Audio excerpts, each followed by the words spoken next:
Yo! Hi guys! We're back. We're back with another stream. Today is reaction time. And yeah, I got a couple of videos that we can react to. A lot. And yeah,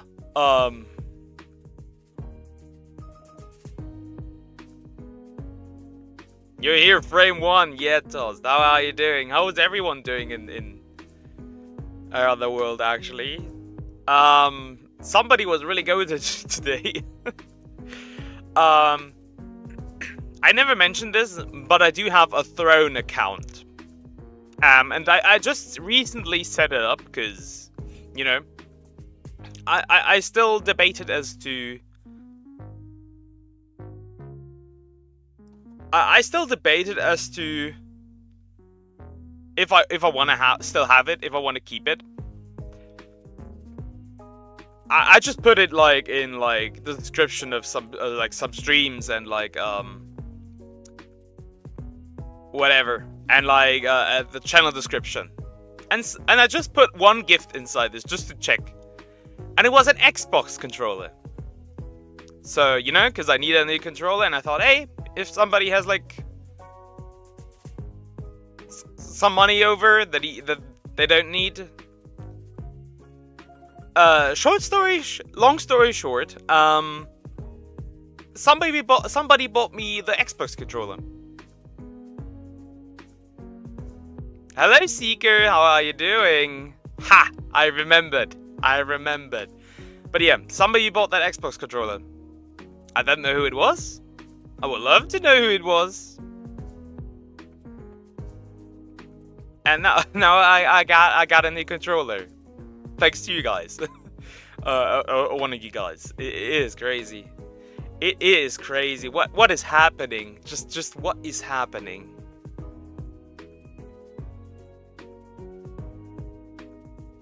And now on Wednesday I will have a new controller. No more controller drift. This is also gonna massively improve the This is gonna massively improve the stream quality, by the way. Because no more complaints about controller drift, more accuracy when playing. I am really happy. Yeah, what a goat. True goat activity. I saw the like the notification like in the morning. Like I just literally woke up, looked at my phone, and I just saw the notification and was like, okay, bro, what is going on? It was insane. Yeah, I remembered. I am going to continue to remember it. But man, I have some weird shit when it comes to videos today. Some actually weird shit. Again, as usual. It's not a lot of disgusting things though that we're gonna react to. And I still made sure that we have some chill stuff to watch in between. I even got a shoe on head video that she just recently released. So yeah, I got a lot of things.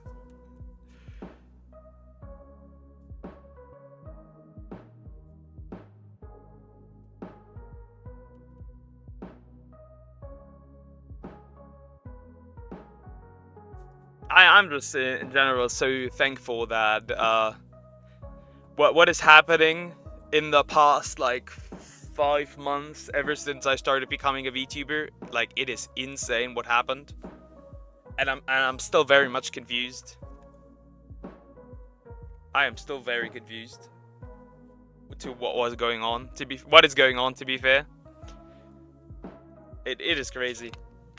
Like in all honesty, you guys have been amazing.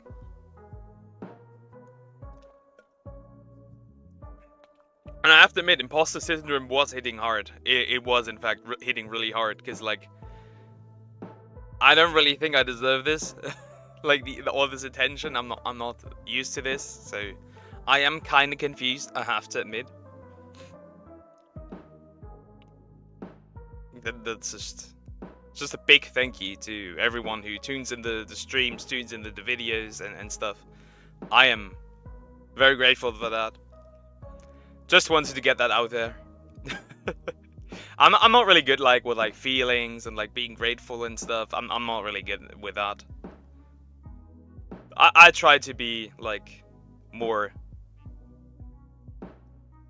Yeah, I'll try. But like yeah.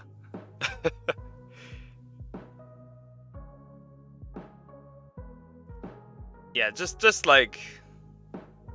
It has been a blast. The past 5 months were insane. Really just crazy. Ever since I started back in May as a like changed to being a VTuber. But yeah, enough with the yapping, I'd say. I got some interesting stuff. And yeah, people were asking me also if I can react to like the whole Diddy situation, and I did find a video, which is actually, that channel has not appeared on my channel yet, and it's gonna be, let me switch to the scene. Oh, it still is that open. Close that. And not that one. Let me close that one. A mood horror video, a Some Ordinary Gamer video. I don't watch him that much. I watch him occasionally, but it's nothing like crazy. And that's a bit, don't want to have it too loud. Need to make some setting stuff.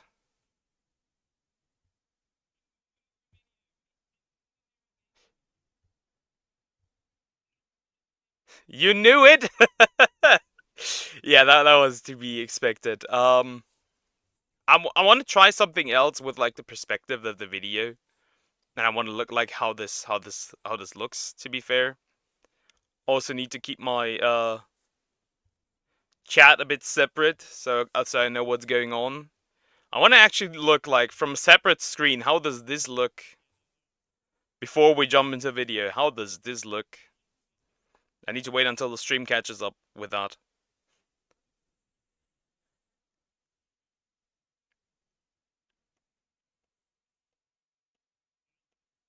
So yeah. Yeah, the mood horror. We can't escape the gay shit, can't we? No, we can't. This looks actually alright. This looks alright. From this scene, actually. So yeah, mood horror video. Like I said before, I don't know that much about the Diddy situation. Most of the stuff I heard is either from chat or like on Twitter occasionally. So yeah, we'll just jump into it. You tell me if it's too loud or too silent. You know, the usual business. So yeah, I am very excited and how this is gonna play out. Let's go. Let's get into it. Hello, guys and gals, me Mutahar, and today we're looking at the curious, very evil case. It is very uncomfortable to have him this close up. Case of P. Diddler, P. Diddles. P. And you might be Diddler. like, whoa, who's that, Muta? Well, the real name is Sean Combs, but you might know him as P. Diddy, Puff Daddy, whatever. Ladies and gentlemen, he's a man that pretty much needs no introduction in the world of hip-hop and the world of music, really. A man that has several businesses. I'll be real. I didn't know who this was, really. Until people said that it was Puff Daddy. Or yeah, P. Diddy didn't ring a bell at first. It did not ring a bell at first, but now it does. Putting him near billionaire status, okay, if not actually a billionaire. Number might have dropped recently, but we'll get to that later.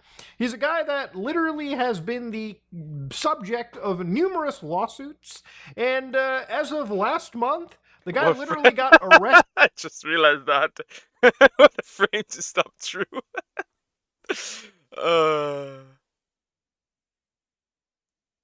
He has a dick in his ass. Jesus. Who we thinking this month Kitty Toucher is?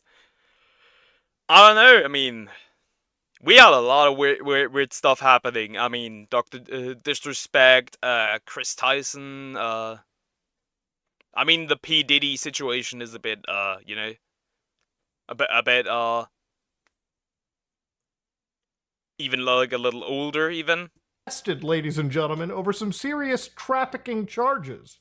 So you might be like, Muta, why do you have interest in this case? Well, A, it's a pretty popular topic, so literally avoiding it is not necessarily a thing. Money. It literally is content. And I mean, Mudar does talk about this, so it kind of makes sense why he would like not exactly just this, but like similar stuff. So it kind of makes sense why he would talk about this. You constantly see it everywhere, and honestly, the parallels that I've seen over here kind of remind me of cases and things that I've looked at in the last couple of years on my channel. It's a pretty scary case. Drake also? That completely like I completely missed that. I'll be real. And it really shows how people that have the power this guy I does really don't have any interest in all these like singers and Hollywood dudes and stuff. I just don't care. To be honest, I just don't care. absolutely at times can abuse it to I don't their care about these advantage like people. this and seriously cause some actual harm as they go along. So obviously, let's start off from the very beginning in this situation. So this whole thing started off with the diddler getting sued the first time, November 16th. He calls him the diddler. This is fucking great. This is awesome. He calls him the diddler. 2023, where a actual former girlfriend, Cassie Ventura, ended up actually suing the guy for alleged years of abuse. So with entire situations already coming up, a serious So allegation. not only kitty touching, but like for abuse. Okay. About a day later, it ended up actually It's being for the settled content and fam, resolved. exactly. Now, nobody knows the terms of these deals because obviously this was settled over here. But then it's Remember Pegasus, the dude that basically like farmed the entire Mr. Beast situation? Like, dude was making bank, like mad bank, just from like farming this. still wasn't the end. A few days later, the guy literally also gets sued again. The diddler gets sued by a pair of actual lawsuits, apparently both in the same actual day. Now, in one of these lawsuits, an individual known as Joy Dickerson said that at the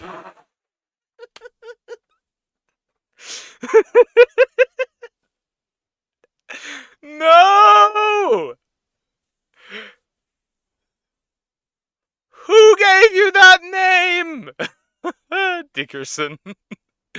The jigs. In that context, it's just funny. In that context, it's just the name is just funny. What's the difference between Acne and P Diddy? Acne waits until the boy is 12 before it comes onto his face. time, she was a 19-year-old student at one of the universities, Syracuse University, where apparently she was actually intentionally drugged by her. Okay, allegedly this happened. And of course, bad things occurred Miss Dickerson. You are punished with that name, lady. right after that. And obviously, the other lawsuit, where they were identified as Jane Doe, said that she and her roommate returned to Hall's home with him in Combs after a music industry event in 1990 or 1990. Diddy is on the Epstein Island speedrun any percent.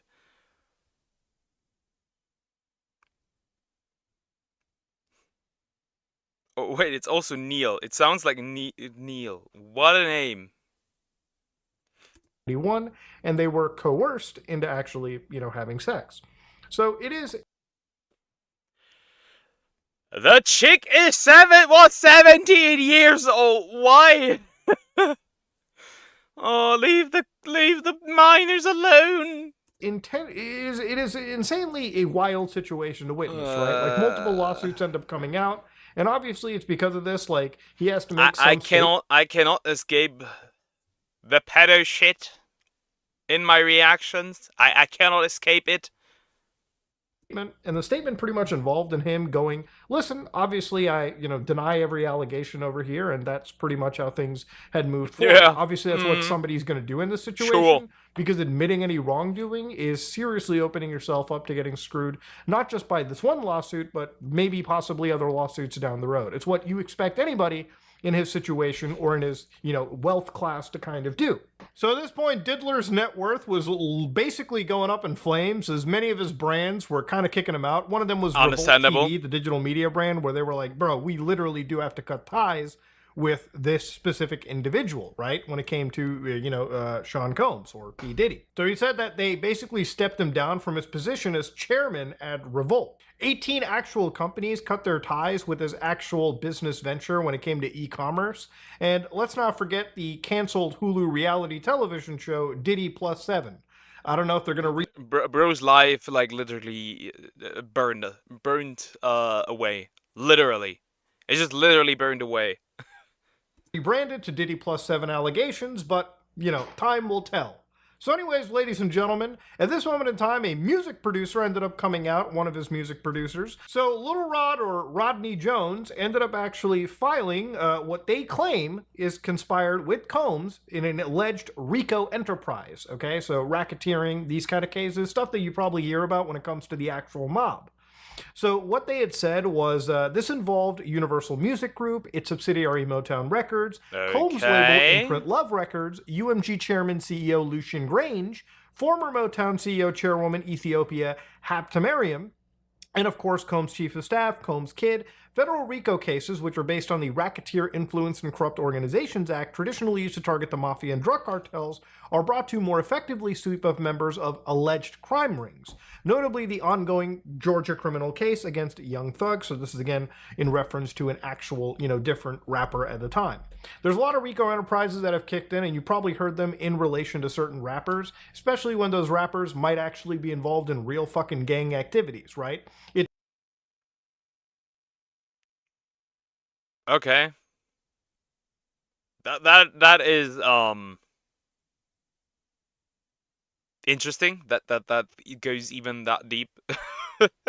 Like even into more other shit aside from like It's their design to touching kids.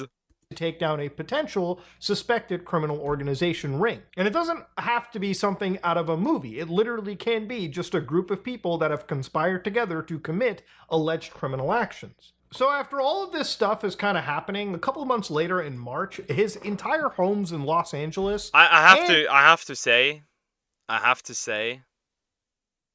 what is Mudahart trying to do with this light? Like what is bro trying? It feels like he's like, I don't know. What is with the red light? In Miami ended up actually getting raided, okay? So the feds sent over an entire task force. From what I understand, this was Homeland Security and the Federal Bureau raiding his entire mansions. So you can see right over here in this footage. Wow. Wow. Wow, okay. The entire squad pulled up. They've got like all of the trucks ready to go. It literally looks like it's about to be from a fucking Ready or Not mission. Where they're raiding like the Diddler's mansion in it. Kinda, yeah, kinda. Raiding Looks the like house, that. grabbing everything that they possibly can, and understanding if this is something. Because after all these allegations are clearly made, it literally got onto the attention of law enforcement agencies, and they clearly jumped in to see if this was actually, a case of human trafficking. Now, when it comes to things like human trafficking, one of the reasons, again, why I wanted to make this video is because for me, this kind of reminds me of Andrew Tate. Kinda does. You're gonna be right back? You're gonna grab some beers and stuff from shops? Alright. Take your time. It's just like... Yeah, it reminds me a little bit of Andrew Tate, where they were not able to, still don't know what's going on, really. of harkens back to two specific cases. One that I looked at several years ago, not several, but a few years ago, and one that literally I looked at about a month and a half ago. So to give you an idea, ladies and gentlemen, when it came to actually understanding this, when law enforcement say human trafficking, to give you an idea based on the actual US government, the DHS, they refer to human trafficking as the use of force, fraud, or coercion to obtain some type of labor or commercial act. Every year, millions of men, women, and children are trafficked worldwide.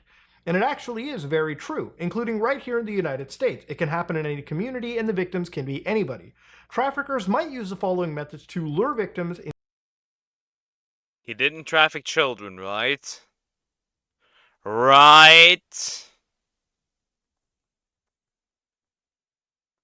Right? Into trafficking situations. So one of them can be violence, one of them can be manipulation, false promises of well-paying jobs, or a romantic relationship.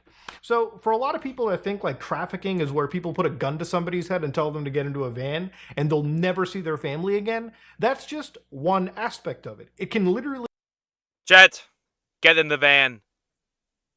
Be as simple as, again, I'm holding a virtual gun at your head. Get in the van. lying to somebody to move across state lines, to leave the country, just so you can coerce them into, again, either forced labor or, again, any kind of disgusting activity that you're doing with them against their will. It doesn't necessarily have to involve a gun to somebody's head. It could literally be them, moving by actual fraud, okay? Or somebody can use methods like the lover boy method that was talked about with Andrew Tate, where somebody makes a romantic relationship, brings a girl somewhere. That makes it seem so innocent. The lover boy method. Who gave it that name? That sounds so what's the word? It sounds so you know, soft and good and like, I don't know. It shouldn't be called that. Across, and basically makes them beholden to their lifestyle themselves, and in some cases takes away their passports or means of autonomy, which they can use to then escape a bad situation. That's pretty much what it goes for. So what traffickers look for in these situations are people with psychological or emotional vulnerability, economic hardship, which, remember, these 2 points very carefully, because when we're talking about in later terms, when it comes to people that are typically, sex workers, commercial ones, there are a lot of people that ultimately are in that business because of economic hardship, and there might be some psychological or emotional vulnerability, a lack of a social safety net, meaning that their families or people might not be as present as they necessarily want them to be. So these 3 are very important points to remember, right? So the reason why this is very similar to something like the, trafficking hub case that I looked at a long time ago is, with the trafficking hub case, there were a lot of these websites that were on those adult websites, like as partner channels that people would go to watch adult content. And some of those actual groups, one of them was Girls Do, Porn, who were actually, alleged to be trafficking these women, or again, making them do acts on camera. So basically, he had connections to websites that do that traffic women and make adult content. Hey, this just gets worse. Camera under false pretenses, whether they were lying about the distribution of these movies, or they basically coerced and basically hushed them and forced them into actually signing paperwork, right? It was a massive case, and it was one where the actual company, the parent company of one of these adult websites, admitted that they profited from actual trafficking. So based on an actual press release by the United States DOJ, they said that they were basically receiving proceeds of trafficking and agreed to a 3-year monitoring. I'm gonna be real. I'm gonna be completely honest. That is likely not just these websites. A parent company to the hub. Now, would you look at that? And why does the hub still exist?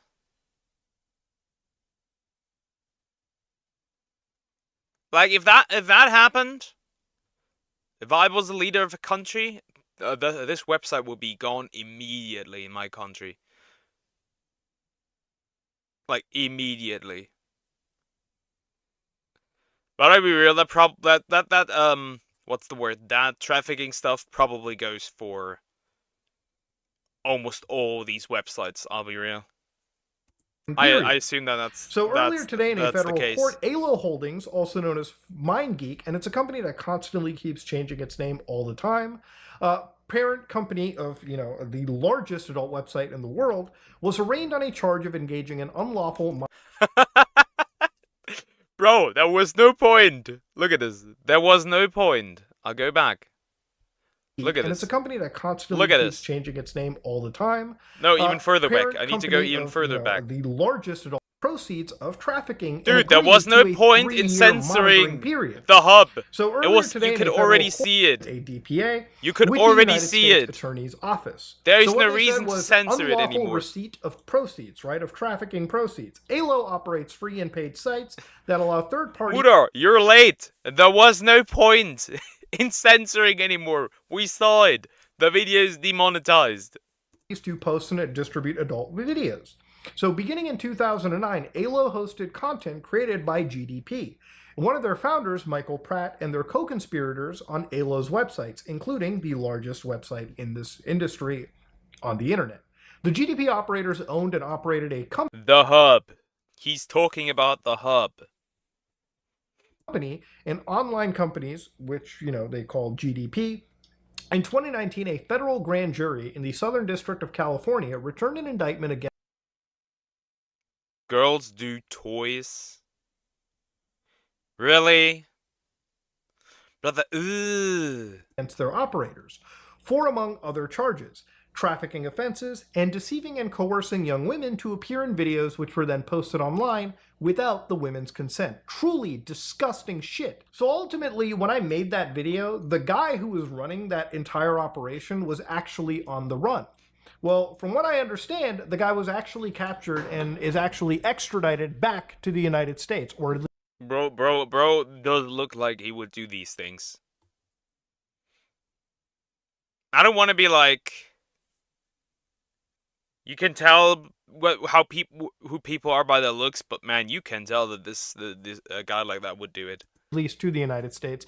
They're actually from New Zealand. Look at this dude. That guy was Michael James Pratt, a man that was on the FBI's most wanted list. And these guys made apparently like $14 million or some shit when it came to this actual like business. So a lot of money was made off of the backs of a lot of, women that unfortunately were mistreated and, used for these guys as like sick enterprise. So it's not just this case that brings this attention, this diddler attention to my light. Another case we looked at about a month and a half ago was in regards to Pastor Apollo Quiboloy, all the way out in the Philippines. So when it came to Quiboloy's situation, the United States had even alleged that the guy who operated, their organization in the Philippines or even in the United States, they would have... Why does he talk about this? Does Diddy have like connection to all these people?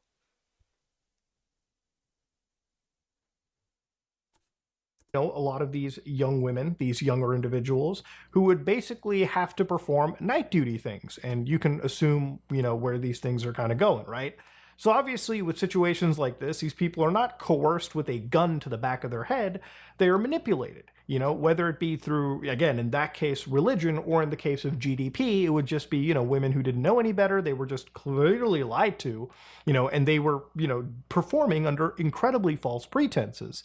So these are situations where, again, you got to take the theatrics and the Hollywood stuff out of it, because this stuff happens a lot. And especially among somebody like, the P. Diddy, there's going to be, people with his amount of wealth and his amount of power that can be doing these kind of things left unchecked for years on end. It's kind of similar to situations like Epstein in a way too, where like things are just happening, and obviously with the amount of power. Our favorite cutie toucher, Jeffrey Epstein. I have heard this name too often. They can afford to keep things hush-hush. Until, of course, it gets to critical mass. It's not necessarily law enforcement that I think that is the complete issue. It's the fact that, obviously, for them to build a case that these guys can't just buy their way out of is its own severe challenge. Now, obviously, Diddy, in this case, after being raided, he starts posting stupid, vague shit like, "Time tells truth." This has since been deleted. I think the 1,000 bottles of, like, baby oil and other things that you use for that kind of stuff tell a lot more than written text. But mind you, I think about a week after, an insane video ended up coming out where apparently the diddler was caught assaulting Cassie Ventura. He just calls him the diddler now. That is wild. At a hotel. Now I say allegedly because obviously this video, just for legal sake, this is clearly alleged, okay? Like, I'm not making any serious, like, full claim. But watching this video was absolutely... Exactly. It's all allegedly. It is all allegedly. This entire video is all allegedly. One of the most just wanted to say things that I've seen. Now, when I say alleged, all right, I think I might have to walk it back just a little bit, Because, ladies and gentlemen, I'm going to leave it to, the diddler to explain what was so wrong about that video. So I've only shown you a frame that was censored because obviously it's a pretty hard watch for anybody. Listen to this. It's so difficult to reflect on the darkest times in your life. But sometimes you gotta do that. I was fucked up. I mean, I hit rock bottom. But I make no excuses. My behavior on that video is inexcusable. I take full responsibility for my actions in that video. That reminds me of like one of these like pathetic YouTube excuse video. Yeah, kinda. Bro does not mean what he says. I'm disgusted.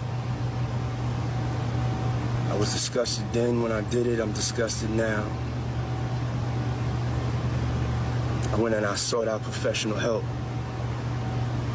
That's what they always say. I saw a professional help. I'm now in therapy, and I educated myself, and like that's the word that's missing. I educated myself. That sentence is missing. Now to go into therapy. Going to rehab. Had to ask God for his mercy and grace. Aw, stop bringing God into everything, bro. So clearly he is just admitting that the behavior in that specific video... God is not helping you. God has a special place for people like you. The only decent apology video in YouTube is the Manny Show's apology video. Okay, I don't know who that is, though that name sounds familiar. It was inexcusable, which it is, okay? I'm just going to straight up say, for the record, I think beating a woman is wrong, and, I don't think that's a hot take. I think 99.9% of the people watching this video... Except when she hits you. Then it's equal rights. If she hits you, it's equal rights. Can't agree to that. So for this guy to come at the age... These hands are rated E for everyone. ...of his 50s and go, it was wrong then and it's wrong now, conveniently making this video after that hotel video surfaces, which is kind of a fucking weird ethical quandary as to why it didn't surface earlier. But you might be wondering, okay, clearly there's an actual crime caught on tape, Muda. What can law enforcement do now? Well, actually nothing. According to the Los Angeles office, okay, they had a said statement on the alleged video involving Sean Combs.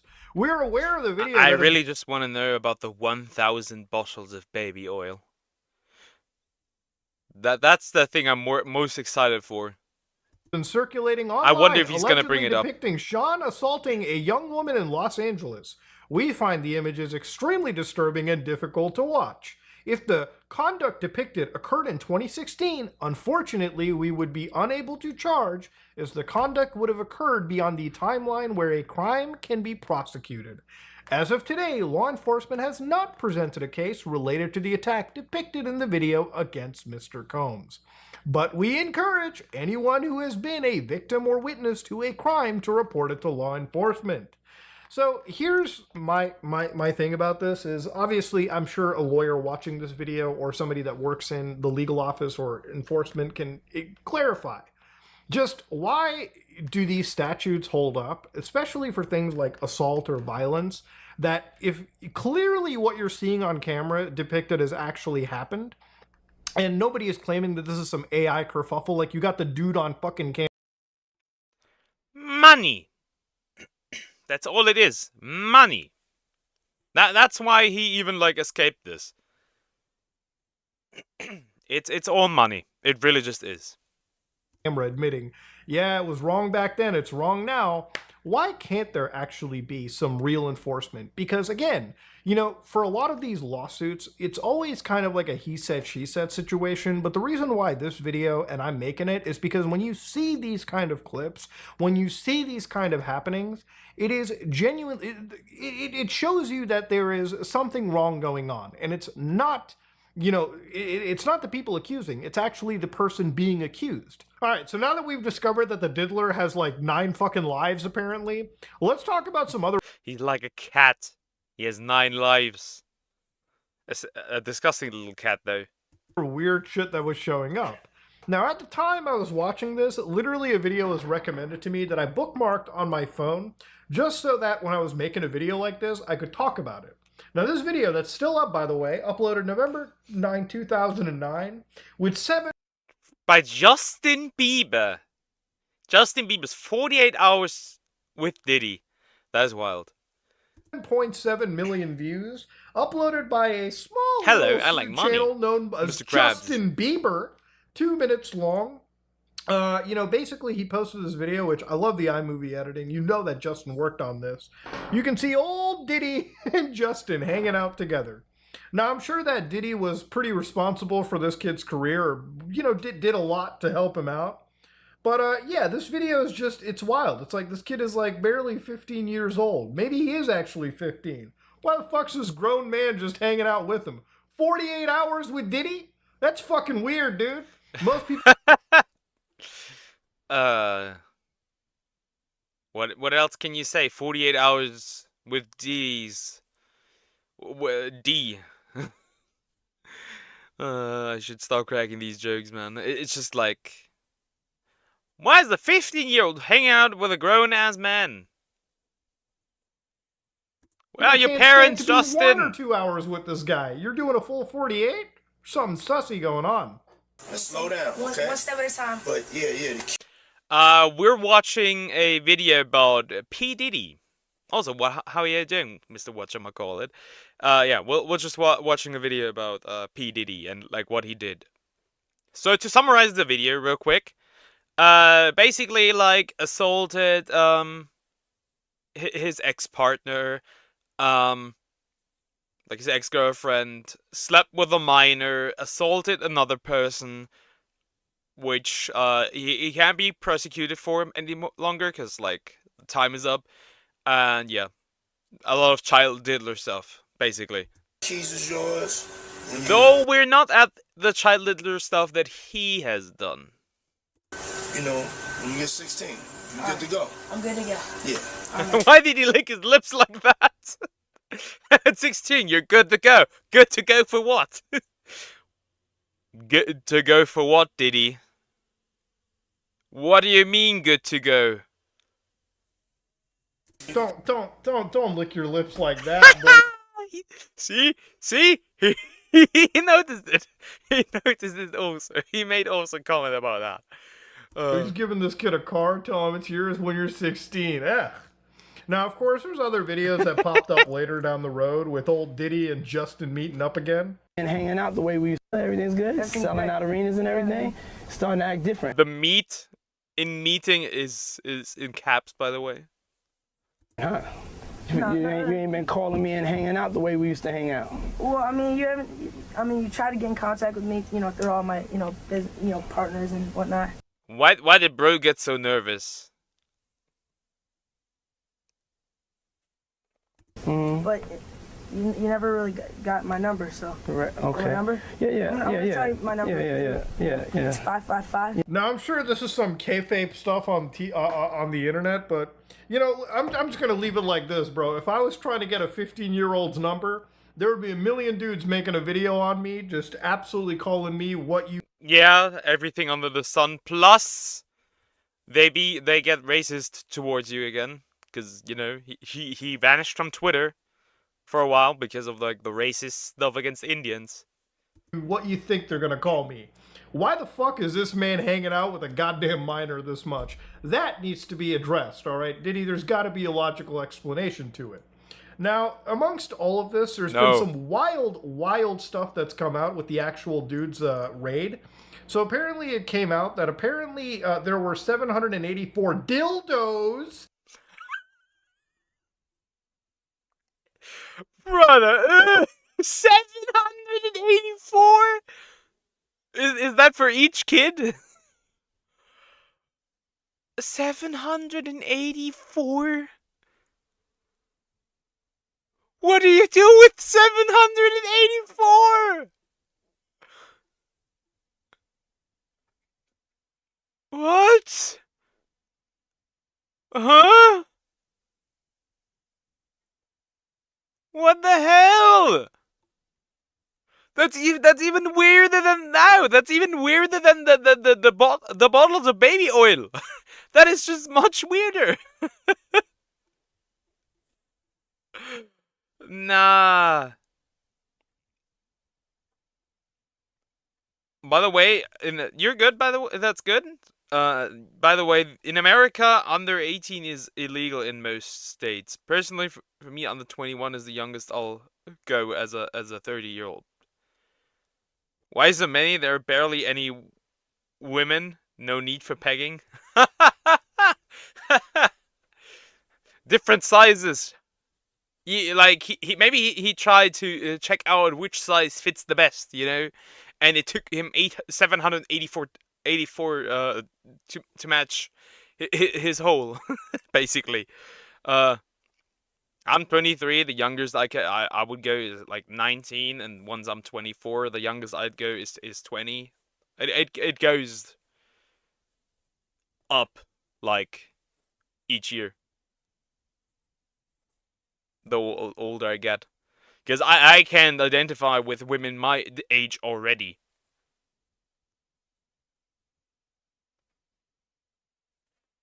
Yes, I did. Yes, I said it. Like I said, I can like.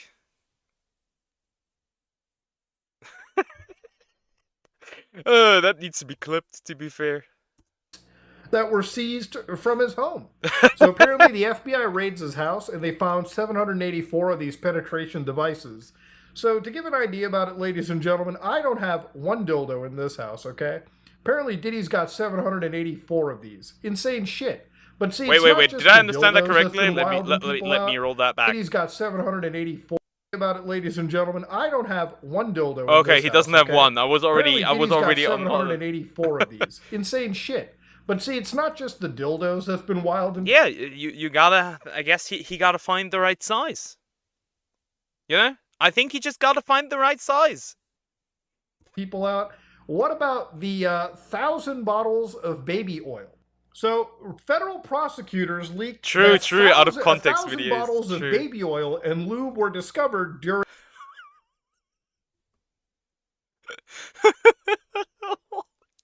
1,000 bottles of baby oil and lube.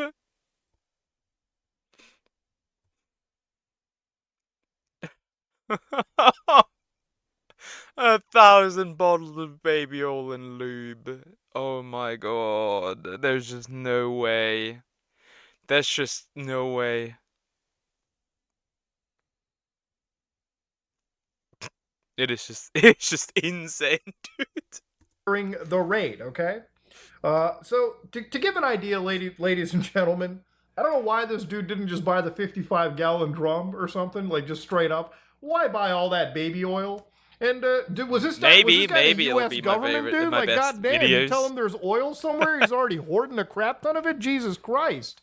Maybe that explains why the feds raided him that quickly. I don't know. I mean, it's got to be some coincidence. Just imagine the police reporting that there has been like massive amounts of baby oil have been stolen in the area, and then you find it in some dude's house. Oh my god. Now I'm going to show you the funniest clip in this miasma of like terror, and it comes from Diddy's own lawyer, okay? I've been with him since 8 o'clock this morning, and it's about almost 3 o'clock now. He's just laser focused. He's engaged. He's helpful. He's confident.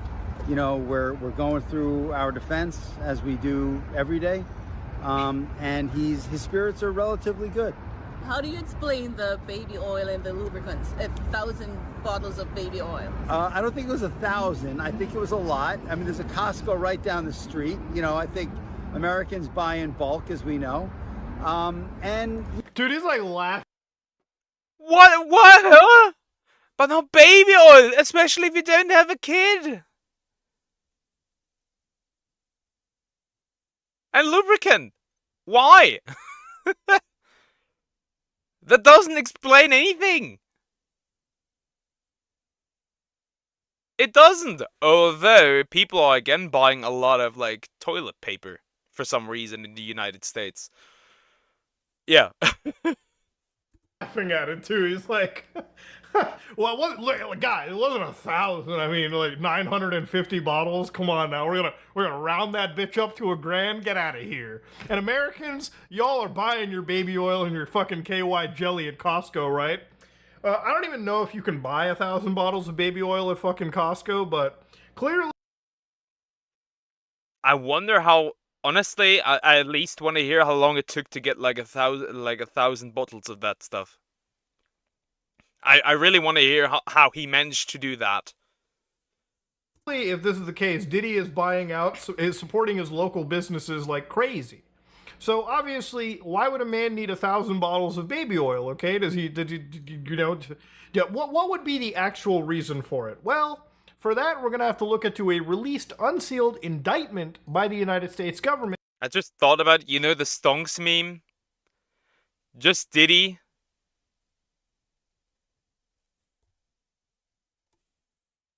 And just take the Stonks meme and use Diddy and baby oil.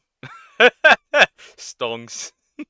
The stocks for baby oil go up. You also meant to say you won't go under 21. I know what you said. I understood, bro. No worries. Against Diddy that actually sheds a bit more light on what was going on behind those closed doors. So in this U.S. indictment against U.S. of A. No, you did word it a bit weirdly, I have to admit. Versus the Sean Combs, aka Puff Daddy, P Diddy, Diddy, PD, Love. This fucking guy, dude. So what they had said was the defendant abused, threatened, and coerced women and others around him to fulfill his desires, protect his reputation, and conceal his conduct. To do so, Combs relied on the employees, resources, and influences of a multifaceted business empire that he led and controlled, creating a criminal enterprise whose members and associates engaged in and attempted to engage in, amongst other crimes, trafficking, forced labor, kidnapping, arson, bribery, and obstruction of justice. So remember that RICO stuff we talked about earlier, right? This is kind of where it's leading to. So when they talk about the physical abuse for it, right, they actually reference the Los Angeles hotel incident where on video they talked about Combs kicking and dragging and throwing a vase at a woman as she was attempting to leave. So the, agency... The vase throwing is new. The vase throwing is new. Refer to that, obviously. And of course, to talk about the enterprise right here, they said the defendant and others, known and unknown, were members and associate of the criminal organization. So we're going to call it the enterprise like the U.S. government does here.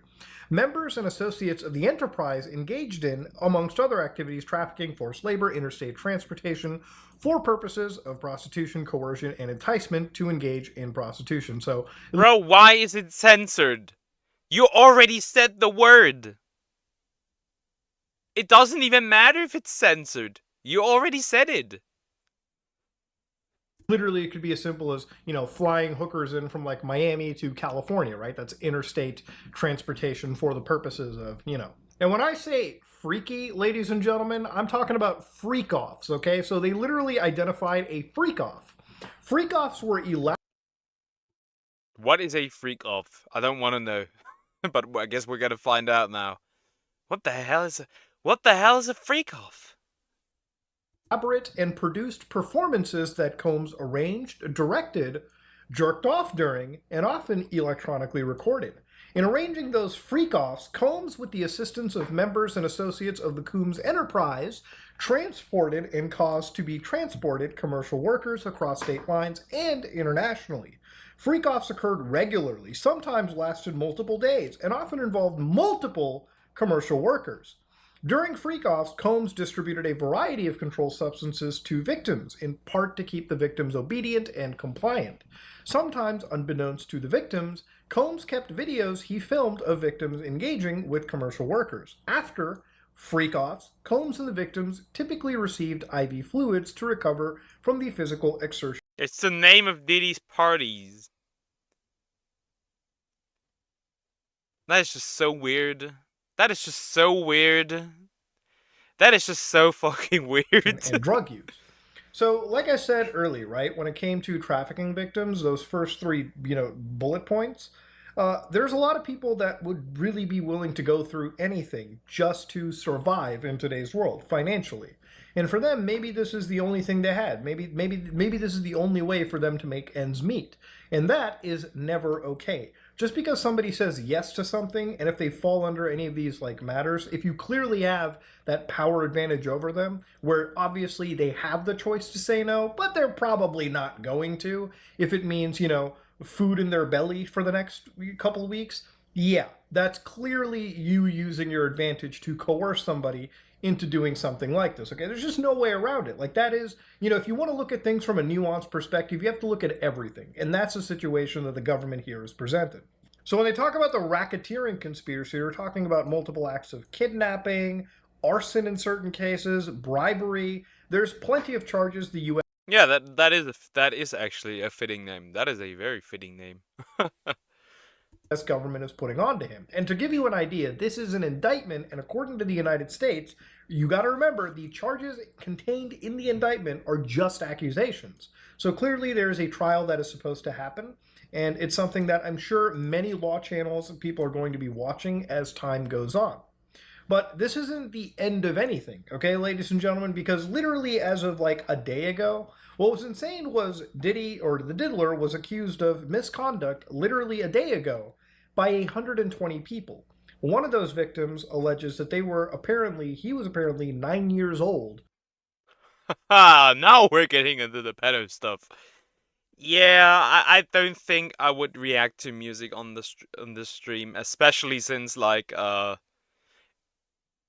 copyright claim can quickly turn into a copyright strike. I have seen it. I've seen it quite a bit now in recent times. So, just trying to be careful. When that actually had happened. So with all of these crazy... Because those videos would definitely be copyright claimed, and then next eventually, if somebody does decide to like strike them, that might not be a good idea. Allegations still pouring in, and obviously I feel a lot more people are comfortable to come out and discuss what had happened to them. There is a serious investigation that the government has put through, and I'm sure that, P. Diddy is going to find whatever actual defense that he can, whatever he can afford, which is going to be a pretty decent defense. But if the feds have... Yeah, they do exist. You know what's funny? There's news channels out there that share the news, and like when you react to those news, they will strike you for watching news, by the way, on stream, which is kind of wild. That happened to Kirsche. She got copyright struck by a news outlet. Rights. This guy is looking at basically spending the rest of his actual life in prison. And if he did at least even 10% of what is alleged in these lawsuits and these criminal indictments, that's still not enough time served for the kind of stuff that you've put people through. So yeah, the Diddler is one of the most evil cases of unchecked celebrity power gone insane like this. When you have enough money like this, clearly, I guess in some cases like this, you just get bored and you start doing crazy, fucked up shit. And eventually that stuff, you can hide for years on end. But at least... So it is the power, it is the money. Please beat the shit out of me if I turn out like this. Thank you. At least in the Diddler's case, when one domino starts falling and the others come soon afterwards, this guy's entire life comes crashing down. And again, if he's really guilty of everything that is being alleged of it, then my God, this should have happened a lot sooner. But ladies and gentlemen, this is the evil case of the Diddler. And, probably not the... I love the name, though. The Diddler. I love the name. Last time we're ever going to hear of it. Ladies and gentlemen, if you like what you saw, please like, comment, and subscribe. Just like if you dislike it, I'm gonna assume there's definitely gonna be more. There's definitely gonna be more that's gonna come out in the future. Clearly there's just no getting around it. There's definitely more. By the way, I should probably like the video and subscribe to him actually, because there might be some good reactions I can get out of this. For the content! for the views. Yeah, there's definitely gonna be more about this. There's gonna be a part 2. There's probably gonna, like, more. There's 120 people accusing him of stuff. Sure, some of these might be, just, not true. That can happen. But there's probably also gonna be a lot of them that are true. But goddamn. Alright. Let me drink something real quick, and then we'll jump into another video.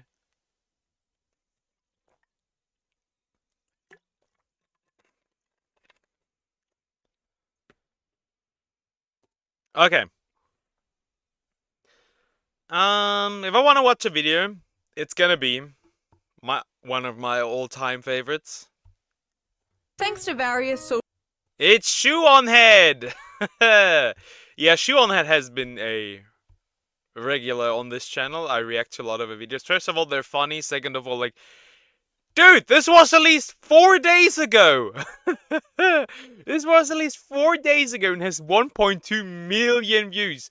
This woman knows how to make content. Also, she looks like on this stop like she has something up her, just saying. But like, goddamn, what a frame, what a frame. But yeah, the cougar epidemic. That's better. The cougar epidemic. Young men dating older women. If you're a VTuber, you probably, or like, you watch VTubers, you probably have heard of the term hag maxing. Like, being into older women. I'm gonna be real. I'm gonna be completely real. This is 100% Zoomer coping. This is just 100% Zoomer boys coping. It really is. How would I know? I am a Zoomer boy. This is coping. This is cope. Because, yeah, you're just searching for the things that the women your age lack. Because I understand. So, as somebody who's still actively trying to find a wife, so I understand why you're coping. But yeah, let's get into it. various social and economic factors and the rich evil pedophile clowns that run our gay retarded government, That escalated real quick. we're like 6 seconds in and we're already tinfoil hat mode. American dream of owning a house and having a wife and 2 kids is dying. And the Zoomer Coomer fantasy of a rich older girlfriend taking charge and making you chicken nuggies while you play video games in your Not really a fantasy, let's be real, it's just cope. pajamas all day is thriving. Back in my day, we called this cougar hunting. Or, Cougar hunting. Cougar hunting. Okay, I have never heard that term. Cougar hunting. mommy issues. Mommy but the kids today are issues. calling it something different. Hag maxing. Hag maxing. We are hag maxing with this one. In my last video, I jokingly referenced the term hag maxing. You've been on a date with a 40-year-old. Okay, that's different. How is that different? He's right, it's different. You're robbing the cradle, he's hag maxing. Educate yourself. Which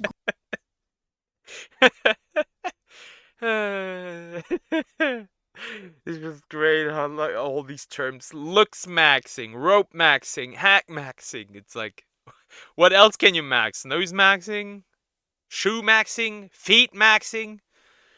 A lot of really maxing. intrigued a lot of you. So I decided, you know what? I am going to make an entire video dedicated to covering this phenomenon. Gen Z men going out of their way to date older women. What is this? Why is this happening? Is this They are more mature than the women our age.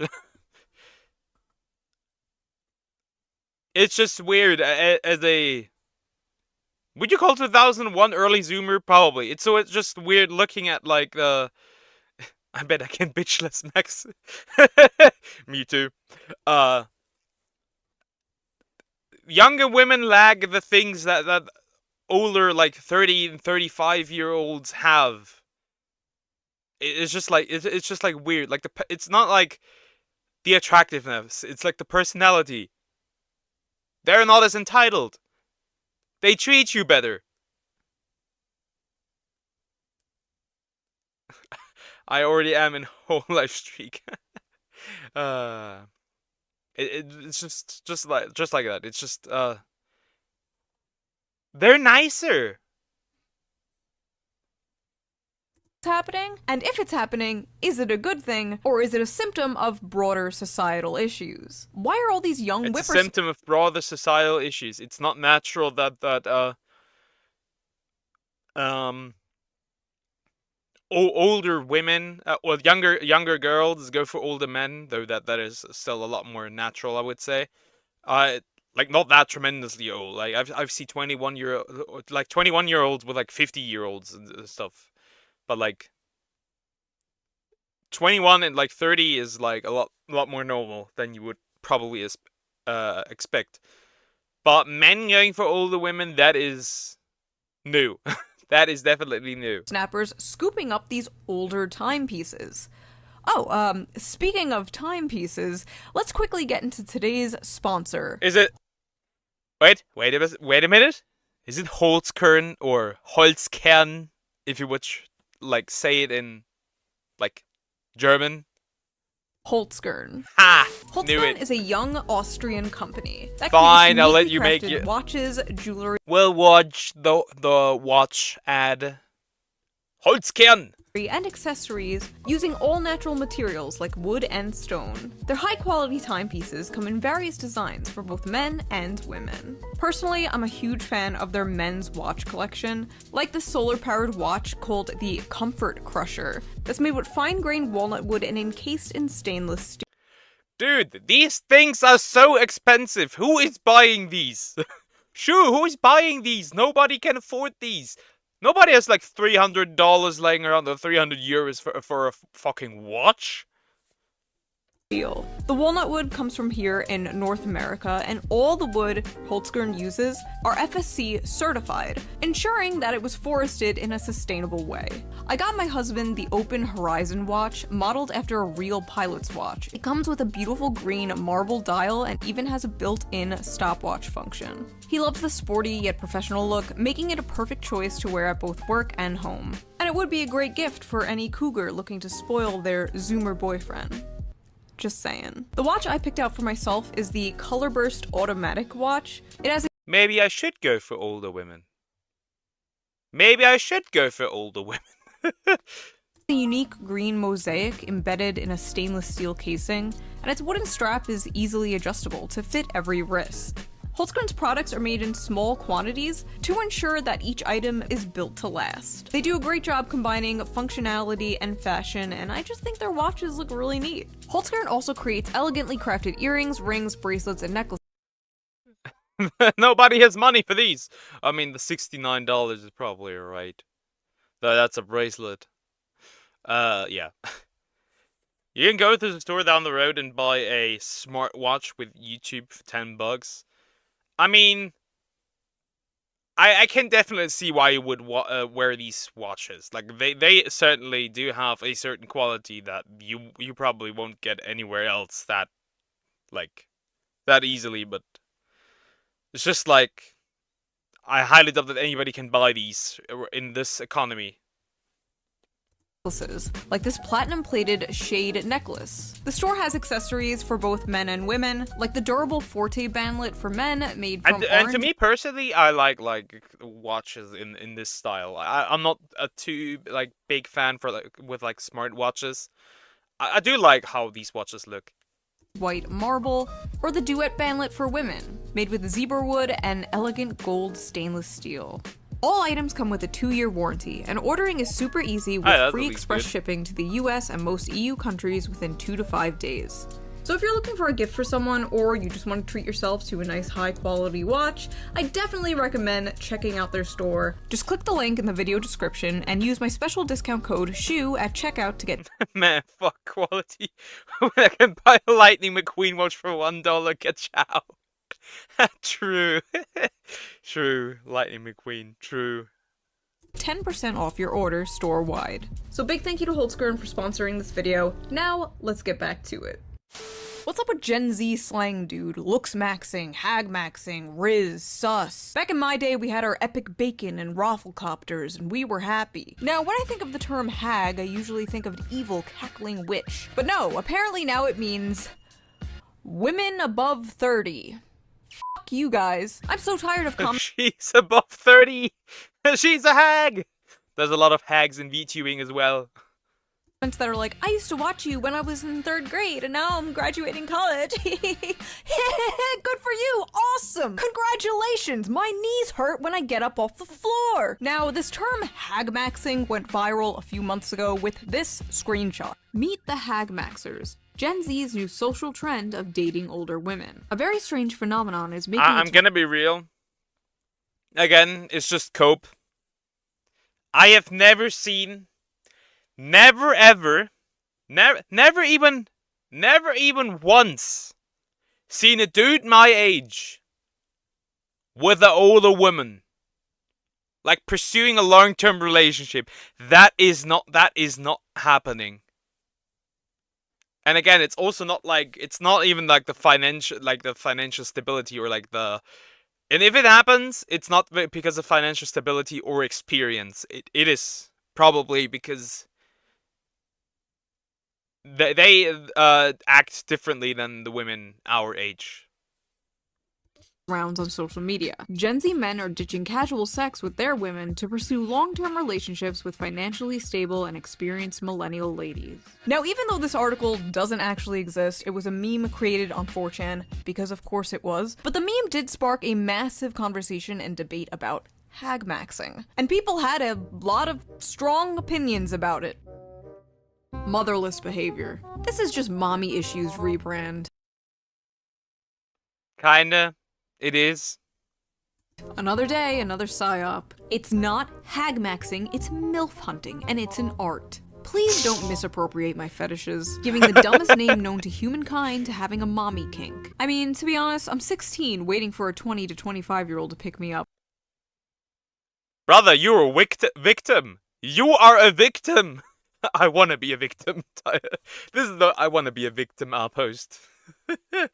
Really, a hag was 60 plus. Apparently, the term has changed. It's now 30 and older. Up, LOL. Okay, officer. I'm gonna throw up. I would love to have a 40-year-old sugar mama who buys me gifts and pays my bills. Drizzle, drizzle. Young, hard... Have you seen the TikTok trend of, like, dudes, like, being in their soft guy era and, like, drizzle, drizzle? Insane, dude. Insane. And the older women who enjoy them. This isn't new. Hagmax bandwagoners are so cringe. I've been hagmaxing since 2nd grade in Miss Johnson's class. Bro's a victim. Again. I am going to kill every last Gen Z and Gen Alpha kid on this planet, including myself. I want to be a hagmaxer, LOL. Any female taker, XD. I like thick MILFs and I cannot lie. Oh nice, it must be socially acceptable for 37-year-old men to date 20-year-old women again. Whoa, whoa, whoa, let's not get ahead of ourselves here. Absolutely not. I fucking love adult women. Women over 32 should be illegal. Now, according to the very astute, always reliable source, knowyourmeme.com, the term hagmaxing is very popular in the VTuber community. Now, I don't have much...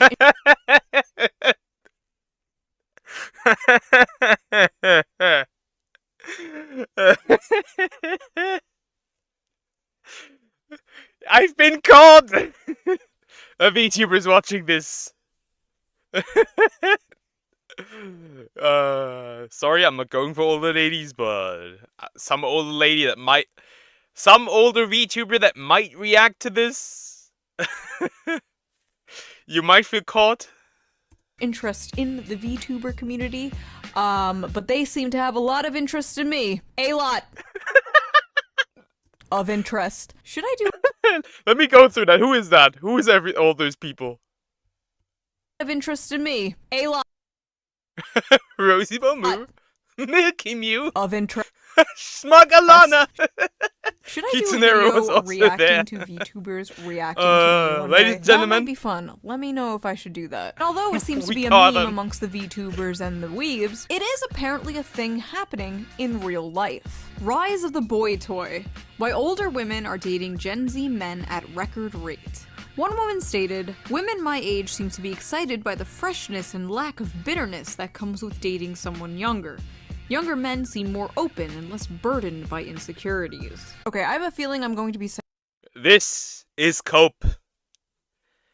Nobody's more insecure than a Zoomer guy. How would I know I am a Zoomer? this like 100 times in this video, but could you imagine an article like this with the genders reversed? I love dating these young, fresh boys. They're less bitter. They have less baggage. They're not ran through. People would just be calling it red pill incel shit. Age gap relationships between millennial women and Gen Z men are on the rise. Our analysis of age hypogamy reveals the pragmatic underpinning of these relationships. It sometimes comes down to who's available. Many older men prefer to date younger women. The same is true for a lot of older women, with millennial and Gen Z men emerging as appealing dating options. For their part, many Gen Z men might have few opportunities to date women their own age, or prefer to date older women for various reasons. If, I'm gonna say this, if a younger woman and an older woman had the same qualities, a Gen Z man would probably prefer the younger girl. The problem is that the younger girls do not do that. Don't have that. Yeah, MILF is now a trend. True. Yeah, I reacted to the P Diddy stuff. It's kind of wild. It's kind of wild how this went like onto like people like over people's heads and like nobody really. I guess celebrity power, you know. Enter Also, how are you doing? women. And I'm proud to be a millennial with my side part and skinny jeans. If you're an older millennial woman, you might be attracted to That was cringe. Can we agree? That was cringe. younger men for their energy, inclusive views about sex and gender, and superior care and literacy about their partner's emotional. Well, this does not include me, I guess. This part does not include me. Because don't have inclusive views about these things. Well-being. In many ways, Gen Z men see millennial women as an opportunity to level up emotionally and socially. With their evolved attitudes about everything from non-monogamy and gender fluidity to the Doing pretty good. I'm having a time of my life here with those videos. anti-hustle soft life, Gen Z men may be the most likely generation to overturn powerfully entrenched stereotypes about sex and relationships. The kind featured by podcast bros. I love how millennial women have just psyoped themselves into believing a man who thinks f***ing a whole bunch of different women at the same time with no romantic commitment is an evolved way of looking at relationships. Like, yes, queen, that Zoomer you're banging is so open-minded and progressive. He's not like those podcast bros. I have to say, if her body count is above 0, it's over. We're waiting until marriage or nothing is happening here. We're waiting until marriage or nothing is happening.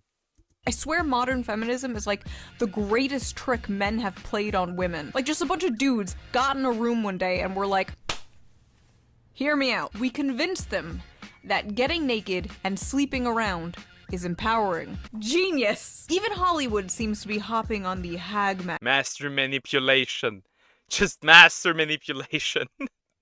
Would it be funny? Wouldn't it be funny if feminism wasn't started by women, but by men? Wouldn't it be funny?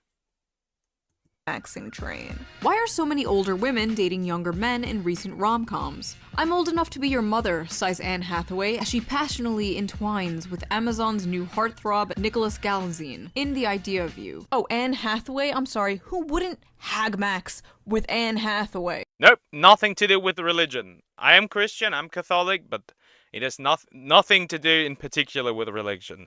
It's mostly that I want to have somebody who values intimacy as much as I do.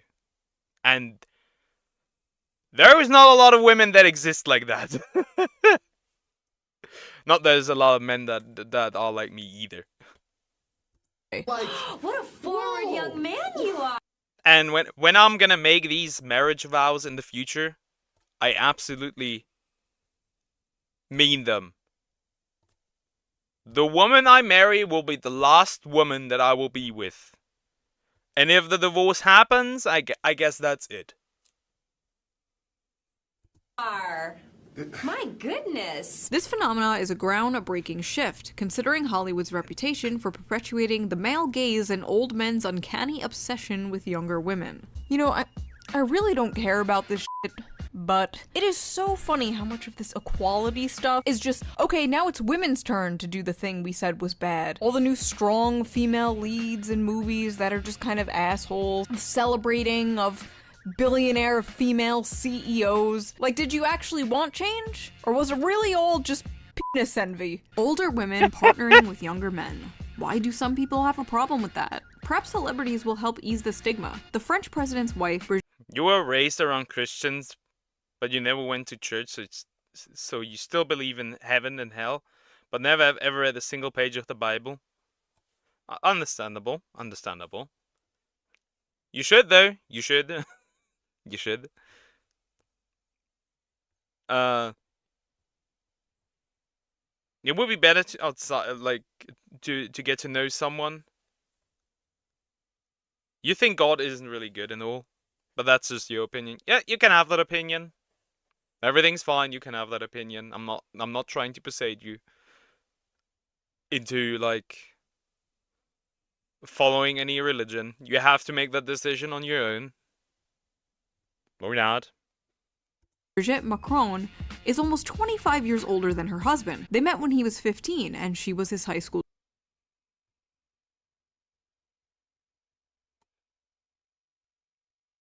Brother, you got groomed. Brother, you got groomed. Teacher. Wait, that is not good. There should be a stigma against that. What? Maybe these high-profile women will help shatter the stigma and normalize the benefits of widening our options when seeking romantic partnerships. After all, at every age, we deserve what our hearts desire. No. When you are You're trying to make a Harvest Moon clone to practice your Godot skills. And you want to draw pixel art. That's cool. That's cool. I mean, that's really cool. Yeah, that's great. I loved Harvest Moon. You know, before they killed the game, because like the most modern Harvest Moon games are kinda as. I mean, I loved. Was it Friends of Mineral Town? I think. I could be wrong. Grown-ass teacher and your heart desires an underage student, you do not, in fact, deserve that. What am I reading? I'm 37 and my boyfriend is 23. I make upper six figures and own a condo in New York City. At least 3 of my friends are also dating. Again, you can believe what you want. I don't really care. As long as people are respectful, I don't really care. Except for the Muslims. I'm sorry. But, you might want to look up why, the Quran tells you to eliminate people. Dating significantly younger men. One is 32 and has been dating a 19-year-old for 3 years. I don't rely on men to be financially stable. I don't need my man to have a good job. We both know what we want out of this relationship and we're getting it. You know, honestly, good for this wait. One is 32 dating a 19-year-old for 3 years. Oh. We got groomed again! We got groomers here. Anybody? No. We older women aren't man haters. We have a lot of love and make a man feel like a man. We are not drama queens. We can't get pregnant. We are very sexy. I'm not like the other girls. I'm infertile. Men dating older women. An older woman can be fixed with some fertility pills, I guess. women is called hag maxing now? Why can't men just be normal? Why does everything have to be misogynistic? How did you make that kind of mental gymnastics? So, men dating younger women. Misogyny. Men dating older women. Misogyny. Men dating women their same age. Misogyny? Guess I'm gonna date, I don't know, a tree. No, it's not misogynistic. The term hag here is endearing. We're taking back the term hag. It's like when black people took back the N-word. There's something seriously Which they shouldn't have. Why do you use one of the most dehumanizing terms as something positive? Stop this. What are you doing? Disgusting about men taking advantage of women's loneliness for their resources. So when it's a younger man dating an older woman, the younger man is still the predatory one? What? You guys just... She was only 65, you disgusting freak.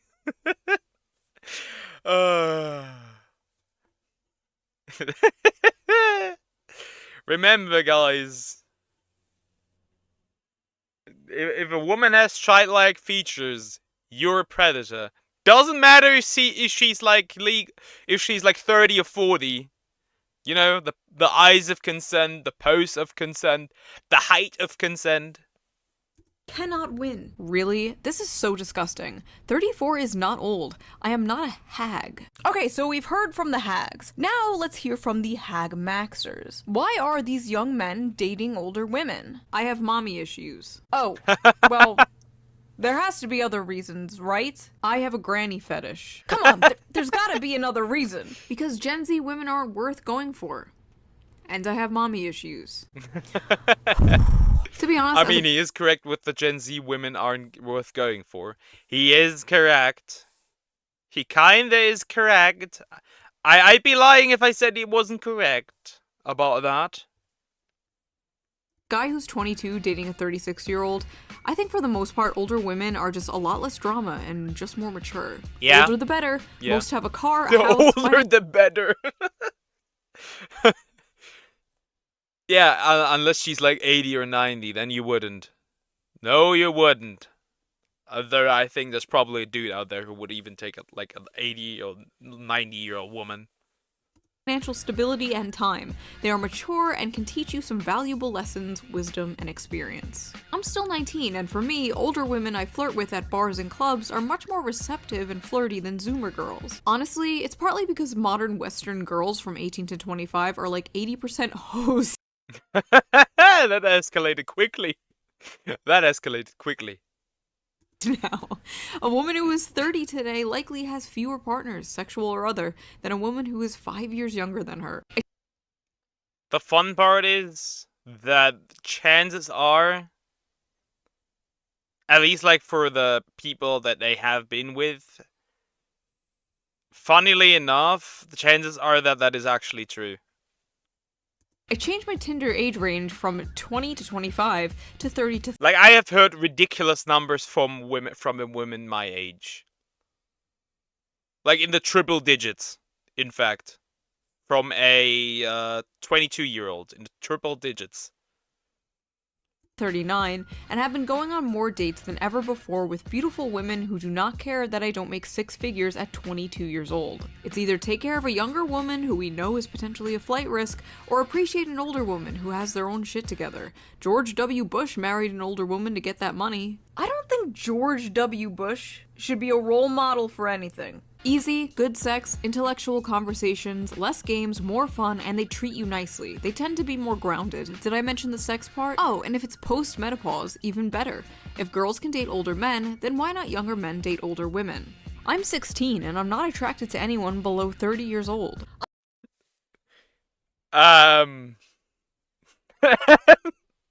What is it with the victims? There's a lot of victims in this one. Ah yes, the elusive reverse pedophile. Dating a woman with a career, property... true. There is no such thing as reverse pedophilia. A pedophile is a pedophile, no matter the gender. Experience in bed and life. What's not to like? Young sluts want the money up front. Old sluts are just happy to get some attention. Older women fed me, slept with me, and sent— Goddamn, that was, let's just say, harsh. That was blunt. me on my way with snack packs. Legit amazing. I'm 26 now, dating a 38-year-old after years of trying with women my age and younger. They are all social media obsessed narcissists. I feel like they're— Is this gonna be my fate? I don't think I can find a 30-year-old virgin. I don't think that's gonna be possible, or a 37-year-old. I don't think that's gonna happen. hyping up millennial women too much here. Oh, they're not narcissists obsessed with social media. You guys weren't around during the MySpace days. Have you ever met a Gen Z woman? Who would want to date them? They're me, give me, take care of me. Man, if the ones my age ain't loyal, might as well. They're basically like a grandma caring for you and—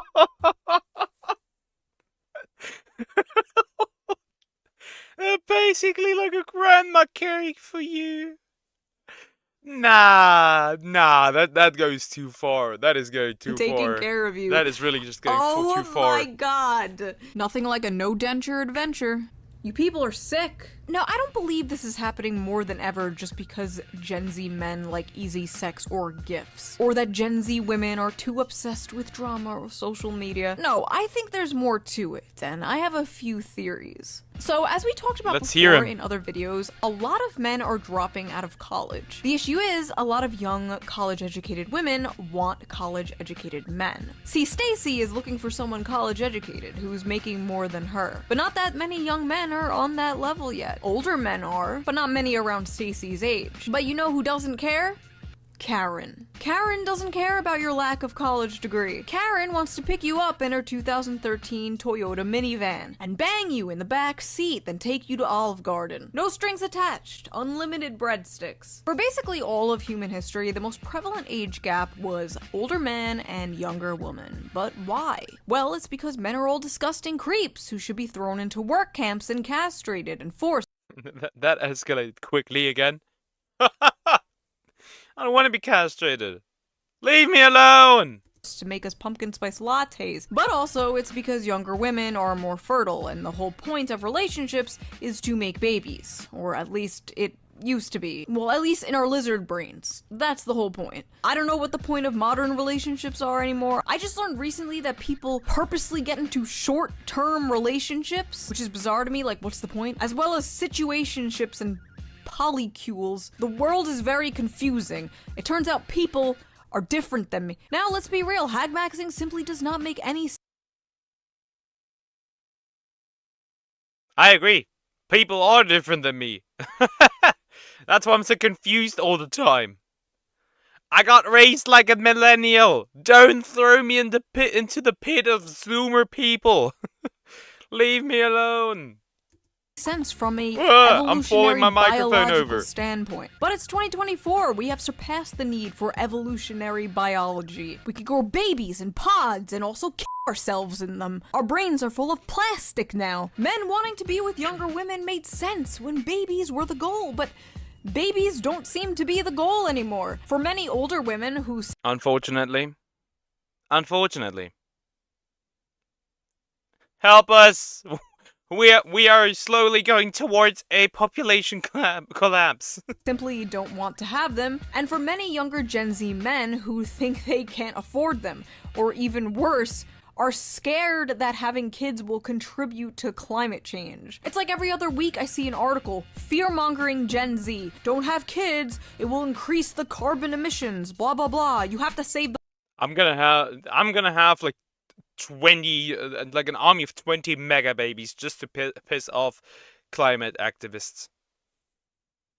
The planet, and first of all, I gotta ask, who the fuck we saving the planet for if not future generations? So if Gen Z does not want kids, if they think they can't afford kids, why does being with a fertile woman even matter? Might as well date an older woman, might as well scramble those rotten eggs. Ugh.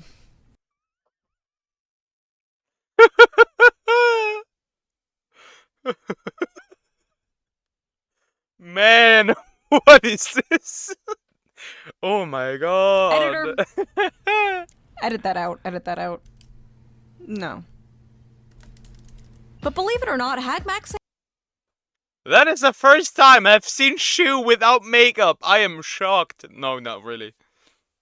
is not really a new thing. It's been around for a really long time. Hundreds of years even. In fact, there was a very famous hag maxer in American history who wrote an entire letter of why it's preferable to sleep with an older woman. And that hag maxer's name? Benjamin Franklin. No, I'm not kidding. Benjamin Franklin literally wrote about the grandfather.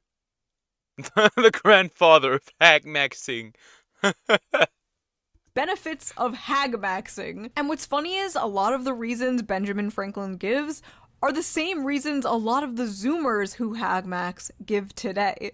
Because as they have more knowledge of the world and their minds are better stored with observations, their conversation is more improving and more lastingly agreeable.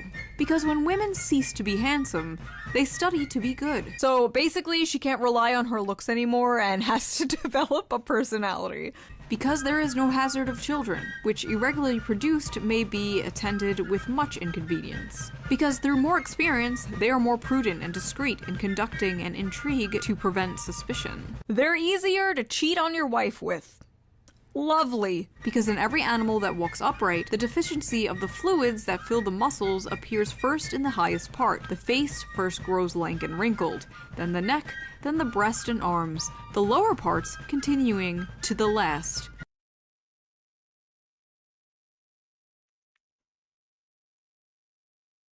Benjamin Franklin was just a gooner, nothing more. Bro literally is a gooner. As plump as ever. Benjamin Franklin really just said, "The ass is still fat." It's just too good. This is one of the funniest videos of Shu. It just is. Oh my god, this is good. This is great. Incredible stuff from our founding fathers. I will literally never be able to look at a picture of this man the same again. This is no longer the guy who discovered electricity. No, this is the great American hag maxer. So basically, some Gen Z guys have found a hack in the male loneliness epidemic by dating the women who are suffering from the female loneliness epidemic. Like the two unwanted ends of a bread loaf coming together to make a sandwich. Beautiful. Two people who believe they are the leftovers of society. Two people using each other to temporarily numb the pain. Or maybe it's not that fucking deep and it's just a funny meme. To be honest, I don't think this is an epidemic, like the internet makes it seem like it is. All the data basically says that women prefer to date men slightly older than them or around the same age as them. And men tend to date women younger than them or around the same age as them. It's just, like I said, it's just Zoomer cope. It is nothing else but Zoomer cope. Large age gaps, for the most part, are rare. In relationships where the man is older, he's usually only older by 1 to 2 years. In relationships where the woman is older, 2 to 3 years. In all Western countries, only 8% of couples have an age gap of 10 or more, and couples with a larger age gap have more of a chance of getting a divorce. But it is a rising trend to think about and keep an eye on. As the social landscape continues to change, so will gender dynamics, and I find that very interesting. But that's enough of my yapping. What do you guys think? What do you think of hag maxing? Have you ever hag maxed? Would you hag max? Personally, I am married to someone younger than me. He was graduating middle school while I was going into college. Well, to be clear... Are you gonna tell us something? I did not know him when he was in middle school. I am not married to a middle schooler. Not a groomer, folks. Do not put in the newspaper that I am a groomer. If you like this video, please... Oh no, the aunties are gonna have a field day with this. Consider supporting me on Patreon, link down below. It helps the channel a lot, and I appreciate it so much. Also, big shout out to Holtzkern again for sponsoring this video. Check them out, link down. I have never hag maxed. I mean, I would take an older woman. If she was like me, then I would take an older woman. But even older women aren't like me. So, and they would probably, she would probably have been wifed up until that point, or something majorly bad would, like a major red flag would exist while she's still single. But yeah, I just think it's Zoomers coping with the fact that older women have something that younger women lack nowadays. But that's just me. That is just me. But that video was funny as funny as hell. That was so funny, that video. That was really great. Hey, how about we get into some more infuriating things again? It's just, yeah, I am not hack maxing. That's not happening. But yeah, that video was great. That was super funny. I don't know. It's just like, I gotta hydrate myself.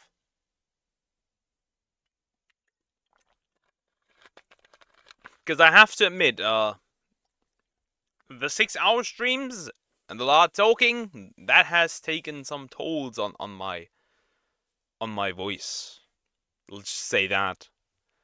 But yeah, what video are we gonna jump into? I don't really have much disgusting stuff. So hey. So, I love a good royalties I've made a lot here of videos video. on VR chat. I love a good royalties here video. Let's just watch that. I mean, that one seems pretty solid. Again, I like these videos. They're very royalties here videos are very entertaining. I wonder if he's gonna slide in the femboy or something like that again. I'm infinitely curious. So, our old weird friend from the last stream, VR chat dating is the worst. Like, okay, why are we dating in virtual reality? I guess it's is it gonna be as bad as e-dating or like e-sex? I don't know. Let's see. I'm really wondering how weird this shit is gonna be. So, I've made a lot of videos on VR chat, 2 to be exact. One going through the deep crevice that is VR chat and its many, many problems. What the fuck? I mean, what did we see in the last video? Gangs and groomers and like, I don't know, dudes a dude blackmailing women for like femboys are very close to being all better than women, but they can get pregnant. That doesn't help me. Like kids invading the lobbies and experiencing trauma, on the same level as watching Uncle Ben being shot 5 times over and then getting Poor Uncle Ben. gritted on, or parental negligence, like most kids nowadays are experiencing. And in my second video we went over the predators of Parental negligence is a result of both parents working and not having time with their kids. I have seen what this shit looks like. This shit is absolutely ass. The kids, for example, we in the school I work, there were kids that basically like went into like being longer in school, even though like parents were at home or like the mom was at home, just so the kid like they didn't need to take care of the child. That's how bad this can be. VR chat, which was not even interesting. It was a horror story with how rampant it is on VR chat and the fact the devs have put nothing in place to protect the children that play this game and don't even ban these people that have been confirmed to be predators and target children. And even if they do, they'll just make another account because they won't get IP or hardware banned. And it's to the point where you can frequently experience it in most There was a lot of jiggle physics on that model. Lobbies. On that it's avatar. About as common as finding a hacker in CSGO. Or a gambling addict. Vice. We need Vice slots in Faction new. Nein! Bro, he's German! I was able to understand him. He is German. The German FIFA and CS:GO addicts.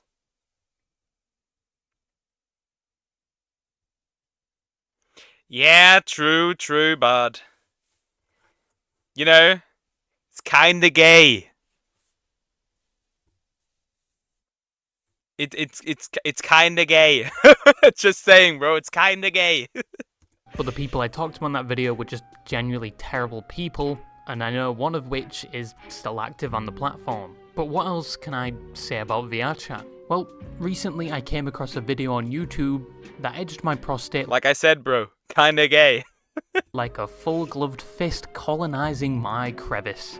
With interest, of course, because as said previously, I'm a seasoned vet in VRChat. Nah, not Eddie. No.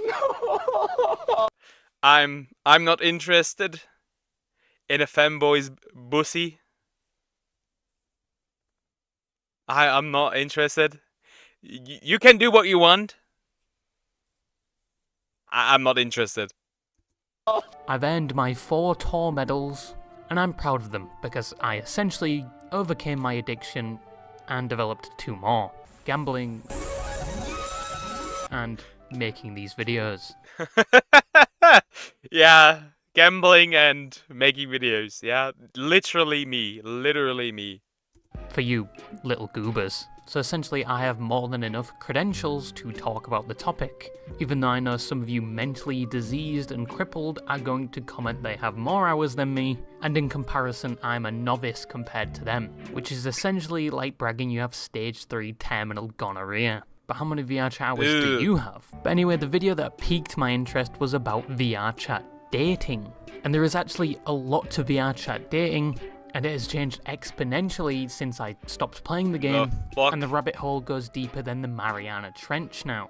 But anyway, quickly, if you don't know what VRChat is, I'm gonna guess there is not a solid block of parmesan that has hardened to the level of granite under that meat sleeve of yours, or you're a Rec Room player. VRChat is a virtual platform where you can interact with other people through the power of VR, with additional features to improve your immersion being face tracking, full body tracking, and, unfortunately, ERP, which is a... We are entering the ERP section again!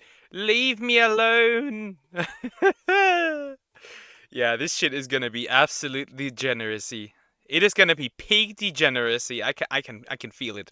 Essentially just pixel smashing or explicit activities on the VRChat platform. Also a big problem because of how frequent it is. Your little pussy belongs to me. And the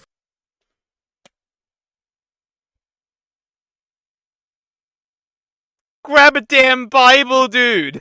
You need God! That is, No! Why did he say that? Why did he say that? The fact that people are actually monetizing it now. I'm an escort, so I kind of do this for...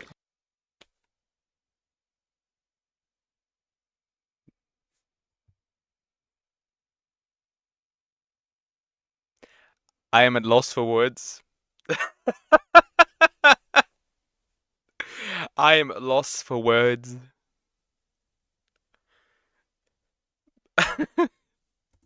Pay for people. It's $25 for an entire hour. Yes, you can pay for a crumb of genitalia on VRChat now. Oh, how we've strayed from the path of God. It also gets worse when there's actually avatars that can interact with... Fuck the cross. Fuck the cross. get me. Not just a cross. Like call Jesus. He needs to put his sandals on. We need him. Each other now. We need him now. A feature called DPS. No, not damage per second, idiot. Dynamic penetration system. What is this shit? What is this?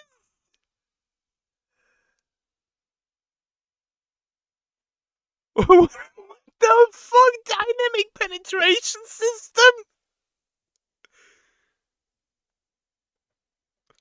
Huh?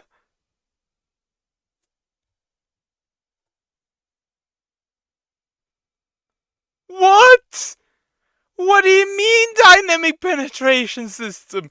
What do you mean with that? What? I don't care, flood the earth again. What the fuck is this? System. And there is also equipment now that will suction cup to your genitals. And if somebody touches your avatar or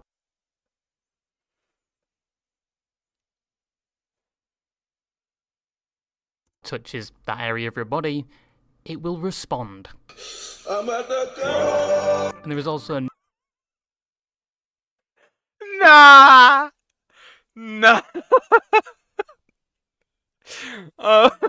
No, I'm gonna get like an ocean of holy water. Oh my god. new thing called Pie Shock, which is a collar you can wear and people can electrocute you. Like, I know it's a kink and everything. I know that VTubers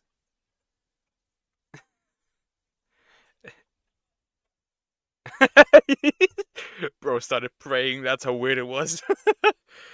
Nah, this is just like... Nah. And you do you, but just commit a few murders, and I think in most American states, they'll do that for free. But it's safe to say that VR chat has evolved into a more NSFW setting from its initial concept and release in 2014. And the VR chat devs are aware of this, with many VR chat worlds having age warnings and terms and conditions, along with a filter that, when enabled in the settings, disables anything labelled as NSFW. But if your face isn't grimacing from the things I've just listed, and your appetite is still well intact, the worst things that happen in VR chat I can't mention in this video. But anyway, with what VR chat is, and the degenerate activities that are carrying out the way, wouldn't you be... What the hell? Yeah, you better keep that censored bar happy there. to know that most of it applies to the VR chat What the hell? dating scene. And with my bachelor's degree in VR chat and loneliness, we're going to talk about the VR chat dating scene and how bad it truly is. So load up that 44 caliber Magnum, kiss your family members goodbye for the last time, because in your current state, if you have any hope for humanity left in you, it's about to get diminished. So first... I didn't have any hope for humanity left anyway, so it doesn't really matter. But man, this is gonna get even more degenerate. How does VR chat dating work?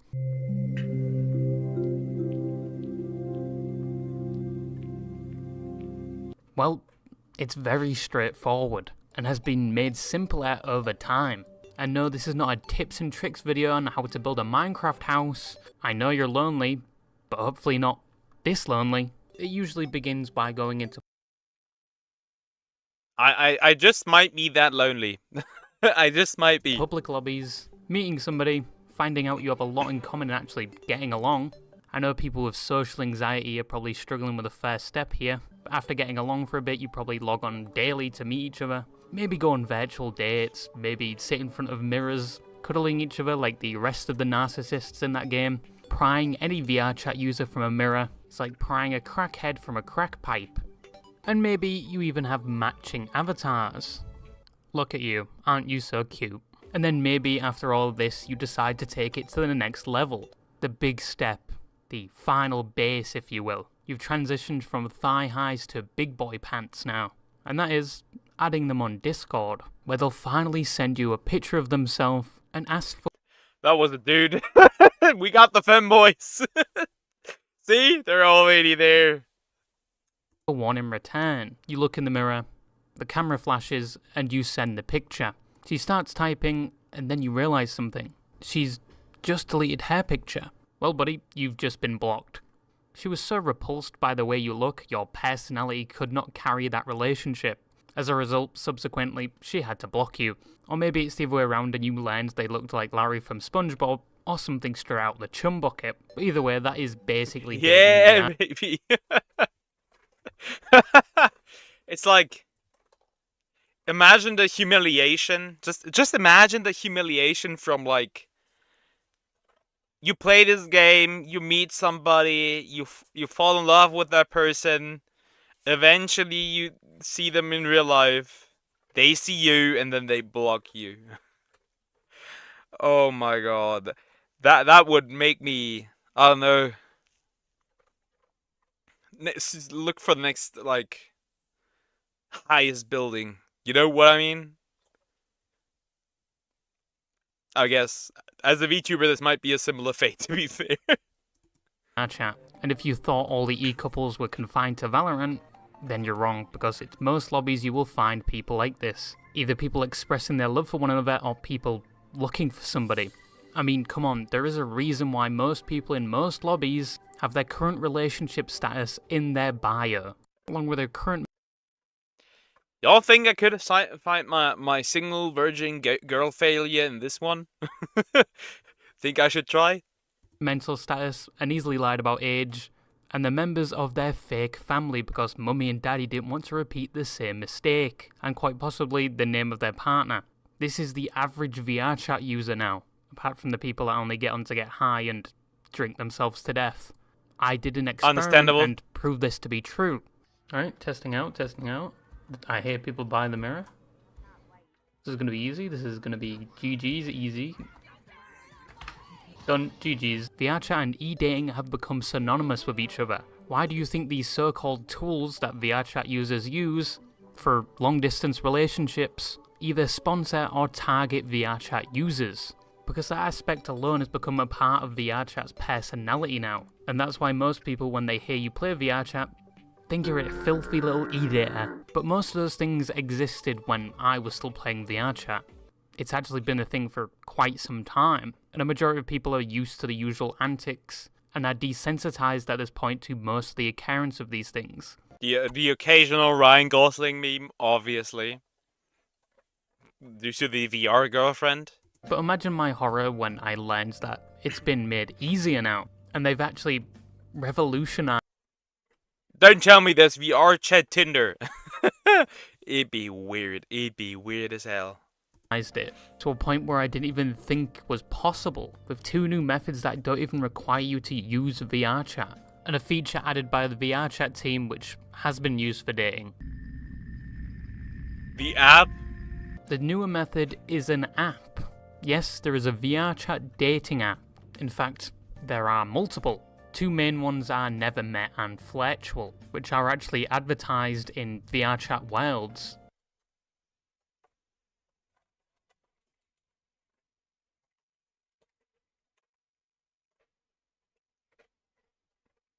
I'm at loss for words. That exists. I mean, fine, I guess. Fine, whatever people like. Okay. And the experience on the app is very akin to Tinder, where you can swipe right if you're interested in somebody and left if you're not. And Never Met has the added feature of not allowing you to upload an actual picture of yourself. It has to be a VR chat picture of your avatar, as the main driving point is going off personality first instead of appearance. But I think a 60-year-old dude in a femboy avatar pretty much reveals your personality. On the app there is a way to verify your age, but all it does is simply verify your account. It doesn't prevent you from using the app in general. So like Tinder, it has that flaw of potentially people lying about their age. So if you're going to use the app, be careful. So basically just like every dating app, to be fair. It's just like every dating app. You can't like really, like, it's not really possible to prove your age for like any dating app. But the pipeline probably goes like you match with somebody, you say your greetings, you get to know each other, then you either add each other on Discord or you start playing VR chat together, and then things progress from there. But the fact there is an app for dating in VR chat is just foreign to me. Like, we got a VR chat dating app before GTA 6 and before Valorant. I would say, in its core, this isn't like necessarily a bad idea. In its core, it's just gonna get abused, just like everything else. In its core, it's actually quite cute, I have to say. Especially like if you're like living like quite far apart from like your partner. I think this could be like a cute idea. However, I don't think that it is gonna be used as a cute option, you know? Like, in its core, this is actually really sweet. Did it, but then again, they have Swift play for that. But it just feels like it shouldn't exist, and at the same time makes sense it exists. It's weird to be at this stage of the internet. But you know, if you end up finding someone nice on that, good for you. I hope the mental trauma in the long run is worth it.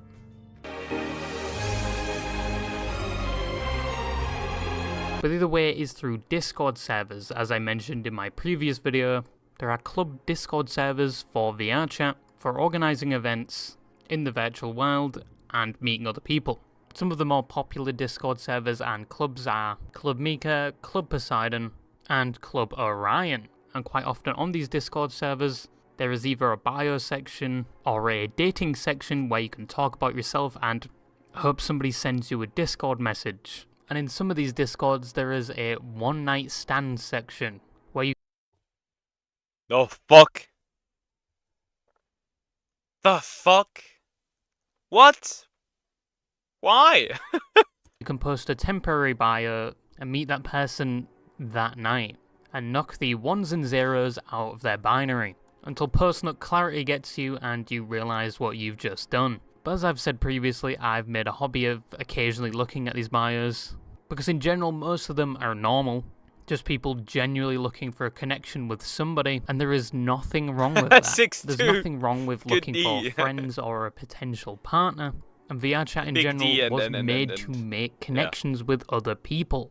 It is a social Good looking. game, but occasionally you get a bio in these Discords that genuinely sticks out from the rest. Either because it's really disturbing, or they go into a deep layer of Good looking. detail about their interests and extracurricular activities. For example, let's look at a normal one compared to one that may be viewed as extreme. Of course, I'm going to censor important information so you can't track them down. Age... Uploaded uncensored. I want to track them down. 19. Gender male. Country and time zone France. Nuke the country. Nuke them. I don't care. They're French. They eat snails. French.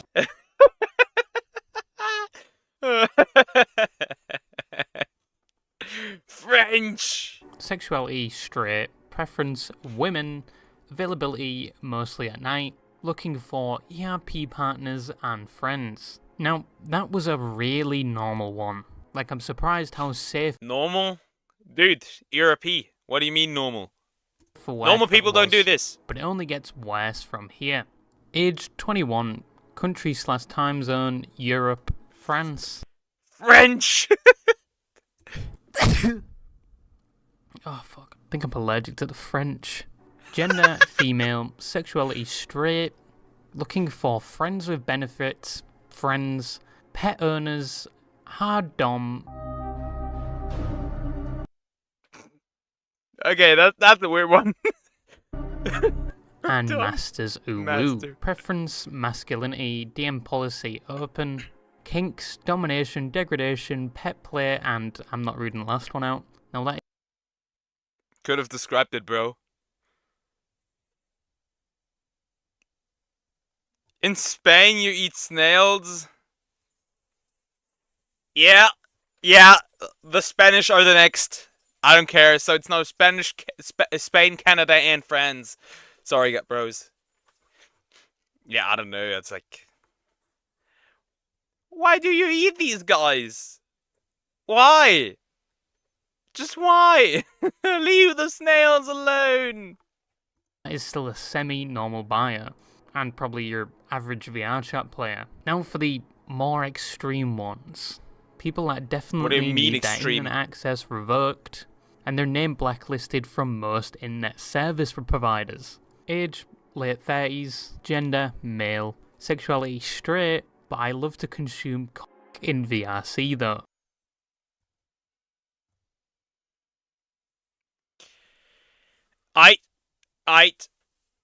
I'm a head out. I'm a shut off stream. Oh my god. No.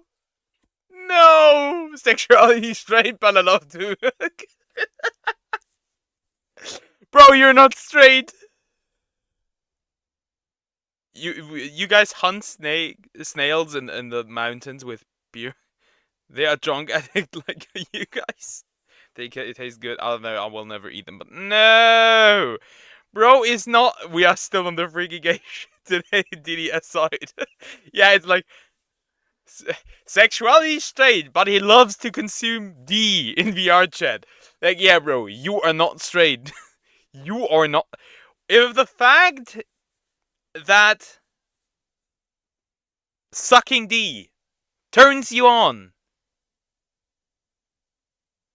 still makes you straight, I don't know about that. I don't know. Sounds kind of gay to me.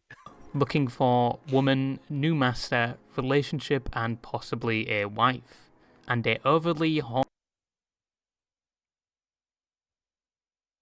That is weird. That's just weird. That loves to be lewd. A lewd Kinks. woman. Public lobby fun. Vor would like to try. Remember the last, the Pokemon fans that we watched?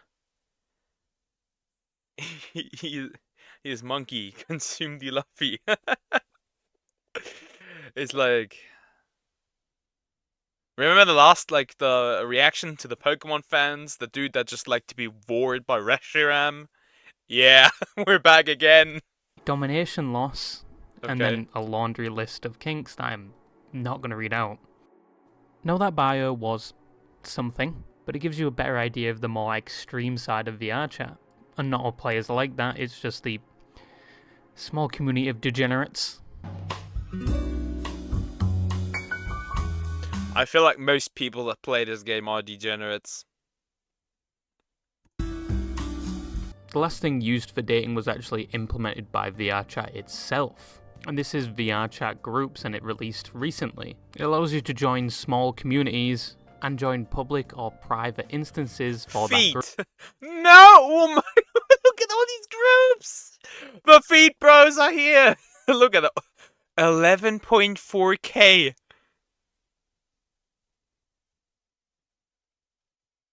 $11.4k? Oh my god. Group.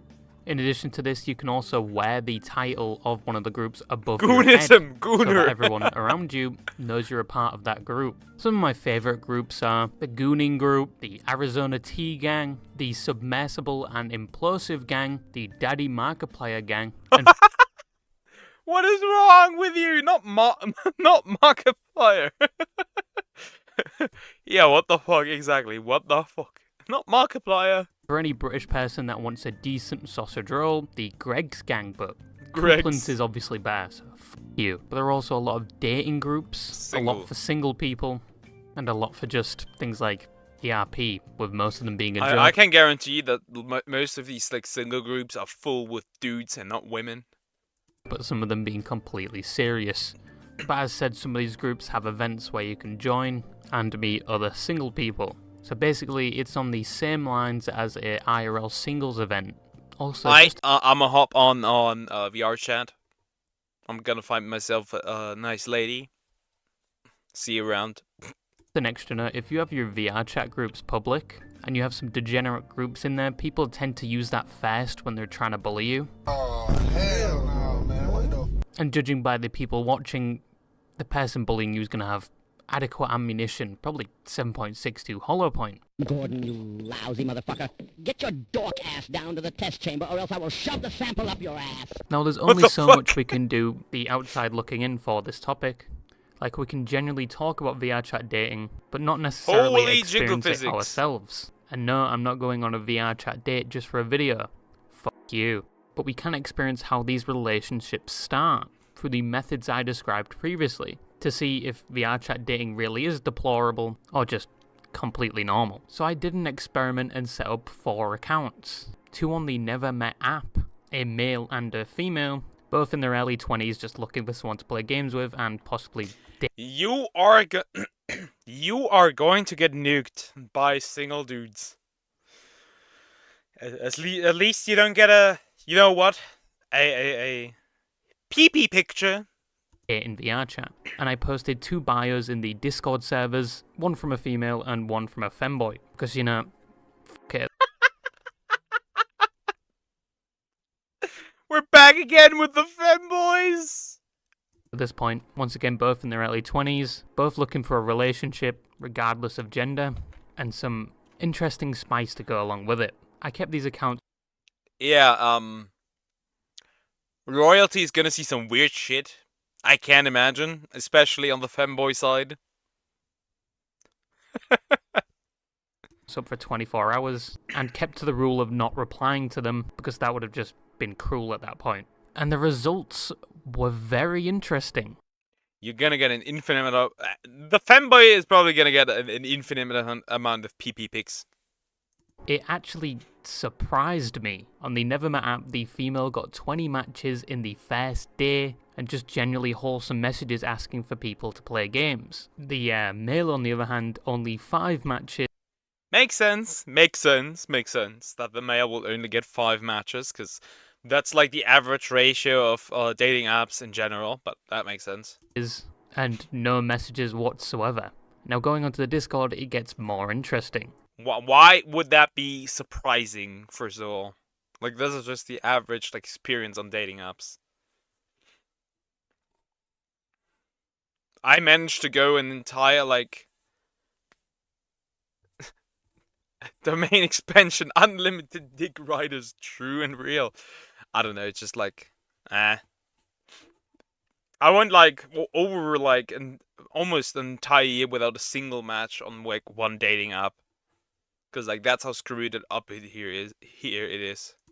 Because on the Nevermet app we're actually restricted to what we can say, but on these Discord servers we can basically say whatever we want.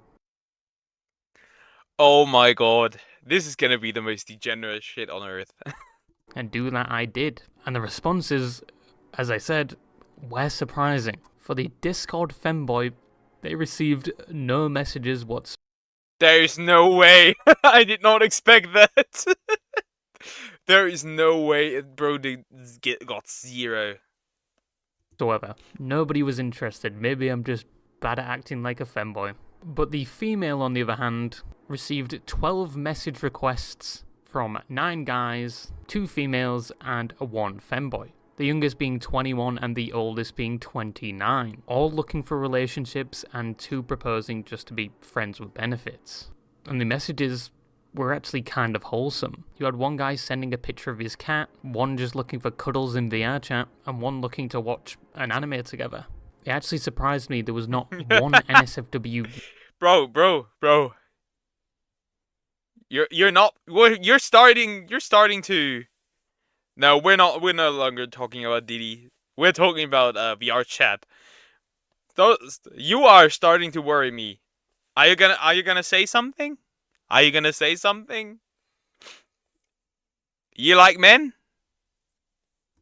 Message. Even with the bait in the bio, they all just wanted to do wholesome things. But you could make the argument that, you know, maybe they're acting like that so you don't think they're a creep. But we never know, because I'm not interacting with them any further. Send the women to me. But in conclusion, VR chat dating really isn't all that bad and probably gets a bad rep. Yes, I've made fun of it throughout this video, but that's just me being me. That's a I think bar as long as with it's Diddy, between let's 2 be honest. consenting adults, emphasis on the Kinda sometimes. adults, and they're not doing anything explicit in public lobbies where kids. You're not into online dating.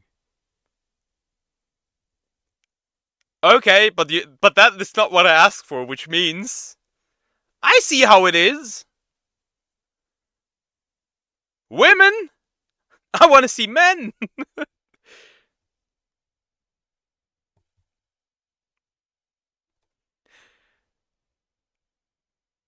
I'm not gonna say anything about this. I'm just gonna say that.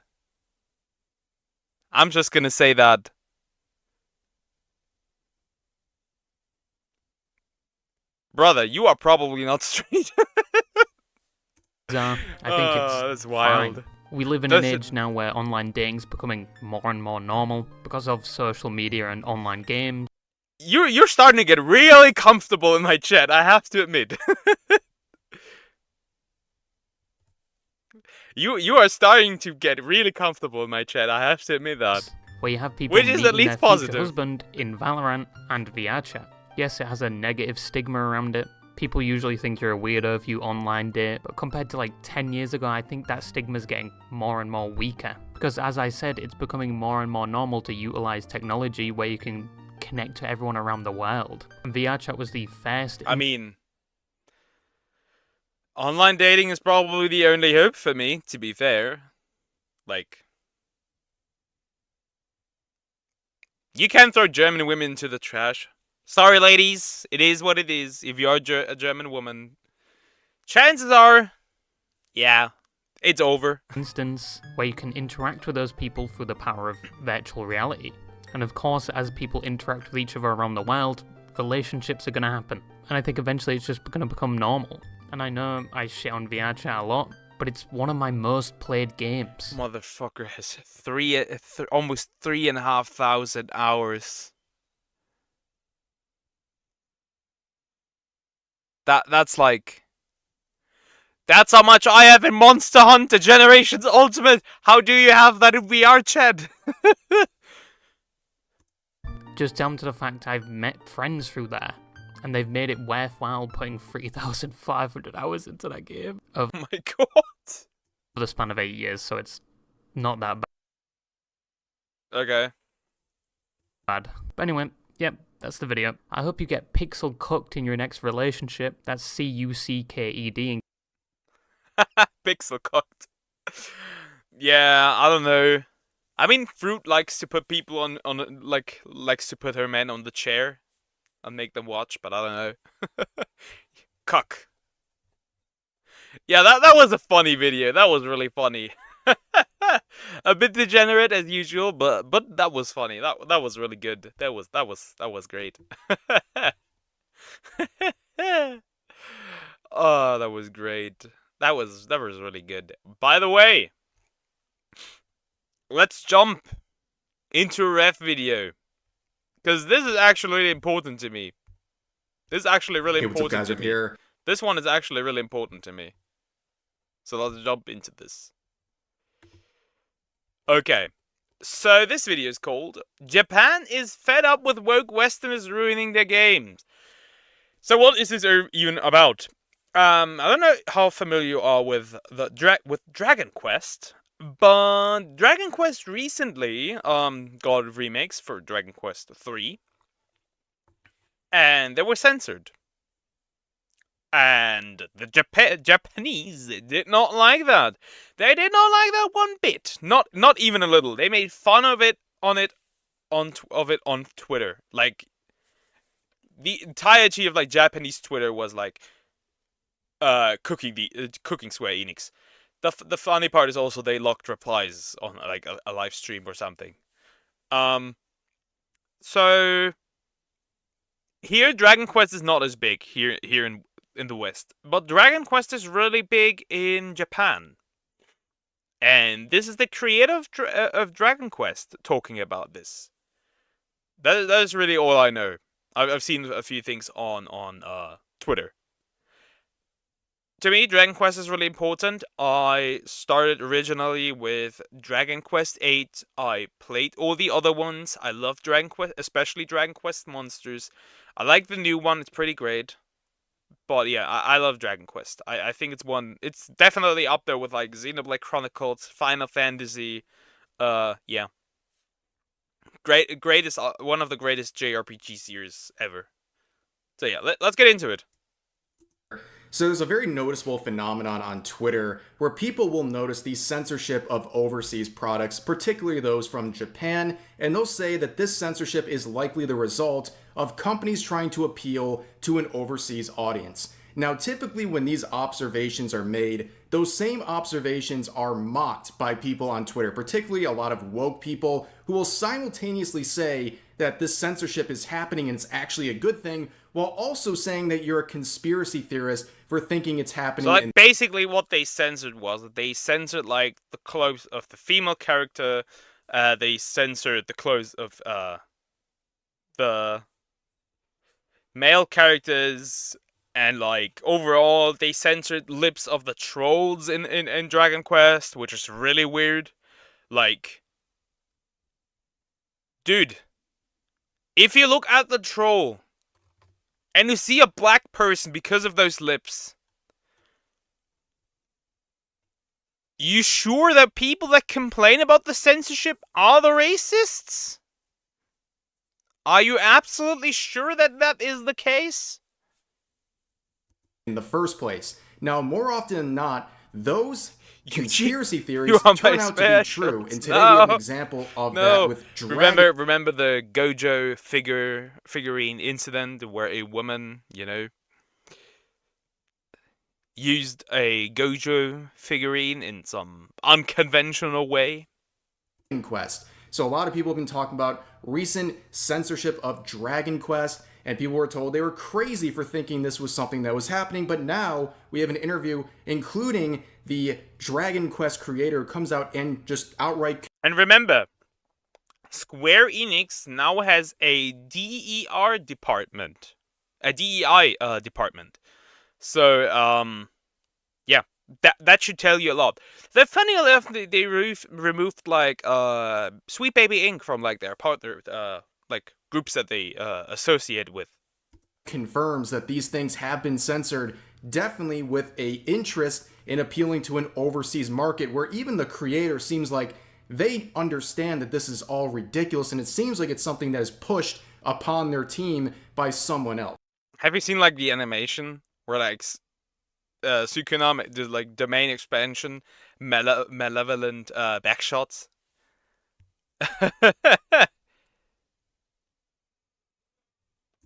Now, of course, if we're dealing with Dragon Quest, we're dealing with Square Enix here, who has been criticized for censoring a lot of games in appeal to the global audience that unfortunately, a lot of Japanese companies have been appealing to over the past couple of... You need to think about this. These motherfuckers went back to the Final Fantasy VII remake that released, like, when did it release? 2016, 17, 18? Somewhere around that time. These motherfuckers went back to censor Tifa. It's insane. of years. On top of that, up until very recently, you would see Square Enix listed on the client list of Sweet Baby. Only a few days ago, their name was removed from this list. Now, it's unclear whether that is a complete disassociation with Sweet Baby or they're just trying to... Remember, the plan is to not even have like these consultant like companies or DEI departments. The plan is for every I'm dying, for every person working in that company to promote and work on DEI. That is the plan. At least according to Bridge. Hide their association, at least publicly. We don't know what the answer is, but a lot of people are making their guesses. Now, we're talking about Dragon Quest III Remake here. So this is coming out in November. Obviously, a remake of a very classic game here. And there's been concerns about this right from the get-go. So, back in July of this year, people noticed that gender has been removed from the game. In fact, they used the dreaded Type A and Type B types instead of traditional biological genders like male and female, which is not only just a bunch of pandering and virtue signaling nonsense, but it also makes things more confusing in the game because also, isn't this kinda against... Couldn't you spin this around and call this transphobic? Because there are trans people who definitely try to fit into either of those categories, male or female, and removing them both isn't kinda transphobic. Couldn't you spin that around? I wonder if you could beat them with their own weapons. in that game, there's other jobs that are no longer distinguished by gender and name, so it makes things very confusing in some aspects. So it's not just virtue signaling, it's actually hurting the product itself. On top of that, only a few weeks ago, we saw people pointing out, a lot of Japanese gamers pointing out, that some of the iconic Dragon Quest designs have been censored. And this one with the warrior character here is one that a lot of people have really enjoyed with her bikini armor. This is something that is very popular in Japan, this design and this character. and you can see the censorship is very obvious. On the left, you have the original design. Here's the... And fun fact, there is a design from 2011. There is a design from 2011 where she wears like black clothing, like a what do you call it? Like a black bodysuit, not entirely, with like rips in like the pants and stuff. And that looks leagues better. That just looks leagues better. Which is funny. Why they haven't used that one. Because that one also looked pretty solid. Now I would still complain, because, you know, I think remakes should improve upon the original, and this is not an improvement, still. And, like, not change, like, the art style, or, like the style for what the game should go for. The censored one, they basically added a pair of shorts underneath there, which obviously cover up the top part of her legs and her hips. That shit looks and then so they put ugly. A crop top under her bikini armor here, which obviously covers up her chest. And a lot of people were very upset about this, especially on the Japanese side of Twitter, because they're now seeing these games censored on their end. It's not just localizations that are getting censored in the process of going to the English audience. They're getting censored at the base. The Japanese product itself is being censored for this global market. Now, of course, as I mentioned earlier, the usual suspects on Twitter will see complaints about this censorship and they'll say it's actually a good thing and that it's not a big deal and just get over it. Well, as I always say, if it's not a big deal, why change it? If it is not a problem, why change it? Which makes this obviously hypocritical, because if it's not a big deal, why did you censor it? Because it is actually a big deal. Because you wanted it to be censored. Then why did you do it in the first place? If it wasn't a big deal, why did they feel the need to censor this iconic design that has existed for many years completely untouched? It's just an unnecessary change, and if you don't like this design or it bothers you morally or something like that, then... Also, it is also disrespectful, because a lot of the art that Dragon Quest uses and a lot of the character design that Dragon Quest uses is by the creator of Dragon Ball, Akira Toriyama. And it's funny, if I have a nickel for every time when a creator of a popular piece of media dies and it gets changed after his death, I had 2 nickels. Which isn't a lot, but it's weird that it happened twice. It happened with Marvel, and funny enough, now it happened with Dragon Quest. Rarely quickly after the death of the original creator. Or like the original creator of the designs. That's interesting. Then just don't play the game. It's that simple. But like I said, a lot of people on the Japanese side of Twitter were very angry. Here's one tweet a lot of people have pointed out saying, why are you doing this? The female warrior from Dragon Quest is one of the most monumental figures in Japan's bikini armor culture. Of all things, it was a remake of Dragon Quest III. How stupid. I want all involved parties to apologize at Akira Toriyama's grave. Even if you have to succumb to political correctness, don't do it in Akira Toriyama's style. Some very strong words there. Now, what's interesting is there's been a recent interview including a former Shonen Jump editor-in-chief as well as editor-in-charge of Doberman's reference is crazy.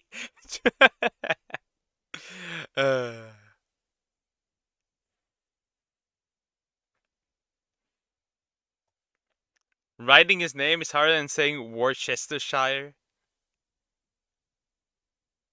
Did I say that correctly? Dragon Ball, but also the Dragon Quest creator were interviewed where they basically went over all of these censorship concerns and made it very clear that this is something that is being forced upon them in order to appeal to an overseas market.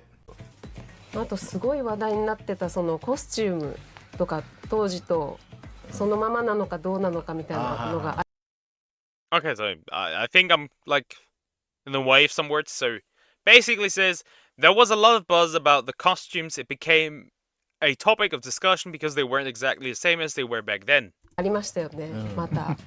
Yeah, there were various regulations in place. Apparently, it's not allowed to show too much skin. But I don't really intend to dig too deep into that. So, basically, they are fucking hypocrites. Because when it's IRL women, they can show as much skin as they want. But when it's fictional women, then it becomes a problem. That's interesting. That double standard. It's simply about the user immersing themselves in the fiction and going on an adventure. その中に主人公というあなたが入って冒険するっていうことでいいじゃないと思うんですけど。 What's wrong with it? 違うんですかね。なんですかね。よくわかんないですけどね。I really don't understand that either. ゲームだし、まあフィクションという。 It's a game, it's fiction, it's a virtual experience, so as long as it's enjoyable, I think that's all that matters. Yeah, but if it's not like exactly the you know, what people want, it doesn't matter. Because it will rip you away from the enjoyment. Again, when it matters because they changed it. If it didn't matter, then they wouldn't have changed it. 自分の中のバーチャル体験でのノンフィクションだから楽しくければいいのにっていうふうに思っちゃいますけどね。あんまり露出するとね年齢が上がっちゃうっていうね。全年齢じゃなくて。If there's too much exposure, the age rating goes up. It means we won't be able to sell it to an all ages product. まあルールがやっぱなんか各国違ったりする。 The rules vary from country to country when trying to sell widely. There's the issue of having to comply with the strictest regulations. 広く売ろうと思うと一番厳しいところに合わせざるを得ないとか。でも当時そんなこと思わなかったですけど。 We never even thought So you about can that. see in that clip, they address the whole bikini armor being censored. It seems like it's a very obvious reason why. It's because they want to appeal to a broader audience. And you can see right off of the bat, there's something very odd here. It seems like they're almost doing this against their will. It doesn't seem like this is something that especially the creator is on board with. This is something that they are doing because they're being told to by likely their people at Square Enix, and that's just kind of the... Now this dude in the white suit is, well, the former editor in charge of Dragon Ball.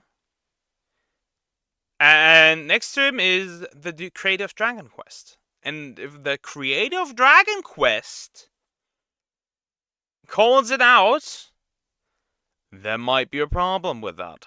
The way it is, and it shouldn't really surprise anyone, but it's obviously very concerning that they're making these preemptive censorship changes to appeal to the global market, where it's even affecting the Japanese product itself. That is a very concerning thing, especially when it's going against the wishes of the creator of the products. ある種のね、なんだろうな、絶対心というべき。全部の名を借りた悪みたいなのが全員が There's no such thing as content that doesn't make everyone uncomfortable. 綺麗汚いとかさ、善悪って人それぞれの感じ方があるわけじゃん。で、物事はやっぱり There are a few things that absolutely must not be done. As long as you follow those, you're free to do the rest. 根っこにあるのはやっぱり絶対やっちゃいけないことだけいくつかあって、それさえやらなきゃあとはいいじゃないって、そういうのがないわけよ。だからやっぱり Although I do think that I kind of disagree with his statement that there's like good and evil is different for everyone. There is definitely objective and good and evil. There is objective moral in my opinion. 欧米の方から来てる There's a religious concept from the West, especially in America, that influences their approach to sex education, right? Now, it's very cryptic what he means by that, but there's a follow-up video that we're also going to react to, where it is pretty obvious what he is talking about. 宗教的な概念から What makes it even obvious, more obvious. アメリカにあるじゃない。彼らのコンプラの考え方って本当に Their approach to compliance is really You can see him narrow-minded. constantly mentioning this whole thing about compliance. It seems like they are at the mercy of whoever they're dealing with in this situation, where they have to comply fully with everything they're being instructed to. And in this case, it seems like it's constantly involving censorship of outfit designs or anything that could possibly offend anyone overseas. And as always with these things, I wonder who is in their ear. Who is in the ear of these publishers and developers telling them these demands? Because these don't reflect the average gamer in America or in the West. They reflect the crazy beliefs of a bunch of whack jobs on Twitter and a bunch of woke people who are destroying the industry. It's very odd. I don't know who convinced all these studios this is the path to take, because they don't even seem to understand what... Investors. It's always been investors. Remember, these companies are not run by gamers. They are run by... They basically are run by investors. Because remember, the higher your ESG score, the more funding you will get. What's going on. They basically are just like, well, this is the way it is. This is an overseas market we don't understand. We just have to do these things because that's what we're supposed to do. And that's not really the case. They're just being manipulated by someone like Sweet Baby, a company like them, these consultation firms who are coming in and telling these people you need to appeal to this global market by censoring yourself. だから向こうでコミックスだけに全部その年齢で区切ってやらなきゃいけない。少年ジャンプの漫画だったら13アップ13歳以上じゃないと出せない。私は全部リテイクでなきゃいけない。でそれを訴訟が起きるそのために保険も入らなきゃいけない。Because there's a risk of lawsuits, the company also has to get insurance. So if you didn't know, if you didn't know, basically you get kind of, what's the wording? You get, basically they fine you if you don't comply with them. They tried to do this with Wukong, who actually had to pay. Like was it? I think it was $7 million. Because they would need to put woke stuff in there, basically. もうこんなねバカな国とねやるの本当めんどくさい。でそっから日本も悪影響を受けてやってるから。That is negatively influenced. Yeah. 男女選べるんだけど、In Dragon Quest, you used to be able to choose between a male and female main character, but now you can't choose between a man or a woman anymore. See? こう女選ぶって書いていけないのね。タイプ1、タイプ2なのね。We have the label in type 1 and type 2. これ男女誰が一体文句 Eldering had to do this also. わからないね。なんかThat's actually my favorite part of the interview. You can see the creator of Dragon Quest talking about the type A and type B body type changes, and you can see just like the disbelief in the room. They know what they're talking about is crazy. They know this is ridiculous, but it seems like they don't have any authority to say no to these things and that they have to just roll with it. And they're also just confused as to what the Western audience, in particular Americans, want. And you can see that last line too, like, who is even upset about this stuff? And that's the truth. Who is upset about these things? You know, a lot of these companies... Twitter. Activists working at these companies. That's literally it. Not even the people that could consider this offensive care about it. I have not seen a single trans person care about not being able to like having the type A type B thing, or like a non-binary person complaining about that. Nobody fucking cares. It's just funding. They appeal to a bunch of screechers on Twitter, but they don't represent what people actually want. That's why Sweet Baby is getting destroyed. That's why companies like them are being rejected left and right, because their values and their wants don't reflect what gamers want. And the proof is in the pudding. Look at anything associated with companies like Sweet Baby. They are failing. And companies that are saying no to this DEI and woke nonsense, they're succeeding. Like Game Science with Black Myth Wukong. They got a lot of goodwill. Wukong, Space Marine 2. That is a really good game, by the way.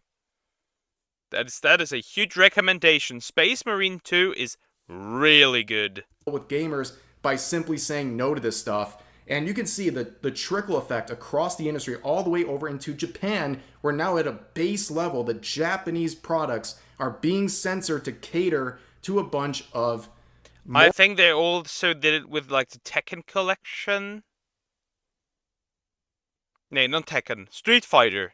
Yeah, with the Street Fighter collection, I think they did that. Where they started to censor physics for characters. Funny. How that is a problem here, but it's not a problem in Japan. But even like Japan gets influenced with this garbage. Morally righteous weirdos living in the West who have no authority or shouldn't have any authority to control how these products are being censored or packaged to go overseas. But for now, that's going to do it for this video. If you want to watch this whole interview, I will put a link to it in the description. But for now, that's going to do it for this video. I hope you guys enjoyed. As always, feel free to... Yeah, that's literally it. Like, this goes even further, actually. This goes even further. They even took down the interview. Because I think somebody said something wrong. And they didn't like to hear that. Let's jump into this one. I've seen this on my How far can pretty privilege get? I've seen this on my like main page on YouTube. And we're gonna react to this. Now this is interesting. When pretty privilege failed you, I mean, most probably know what pretty privilege is. It's basically like being blessed with the advantage of also looking good, which gains you a lot of access in certain areas. And like, pretty privilege is real. It's like the only privilege where I can say, yeah, that does exist, and it does help you in a lot of ways. It helps you get better grades in school. It helps you get a job. It helps you in different ways. But I'm interested in how that can fail you. I wonder how that can like backfire. How far can pretty privilege get you? TikTok star Charli D'Amelio. Charli D'Amelio. Charli D'Amelio. Charli D'Amelio. 53 million followers on TikTok. 9.80 million subscribers. 9.18 million. For just looking good? Nah, I don't believe that. I really don't believe that. Just for looking good? No, I don't believe that. I don't think that that's the case. No, I don't believe it. I was like, that's... She was hard and then she was not, basically. That's it, I'm famous. Don't talk to me. Guys, it's Charlie and I'm super excited to be sharing with you my first ever YouTube video on my YouTube channel. Okay. So just a regular girl. One person who saved the universe. It's just a regular girl. It must be Charli D'Amelio because she was dealt with everything anyone could ever ask to be successful. A virally beautiful face and body, every opportunity in Hollywood, commercial. Okay, boomer. The top talent agency in the industry, a book deal, a reality TV show, a TV show, a clothing line, a makeup line, a record deal. But somehow, there is still a way to mess everything up. Just really need to admit this to you guys. I actually do have nipples. And I mean, that's really like... What? Huh? Why? Why would she tell us that she has nipples? So how did the D'Amelios screw up more than $32 million worth of pretty privilege? That's exactly the mystery we're going to uncover today. But not only that, as your marketing bestie, who graduated top 1... I want that! Give me that play button. YouTube! Push me in the algorithm! I want the play button! Thank you! I'll take it. UCLA Business Economics with a background in marketing. We are going to explore how pretty privilege can still fail you if you have a terrible brand. And how you, yes you, no matter if you have pretty privilege or not, can build a successful brand to help you down your career. And by brand, I don't just mean slapping your name or face on a t-shirt. Branding is about how your future college, future boss, future boyfriend sees you. And I'm creating this series to analyze celebrities from a marketing perspective because many of whom do not recognize the power of influence they have over a generation of young girls. Yeah, we have a German influencer. Yeah, that's what you call her. First of all, she's an absolute hypocrite. She sold her like big ass car to help the climate, just to get an even bigger car. She is like vegan, but then she makes like ads for McDonald's. She makes music about like being like a natural beauty, like being like working out to like basically get a pretty body, but then at the same time she's like 98%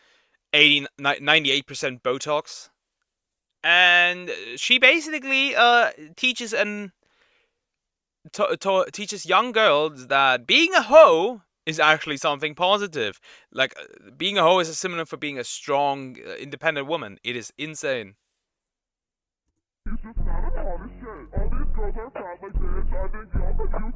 What the fuck is she doing? I really don't want to work anymore. And I think it's so important to be aware and reflective of the people who are shaping our culture. And despite how terribly the D'Amelio franchise flopped, we will also talk about how they could come back from the lack of brand and the hate they always cry about. I'm upset because I haven't been in any drama. First, we need to understand how the D'Amelio... What? Why are you trying to be in drama? Drama is never good. It never is. It only comes... There's only bad coming from it. Oh, why am I even outside of this? I just realized. Let me get big into the picture. Why are you talking about drama? To build a billion-dollar empire. Charli D'Amelio, for those who have never heard of a small app called TikTok, good for you. Is small app? Small? What do you mean small? This chick is younger than me. A Connecticut high schooler who is not a nepo baby, an Instagram heiress, or a self-made artist. She started creating dance videos on TikTok in 2019. Man, I hate this shit. I hate this shit. I sit here, slave away, and then this chick has just like dance, and then like get a 100 million like horny dudes. Broke the platform and the Guinness World Record as the first person with 50 million followers on TikTok in April 2020, then 100 million in November 2020. The entire internet and Charli herself was dumbfounded by this success because while Charli was a dancer, many have claimed her dances to be mediocre. Surely it can't be that people are shallow and that the TikTok algorithm prefers a pretty face, right? Not possible. If you have TikTok, do something for me real quick. Open the app. Just type in Spider-Man. And you will see some shit. You will see some shit. At all. Of course, Renegade became the Charli D'Amelio dance because she did it so much better than the original choreographer. And of course, the reason Dixie D'Amelio, Charli's sister, began blowing up too was that her natural talents blew the platform away. All in all, some people are born on the right side of the beauty algorithm and beauty standard, and some people just lose in the genetic lottery. That's just how it is. Some people just lose in the genetic lottery. I am some people. You should embrace it. But as the sisters are dealing with this life-changing fame, which in this day means power, which means money, their parents and new team saw a pot of gold. How exciting! There is so much possibility when the hype is only rising for the girls. They were seen as the model citizens of TikTok and basically had the attention of every teenage girl in the nation. There was so much potential here for them to grow into the icons and role models for the next generation of young girls. But no, the D'Amelio parents said, heck, we are the new Kardashians. And if you're the Kardashians, then being hot is all you need to build a successful business, right? You're going to bed? Alright. Good night, Toast. Have a great night.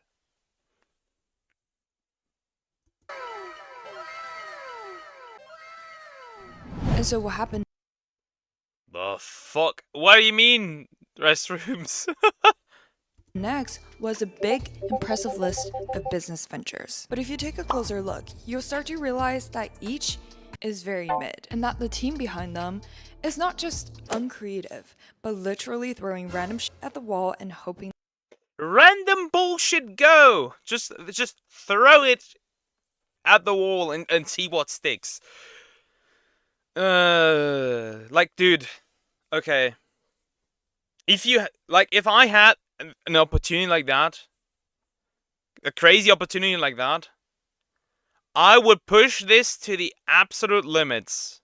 Not just for my personal gain, but for the gain of others as well. I would do, if I had like the power, like the same stuff as like Iron Mouse, like that following, I would do a charity stream every other week. I swear to God, I would do a charity stream every other week. It'd be insane.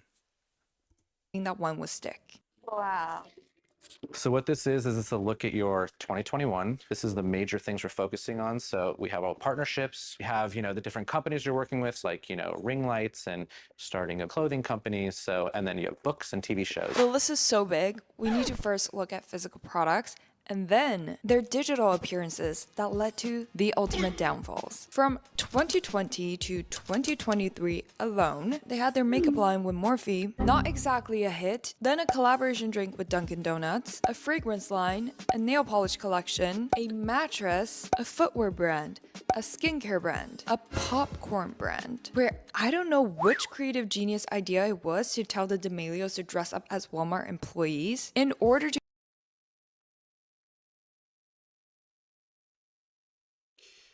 This is all just like useless merchandising stuff that really doesn't like do anything. Like, you're not doing anything memorable with that kind of hype.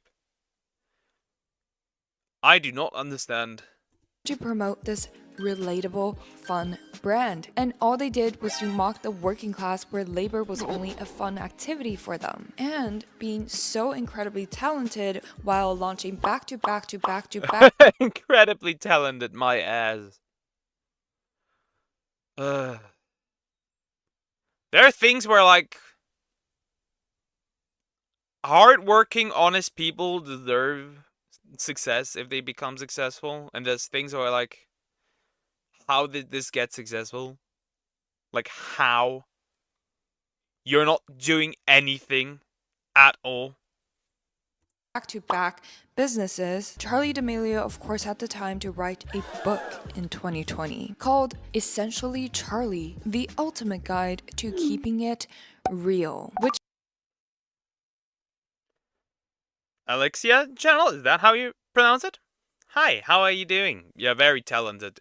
Dancing on TikTok. became a New York Times. And then you using that misplaced hype and like success and throwing it into the dumpster. How? What are you doing? Bestseller. If there was an award for launching the most number of unmemorable businesses, the D'Amelios probably would have won. The comedic timing of laundry noises in the background for a video. That is wild. That's my laundry being finished. If I didn't tell you, you probably don't even know half of these brands existed, and some of them... I don't even know that these girls existed. What do you mean? How should I even know that these brands existed? What? Deceased. Because honestly, by the speed that these products were launched immediately following the blow up, there is just no way that they were developed with care and passion from Charli and Dixie. These brands have no connection with them. Like, why shoes? Why popcorn? Why mattress? It's just like... What do you mean doing TikTok is very demanding and very hard to do than your daily 9-to-5 job? I mean, there are content creators on TikTok that put in a lot of work. I know a few content creators on TikTok that work really hard, but this ain't it. Slapping the D'Amelio label on a bunch of consumer goods that are very mid themselves. D'Amelio footwear is recommended by doctors to treat broken ankles. Don't say you can't.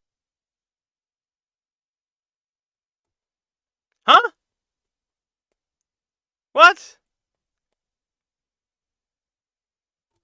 Also, she sounded super like. This is like me after like a few sips of alcohol.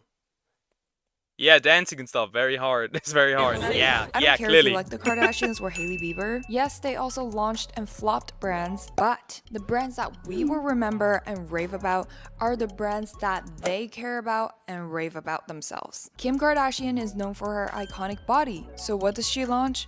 Skims, a shapewear company that has quality products that could sell even on their own. Kylie Jenner, known for her lips, so Mama Chris got her to launch Kylie Cosmetics. Hailey Bieber, the woman is constantly showing her glowy skin, and each launch is super creative and tied to her personally. Emma Chamberlain, vlog. I'll be real.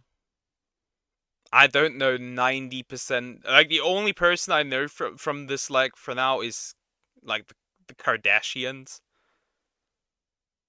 But the other people, I have no idea who these people are. For 4 years. It just makes so much sense to have a coffee company, and she has killer creatives. Alex Earl's merch, very on brand with her personality. The fact that you don't even know the name of the quote-unquote brands launched by the D'Amelios shows you how disconnected they are from these. Yeah, but like, I don't really care about skin color. Not my business to talk about. And to be fair, you also have to look at like numbers. We're in the West. There are a lot more white people, so obviously, though other Kardashians white, I didn't even know. So it kind of makes sense why you would have a lot more successful white people. To be fair, that's just how it is. Because like numbers, majority. Just like a lot of rappers, like you wouldn't complain about like rappers being like majorly like black, because like that is what they have more or less built, if you want to call it that. So I don't really care. Brands. And it is so funny to I don't read really Charli look at that. D'Amelio's brand inspiration for the shoes as, quote, "We are always in heels, we are walking carpets, we've done all the uncomfortable blister-filled shoes before." So it's been really nice to be able to look into our closets and see, what are we missing and what do we have that we can make better. Clearly, extremely relatable to their teenage girl fan base who walk in heels and go to carpets all day. And clearly, the dream shoes for the teenage boys who follow them because of their hotness. I'll be real. The only reason why she's successful is young boys on TikTok. I'll be real. Because the TikTok algorithm is made in such a way that it tries to push in like attractive women and like push that a lot. Just type in just type in Spider-Man on TikTok. What 11-year-old Timmy is getting is not Spider-Man. 11-year-old Timmy is getting attractive women in a tight Spider-Man costume. The title of the video that I'm watching is "When Pretty Privilege Fails You." I love you so much. We love you so much. Charlie, let's go. I love you, Charlie. You're the go. It's crazy. Yeah, it's just young boys finding her attractive. Literally. Their entire marketing team never gave a single thought to who the targeted demographic is, because it is not women in their 20s and 30s with actual purchasing power. It is young boys in their like early, or either early 20s or even younger than this, like 16-year-old, 15-year-old boys who will want to wear these hot pink or electric blue pumps to work, which is probably a hard concept for the D'Amelio sisters to grasp because they never had to work a single day since they had enough money to do whatever they want since 17. And at this point, it is apparent that the main issue is the D'Amelios don't know why people follow them. And frankly, it is hard to answer that. They like me. They're like me for real. Why are you guys subscribing? I still haven't found it out. Question, as many still only know Charli D'Amelio as the famous TikToker who dances and not much more. Surely, digital appearances should help, Right? On the personal branding side, although it seems like the D'Amelio family has done so much since Charlie... They had a was that? Wait, let me go back. Was that a fucking movie? Charlie D'Amelio as a famous TikToker They like who me for real, dances for real. and not much more. Surely, digital appearances should help. They had a TV show! A 2.8 out of 10 on IMDb.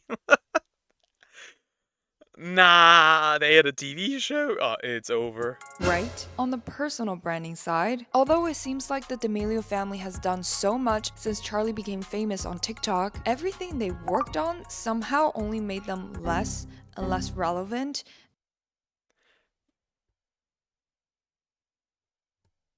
Apparently so, apparently so. Making the sluttiest of brownies with Kelly Sweeney. Another look at those views. Look at them. This is like literally just a case of people not knowing 2.8. Dang, it's a show ever. It's like it's literally just people not knowing what to do with their hype, not being able to capitalize on their hype because they don't even know why. See, that's why marketing agencies are useless, apparently.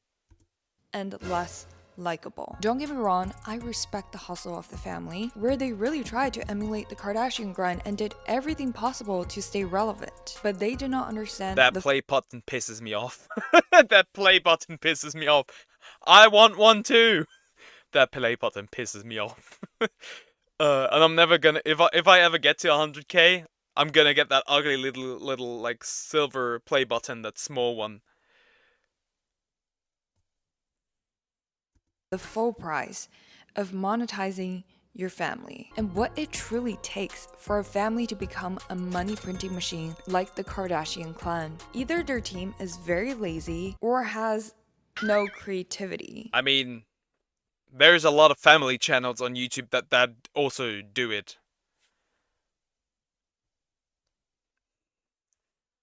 You want the play button too?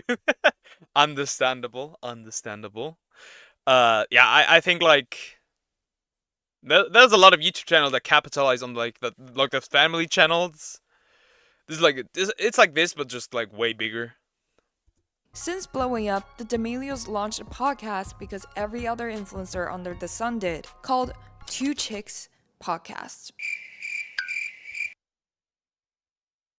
That's like even less creative than the Red Pill podcasts. that is even less creative. That's kind of wild. How can you like how does this get even worse? They made a total of 27 episodes before asking the question, is this what the girls actually want to do, and do they have anything to talk about? Dixie began doing music, and so did Charlie. They had their family YouTube channel, which had a lot of backlash since the first episode, where the girls were seen as extremely rude and inspired. That was James Charles. Oh no. The kids channels, I've seen kids channels. I've seen a lot of kids channels recently, more than I would like. There's the Minecraft kids channels, like those are wild. They are creative in the way how they try to have early sexualization for children, or like the animal channels where they abuse animals and like it's on YouTube Kids. That is wild. Like drugging little monkeys and like putting like little dogs and like and plastic egg. Of a private chef made meal. Dixie threw it up in front of everyone, and Charlie said it's better to get dino nuggets. Sometimes happens when. Oh god. That is incredibly rude. I'll be real, if I eat something in public, no matter how shit it might taste, I will eat that stuff. I will eat it because it's just literally just like a result of not knowing the value of food. It literally is. Do we have any dino nuggets? At this point, the D'Amelio brand was already out of touch with their audiences, who likely don't live in a large mansion with private chefs, but that's okay. They don't have to build a relatable brand. If they want to be more aspirational like Taylor Swift or Billie Eilish, they could keep. I don't like either of them. I don't get the Swifties. Sorry guys, I don't get you. And like Billie Eilish is like a little bit too much misandry for me. Thank you. Keep their mystique and stop doing the mediocre family content. But no, the team behind the D'Amelios wanted them to be the Kardashians and put them on a reality TV. The Kardashians from Temu. We don't need the value of food. We need all we need is the brand of said food. True. It literally is just Kardashians from Temu. TV show even after the YouTube family channel backlash. While they lacked the very essential elements of the Kardashians to be interesting. Oh my god, I'm gonna cry! My diabetes. Sex tapes, celebrity scandals, divorces, pregnancies. The D'Amelios are just too normal and unproblematic compared to other celebrities. It is insane how you can fail this. It is infuriating. It is infuriating. It is so infuriating. Quality, nah. Branding, yes. Just like Apple products. It really is like just infuriating. Nothing more. It infuriates me how you could fuck this up. Like, imagine just building a brand and then later also using that money to do good. I could have done this so much better.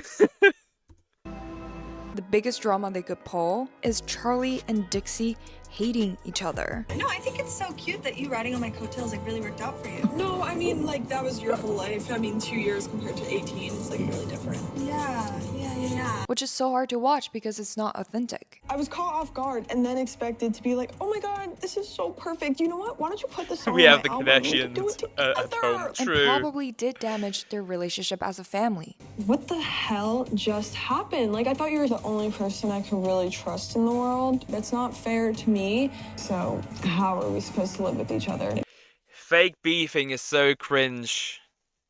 I mean, the YouTube era of it was kind of funny, like the fake beefs with like people starting beefs for no reason. That era was kind of funny and entertaining, but this is not. This is just cringe.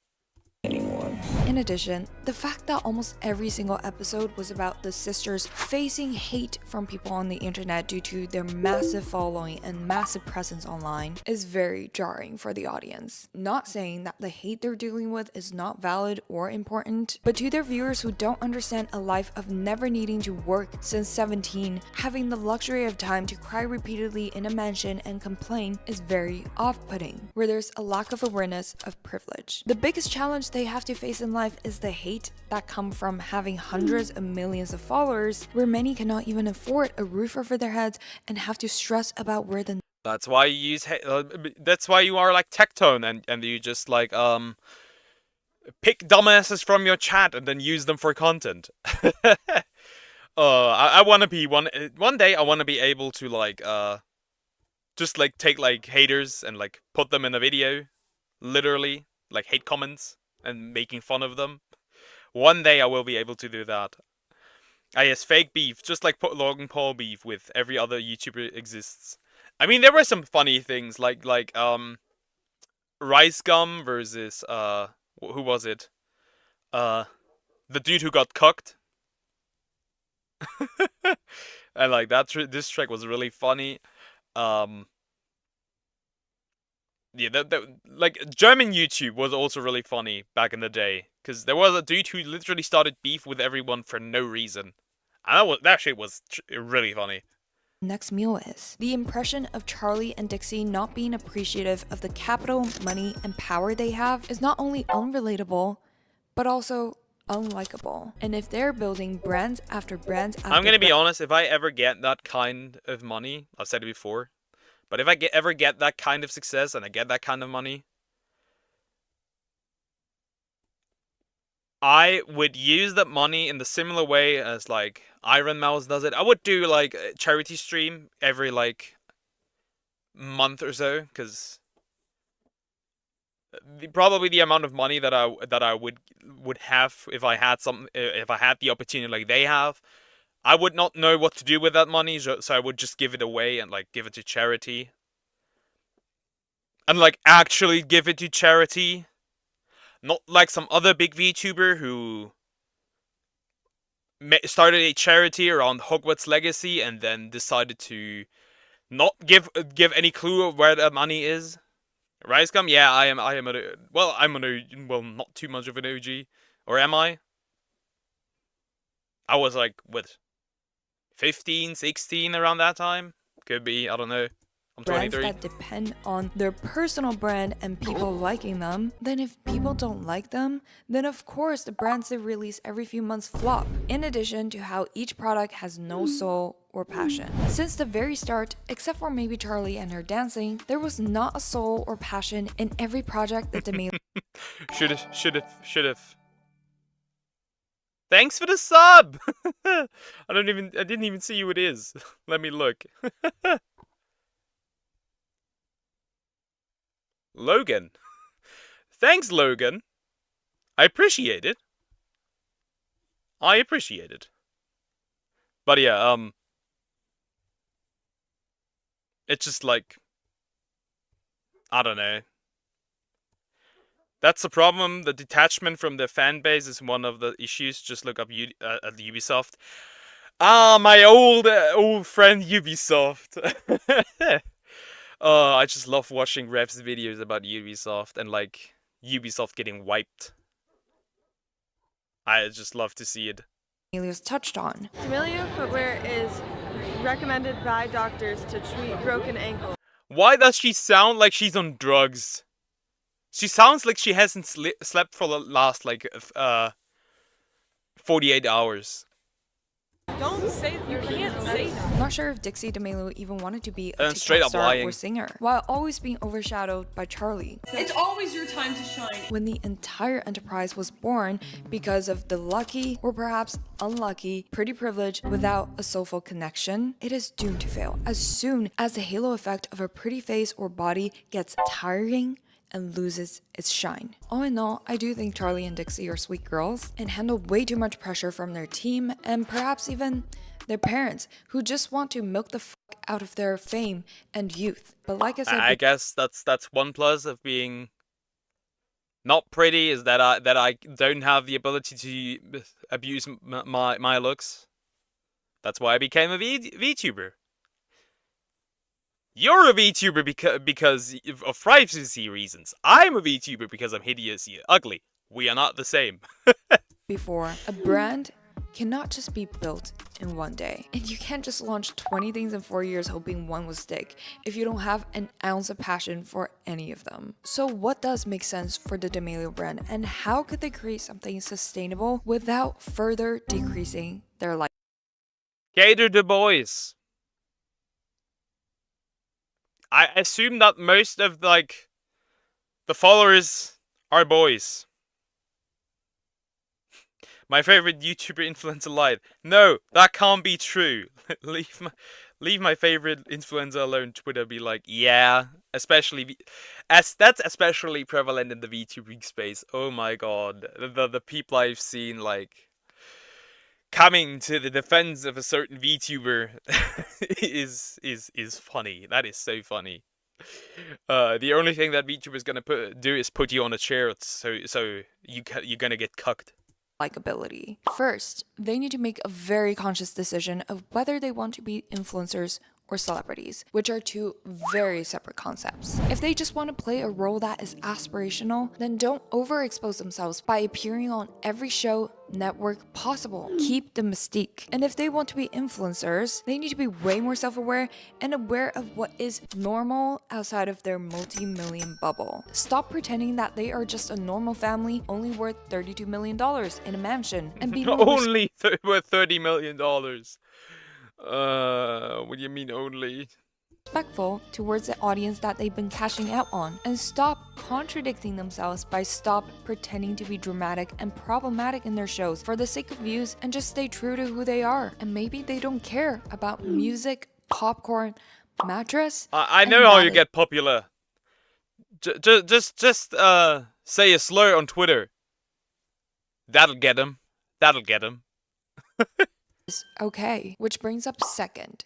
They need to stop launching brands. The next brand launch needs to be something so thoughtful and something they absolutely love. Because so much trust has already been lost, they need to let every ounce of the next product to show that they poured their soul and their heart into it. And maybe they're not passionate about anything right now, which is also okay. Do some soul searching first, then develop the product that their audiences actually need. And to be honest, if they don't care about products, they don't need to create one. There is already enough money to be made from working with existing brands that align with them. Third, not sure about Dixie, but Charlie's initial dream was related to dance, and her going on Dancing with the Stars was a great move. It just aligns so well with who she is at the core. Instead of starting drama just to start drama with Dixie about pursuing singing. Many people in It's literally just like hot girl gets famous on TikTok, then fucks it all up.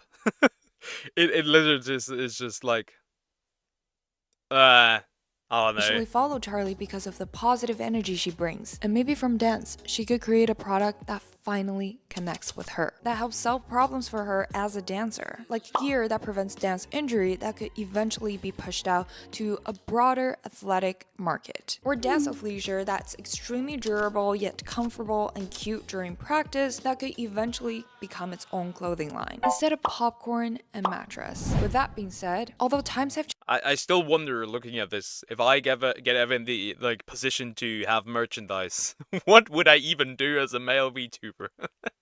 I obviously can sell degenerate merch. That is not working. So I don't know. Change, and the D'Amelio sisters are highly unlikely to regain that surreal level of mass attention again. All they need to do is to build a stronger connection with their existing massive following instead of treating them like cash printing machines to feed soulless products to, and stop doing and saying problematic, offhanded things or complain about their privileges to be further disliked. I really don't want to work. It is so easy. Just say a slur on Twitter. Twitter freaks will come out of from their woodworks, and you'll get some push for the algorithm. If you want controversy. Can get you far, but cannot last a lifetime. Ultimately, it still comes to good intentions, authenticity, and hard work to build a long-lasting brand, which I do believe the D'Amelio sisters are capable of, and can have a rise. Yeah, the video is really good. She brings the backstory up, provides a way to solve it. And the conclusion makes sense. Yeah, she does a good job. If they choose to use their influence for good impact. That's how to grow real influence instead of a pretty follower account. But most influencers really don't use their like what they're doing like for positivity. That's not happening. I would actually say like I would prefer if people would put their goals up front, to be fair. Let me know your thoughts if you think the D'Amelio brand was a flop or not, and comment below which celebrity you'd like me to analyze next. It's really just like it definitely was a flop. I mean, they could save this. They could save this if they like actually know what like their audience wants. And to be fair, most of this video was mostly just infuriating. How do you like misplace your hype that much? Just sad. But man, it really just is that. It really just is that. But yeah, that video was good. That was a really good video. I have to say, she's doing really good. Yeah, definitely. That's good. That was enjoyable. Yo, I think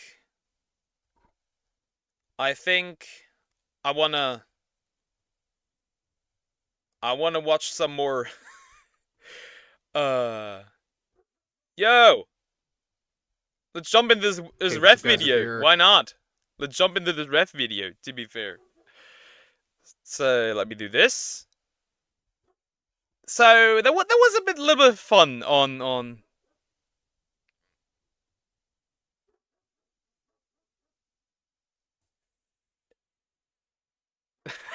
Yeah, literally. Be right back. Literally, yeah. Let's just do that. I'm gonna catch some strays for using the word retard a lot. It is going to happen. It is going to happen. It will happen. By the way, love that ref plushie. That is cute. Now, if you didn't see it on Twitter, there is a game engine called Go.Engine, where the community manager had a breakdown. Basically, what they did was, is this even the video in the right order? Let me check that real quick. Is it in the right order? Yeah. I think it is. Is it? Is it not? Hey, what's up, guys? Rip here. It is. No, this one is the next one. This one is the first one. So, back to where I was. If you didn't see it on Twitter, this engine had a community manager, or moderator, however you want to call it. Obviously, woke. Oh no, not the Godot stuff. I haven't seen all that much. I've only seen like a few tweets from who was it? Grums, yeah.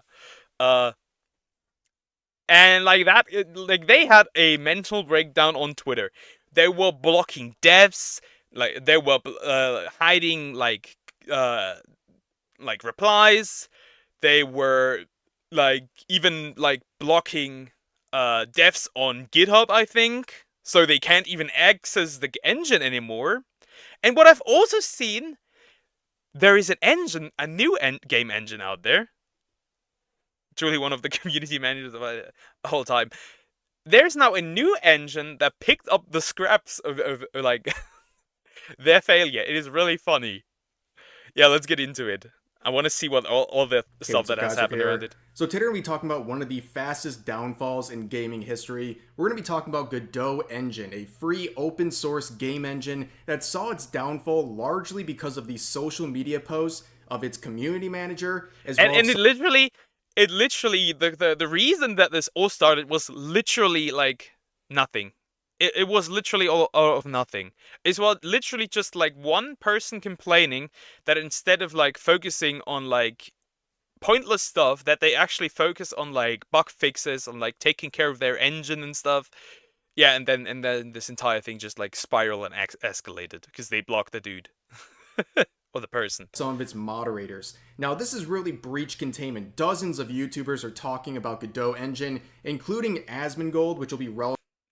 Of course. People were saying that thing that hair colors that hair colors would trigger me.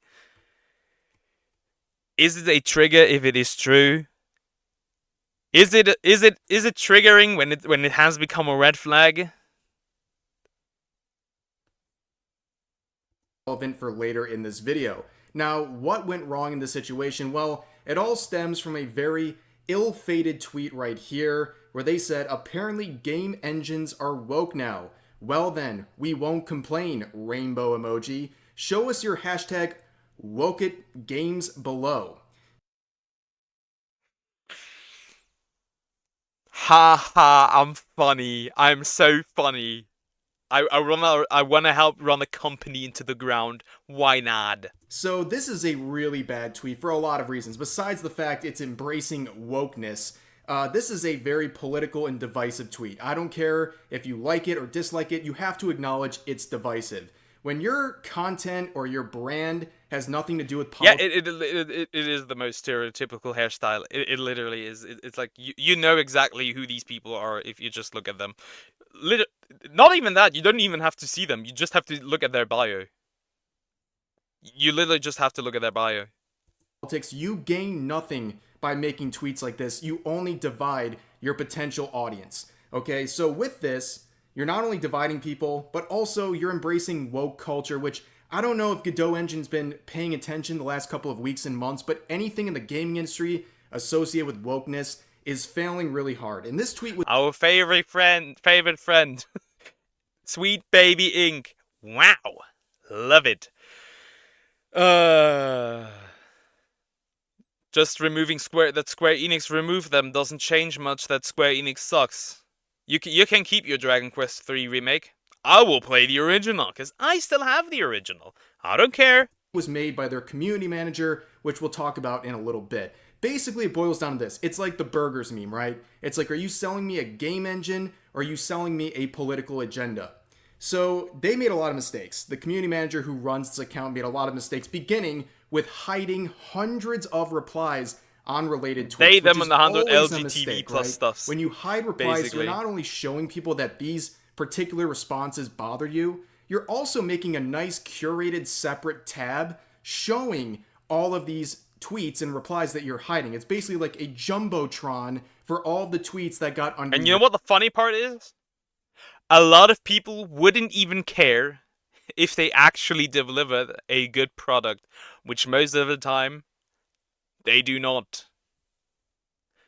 Because these companies aren't ran by game developers.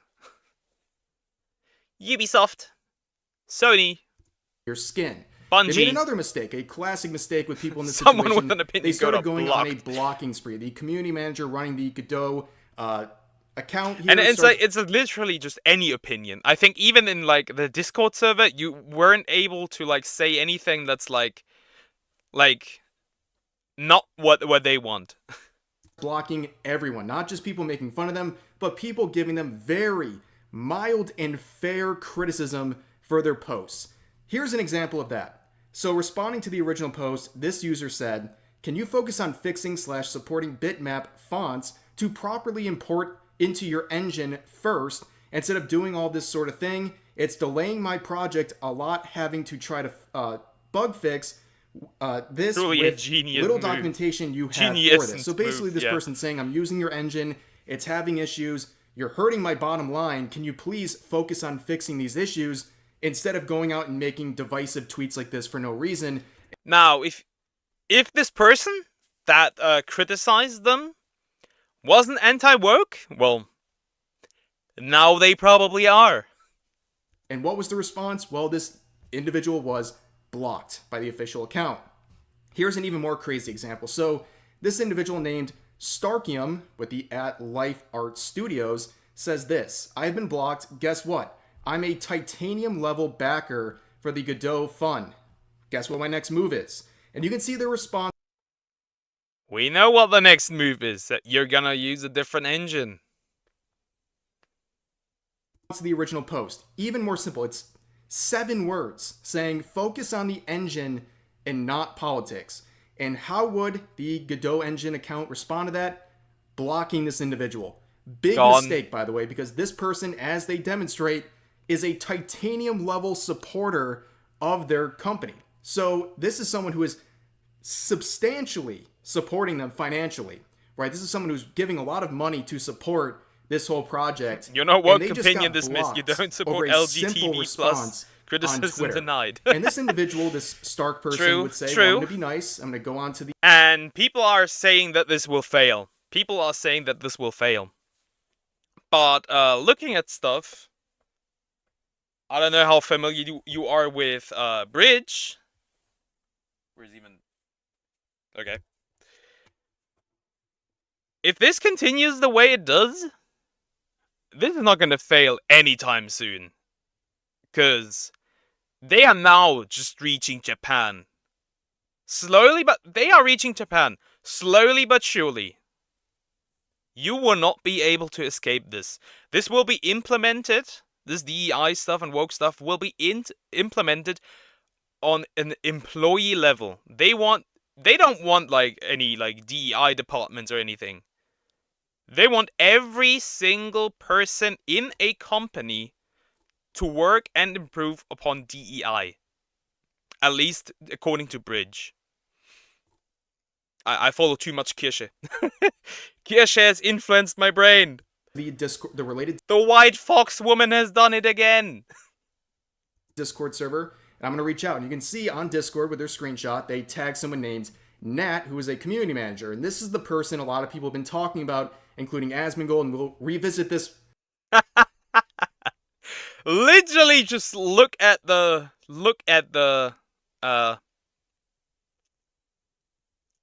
bio.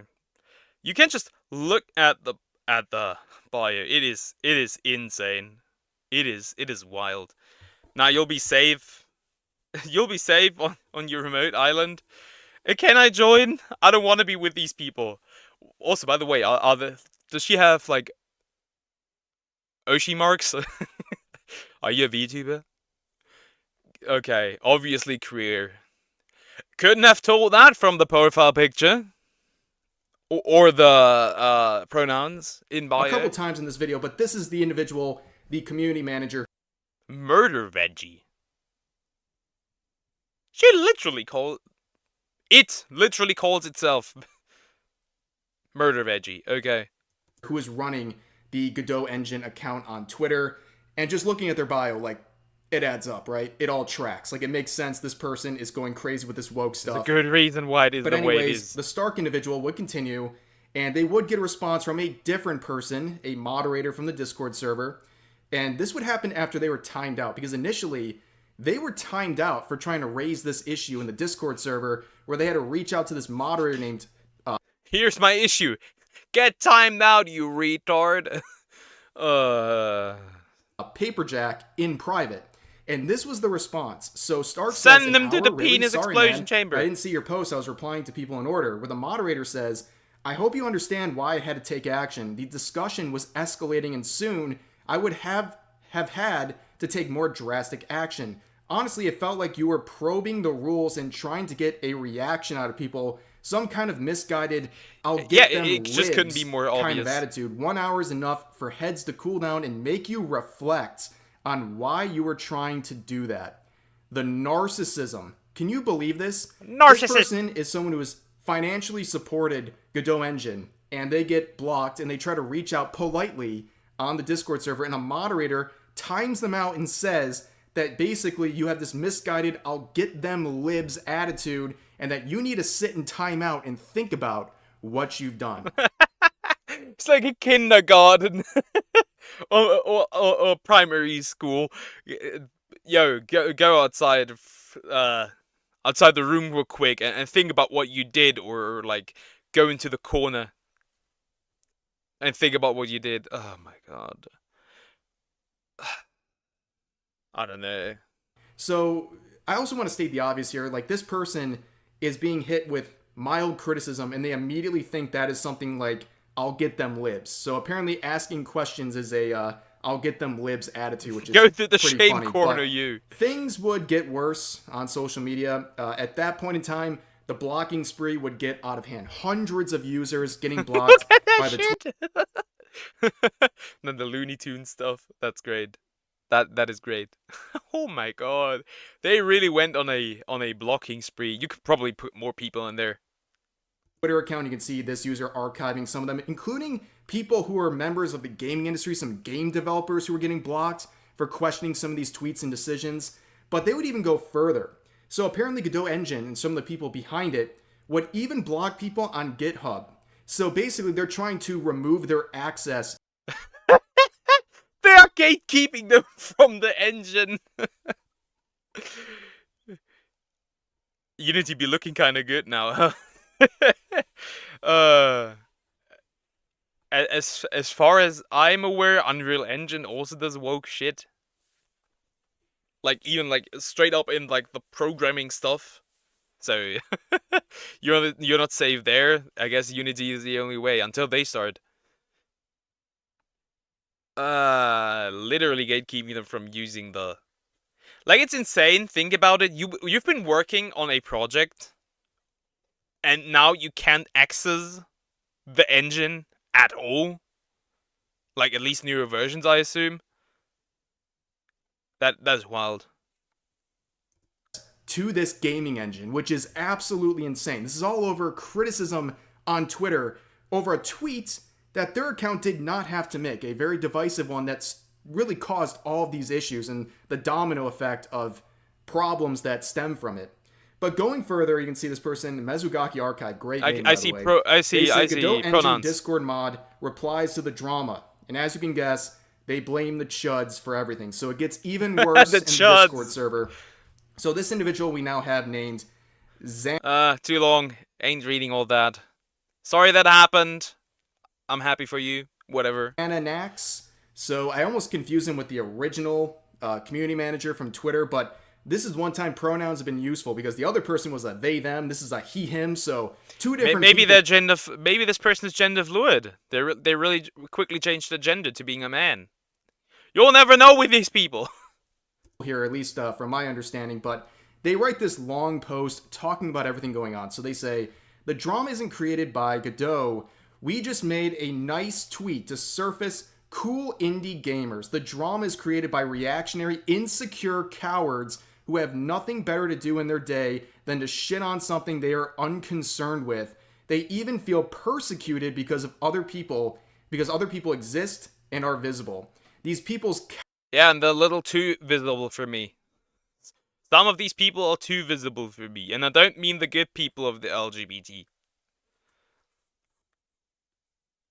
I mean the weirdos. I mean the equivalent of the zoophiles in the furry community. Cowardice and small-mindedness is a danger to everyone.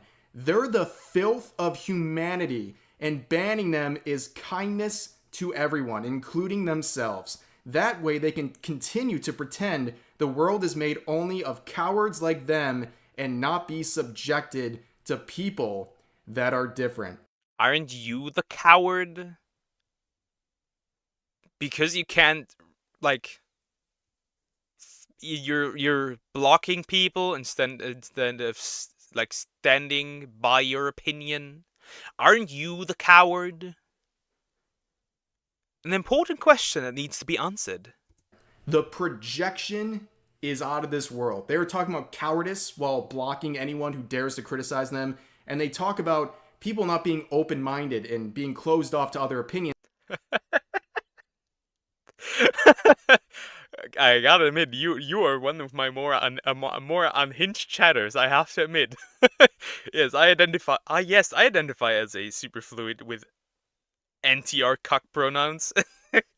you are a little more unhinged. I enjoy that though. While they're blocking anyone with a different opinion, it's absolutely insane. But this individual will continue saying stuff like this: "You have no right of speech here because I consider your speech to be toxic vomit. If you think inviting queer people to share their games is politics, you're a toxic piece of F, an evil human, and they're not gay team. They just tweak the system, true.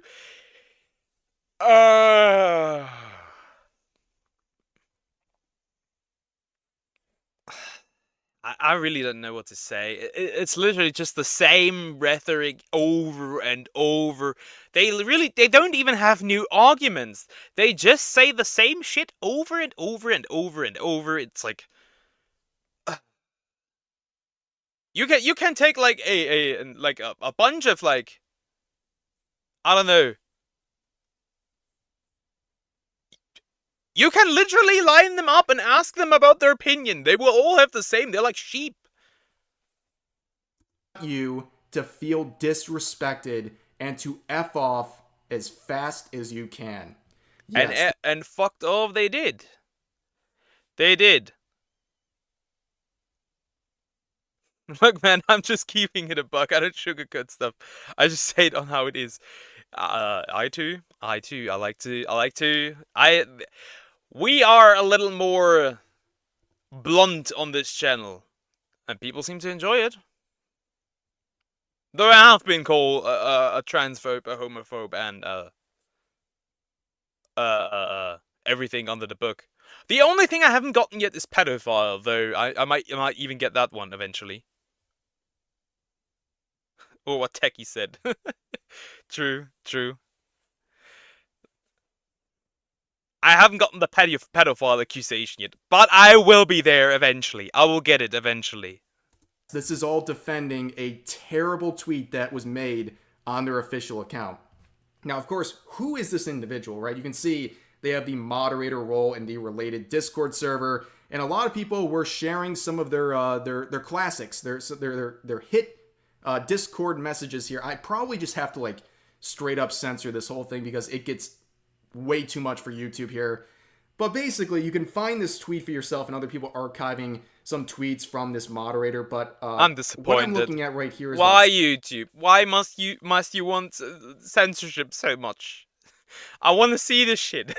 6 I want to different look it up examples on of Twitter. them saying the N-word with the hard R, and they're directing it at multiple racial groups here. Like they're attacking a whole bunch of different racial groups with these tweets. I mean, like I said, I can't even really show this on YouTube, even censored, because it's crazy. So this person really loves the N-word and has been using it regularly for quite some time now, and a lot of people see that and say, wow, this is the person virtue signaling me about criticizing their tweet about embracing wokeness. Okay. How ironic is that? We'll remember that. But you can see Vera Dark here. She would grab some more screenshots from the related Discord server, and it only gets worse with this Xananax person. So here's a conversation where they say, there's no ambiguity, by the way. Anyone who speaks against this needs to be banned immediately. May they be good people? Maybe. May they be redeemed and learned? Sure, it's possible. They can do so on their own time and come back once they know better. In the meantime, they're toxic weeds and need to be removed. So basically they're saying that people who criticize Godot Engine in their tweets, they need to be re-educated and basically... What? Should I go on some, like, brainwashing tour? Like what do you want me to do? Comply? Even though I don't agree? I guess that's what these people want. Adapted to go back into society, and this very established server where apparently you have to be a very distinguished and cultured person to understand the lessons they're trying to teach here. But they go on to say, we don't want them in this community, referring to people criticizing them. And they go on to say, anyone who opens their mouth about why Godot woke can F off to the end of the universe and then F off some more. Blocking immediate and complete 100% agree. They continue on by referring to their critics as cockroaches. They say removing cockroaches from the community is making Godot good. And they further say, no, it's the utmost productive. Let the FOs that hold society back be shunned everywhere. Ain't no time for them. Let them get effed.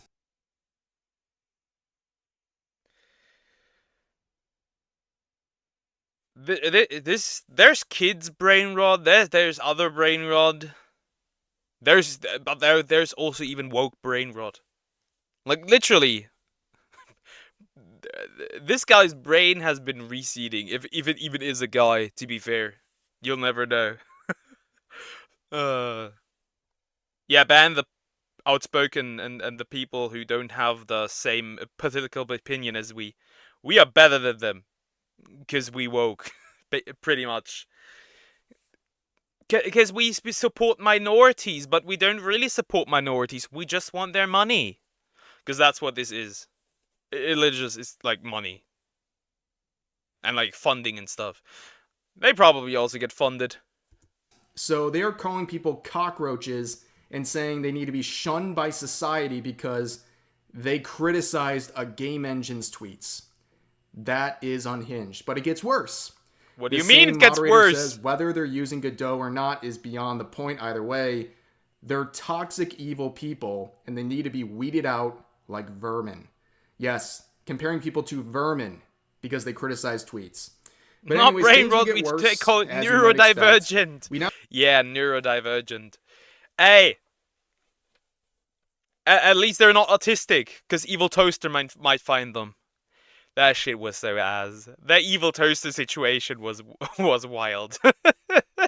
The Evil Toaster situation was wild on Twitter. That was wild. The hot people test. The fetishization of autism. Now have the creator of Godot Engine here, Juan Linietsky, who has gone private as a result of this whole situation. On the one hand, I feel somewhat sorry for this individual because these aren't his responses. Yeah, obviously. Bro just like woke up to those tweets and was like, okay, bro. What is going on? That started this whole thing. It's community managers and moderators. But at the same point, you're responsible. I don't know. Maybe. You'll never know. I see a theme though. I see a theme. I see correlation. For the people working for you or working under your name or the name of your product. So I don't really feel like too imagine sorry. you lie in bed. You wake up. You open you open Twitter and the first thing you see is like hundreds of like replies and tweets. And you think like, oh my fucking god. Whoever I put in charge of like my community needs to get fired. It is they're probably not fired though, I assume.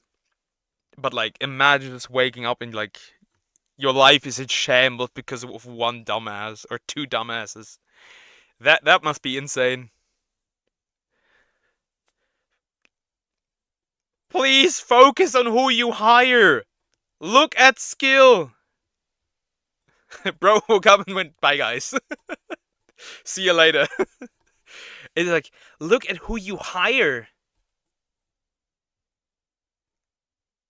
At this point, just hire regular dudes.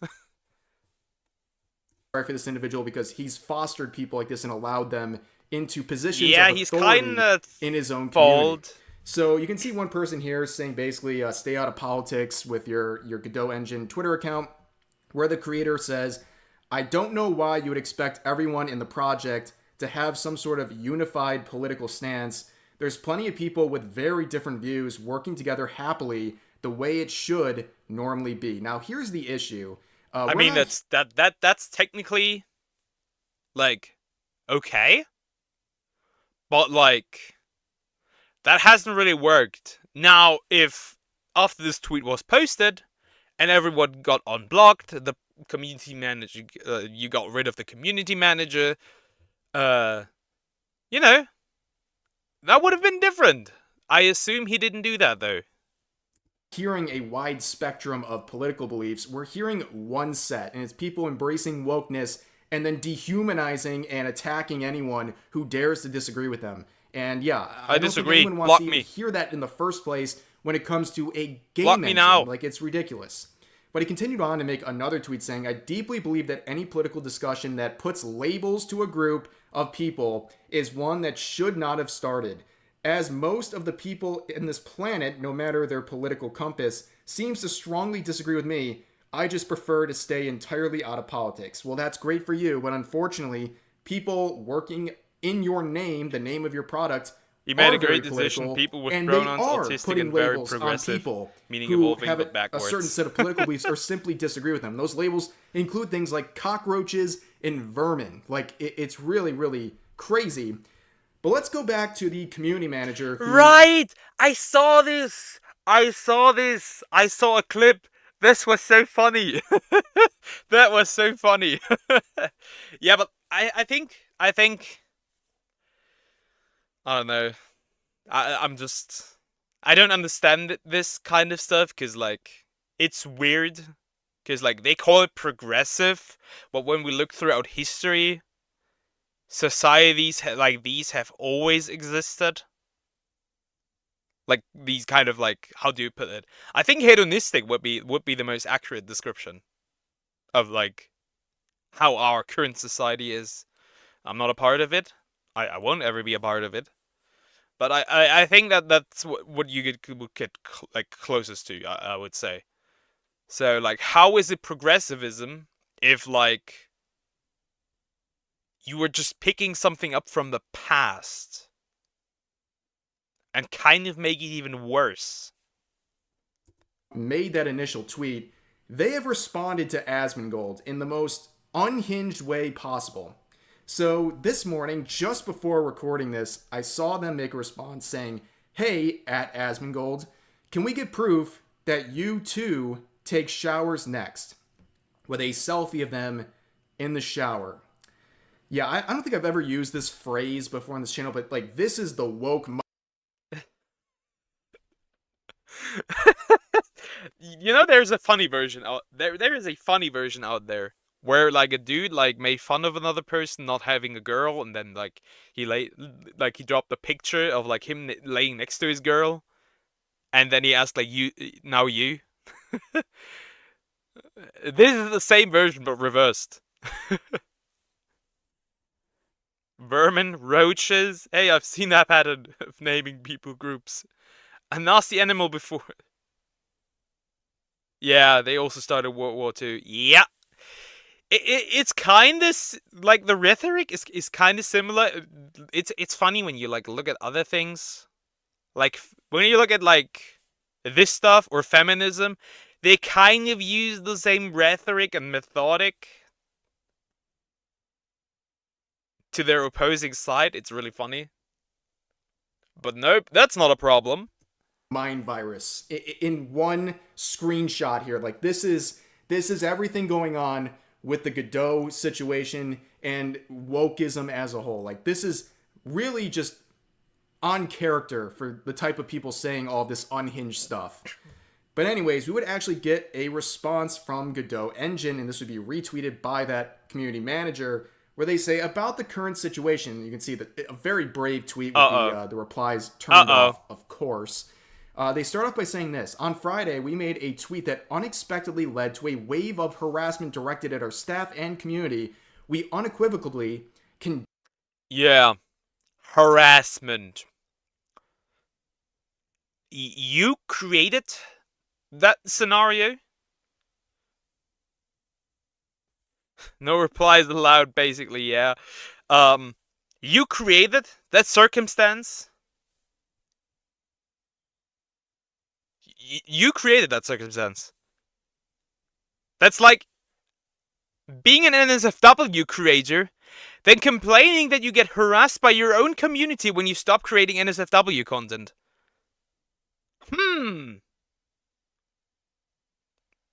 You shouldn't be harassed, but at the same time, you kind of created that problem.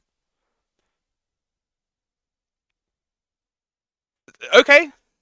Condemn this abuse. But again, as we usually see from these people, no accountability whatsoever. Zero. None. The volume Not whatsoever. Of negative engagement overwhelmed our moderation efforts. While attempting to protect the Godot community, we mistakenly blocked individuals who were not participating in the harassment. The Godot Foundation Board takes full responsibility for these moderation acts. Kind of reminds me of Ubisoft, to be honest. That kind of reminds me... That kind of reminds me of Ubisoft when people point out problems and then Ubisoft blames the players. I hate it. Yada yada yada. So they are playing the victim.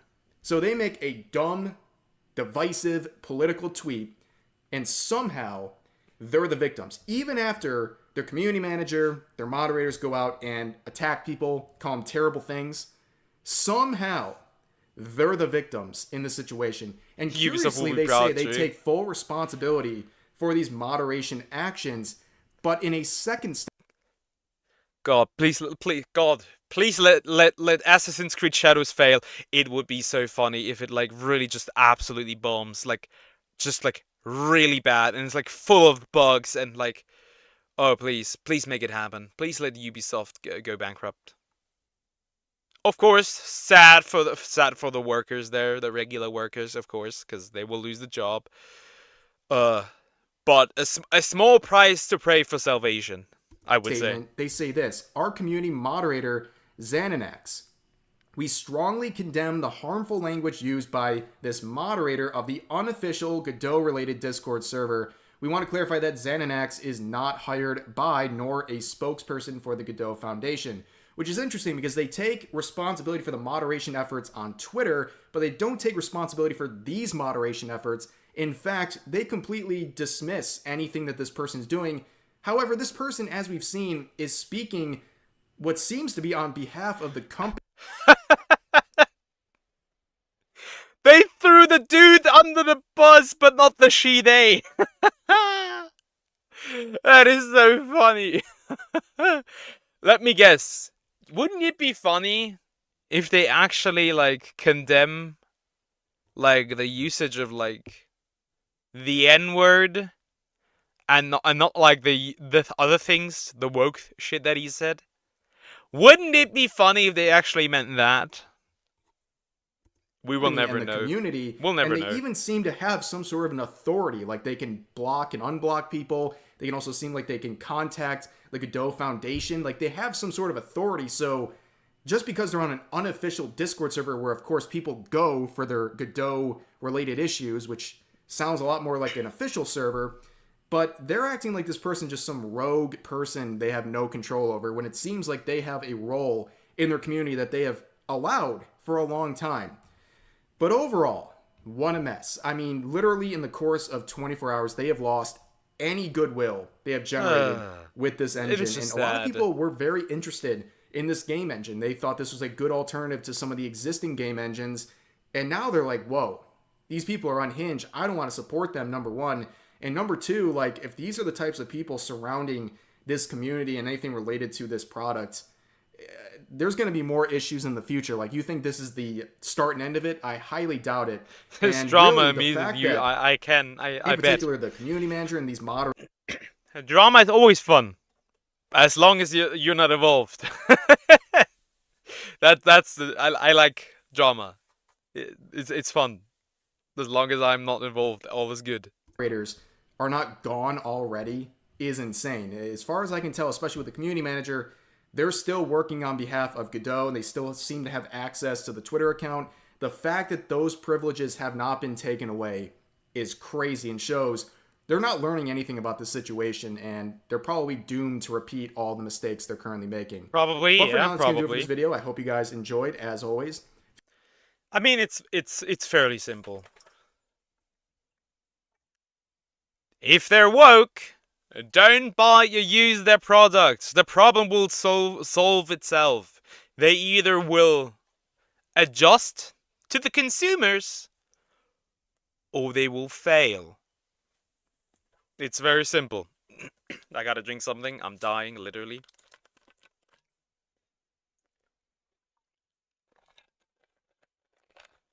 And I can already tell. I can already tell that I will eventually be part of drama. That will happen, and I already know like what my drama will be. I can already tell, and it's not the anti-woke stuff that will not get me into drama. It's other things.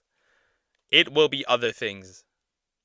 Okay, so one thing I want to get into, again, one thing, anti-woke stuff, is this one. On the surface, I hope I don't block that too much, but before I go into this, before we start, Pokemon hired a yoga instructor to run its DEI department aimed at kids. Think about it. They are now inside Pokemon. And you'll be the one who will cover my drama. It's not gonna be that wild, but I can already see what it's gonna be about. Because I'm in the VTubing community, and there's a lot of people, a lot of women, who don't like me being anti-pornography, which is really funny. And I did get blocked a couple of times by people for being that much anti-adult content. Yeah. Infinite content works, yeah. So, this channel originally started out as a Pokemon channel. Look at how far we came. We went from like monster taming content to VTubing and woke stuff. Yeah, this is gonna be interesting. I have already like a suspicion as to why the characters in Scarlet and Violet look so weird. Because they do look really weird. They do look really weird. Like the player character being very androgynous. Like very androgynous. Some other characters being androgynous. Like you and I will become the rocket team of VTubing. More like Team Plasma. I will liberate VTubing. I will be liberating VTubing. Yeah, so Pokemon is very close to my heart. And like just like Atsu and the Mint Picker slime. No! Not the Mint Picker! That was interesting. That was an interesting time, the min picker stuff. It's not only that.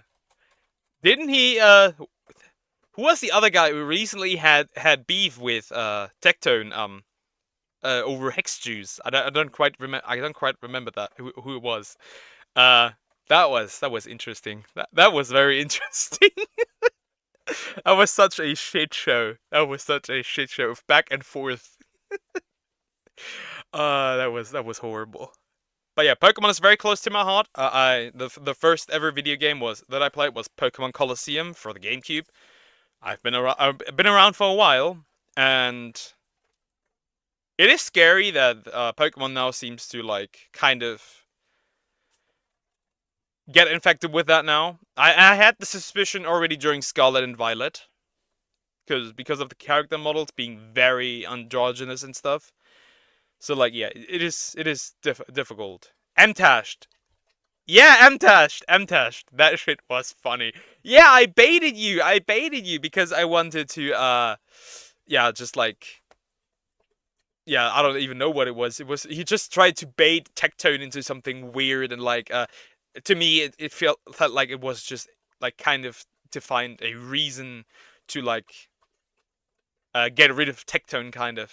I don't know. It felt very weird. But yeah. Also, my Oshi right here, right next to me, I think. Kirsche. I love this white fox woman. She is doing way more than people give her credit for, and like she talks a lot about this DEI stuff on stream, and like she covers a lot of it like in Bridge, and like she's really the only like person that really like covers this stuff.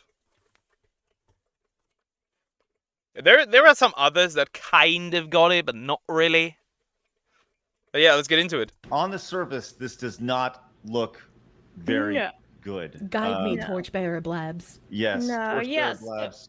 Basically, I even went through this person's LinkedIn, and everything that's in the Pokemon Company hires Siani Armitage as DEI and social responsibility consultant. She relishes in promoting LGBTQ+ agenda to young kids.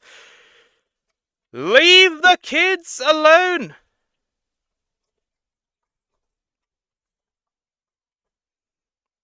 You just looked at my description. What the fuck does it have to do with the topic of this live stream? No weighing. Like, I don't care. Because I occasionally stream these games, and I have it in there. Let me bait people! Others do it as well. This article is correct. As the title says, Pokemon Company hires Sheeny Armitage as DEI and social responsibility consultant. She relishes in promoting it's already the kids agenda to young kids, which is true. I checked her brainwashing LinkedIn. kids. You We can love even to see find it. the quote in the article below, and she's basically like, "I love it that young kids were at this Pride parade. So great, so many of them." Yeah, I also want my future kids to see micro penises and booba and what else?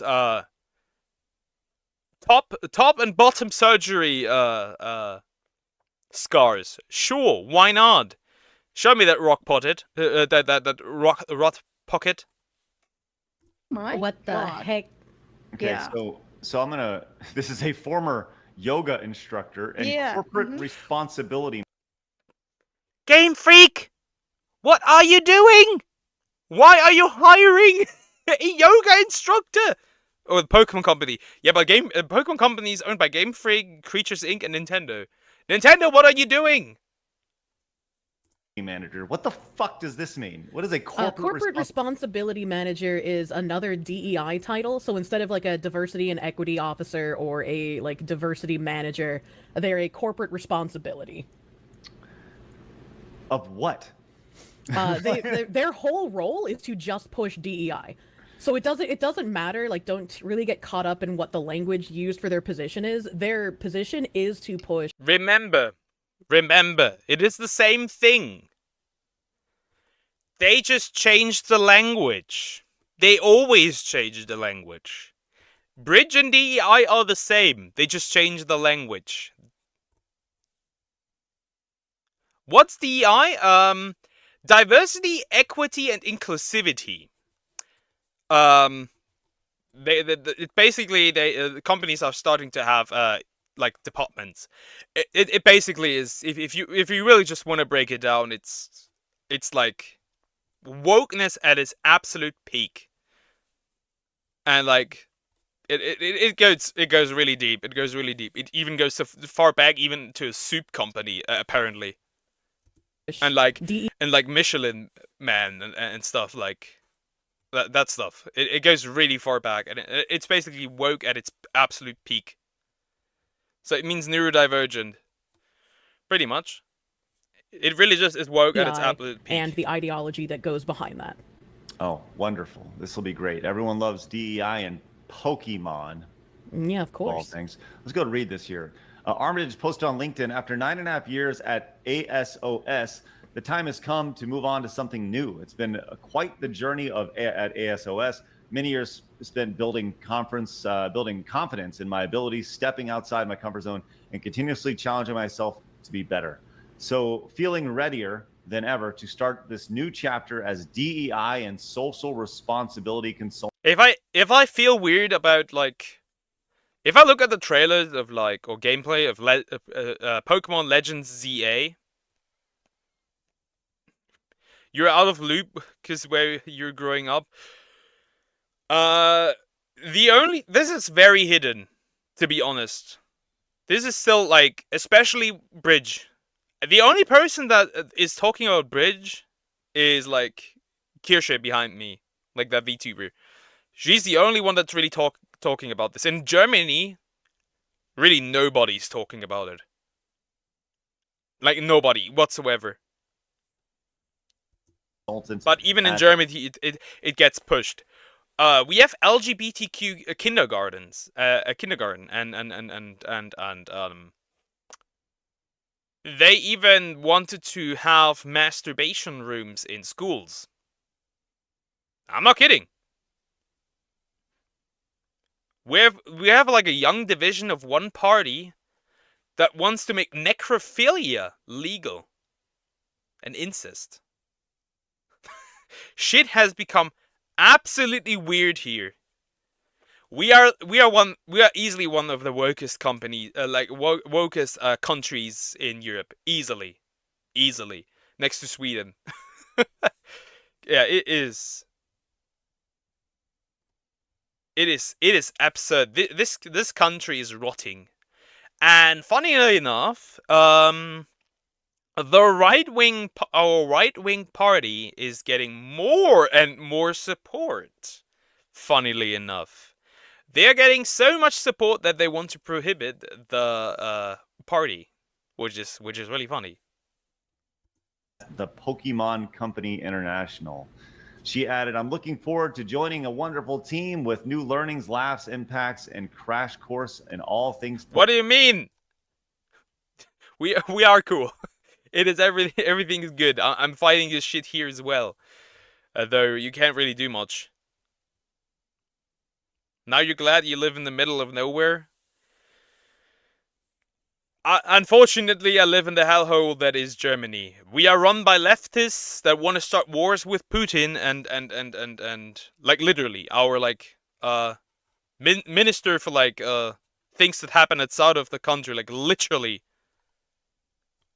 like said that we are at war with Putin. It is funny. We're gonna get the first that are get an atomic bomb if shit goes down. Pokemon. So she has no idea about this company. Like she's well, I mean, of course not. She went from a yoga instructor to being a DEI consultant, and now she's continuing her DEI consultancy, which like the amount of retardation is crazy. Priests kind of spread the ideology in the first place. They fail upwards, and they get hired by people who know them because all they're here to do is. That reminds me of the CW shows, like Arrow, The Flash, and stuff. Like the people that make these shows, because these are also woke, which is funny. They fail upwards, like just like she said. Basically, what they do is they fuck up a project, and then they basically just get hired for the next project, and everyone else like loses their job. Germany has started. That is actually literally because we are run by a green party right now. We are literally run by climate activists, and they're running our country into the ground. I don't know how much you know about German economics, but we like thrive on cars. And they basically killed cars because nobody's buying electric cars. They're buying everyone is buying old cars. Nobody has the money to buy electric cars. Push ideology. They're not here to improve the company. They're here to, as the Sweet Baby Ink guy said, burn it all down. They want to get rid of the people who would disagree with them or who would go against them and transform industry. I don't understand the whole like pride thing. Cause like I don't see like Scottish people. Was it Irish people? I think it was either Scottish or Irish. One of these were slaves at one point. They are not celebrating Pride. Taiwan doesn't have their own Pride like thing from for getting independent from China. Others only. It's only like, well, technically black people do have their Black History Month, though I think it's also silly because it technically is American history, but whatever. Why are we celebrating that another person can put their dick inside another, like a man can put his dick inside a man? What is so special about that? Nothing. I don't care, dude. I really don't care. As long as it's not like your entire personality and you're obnoxious about it, I don't care. Just act like a normal person.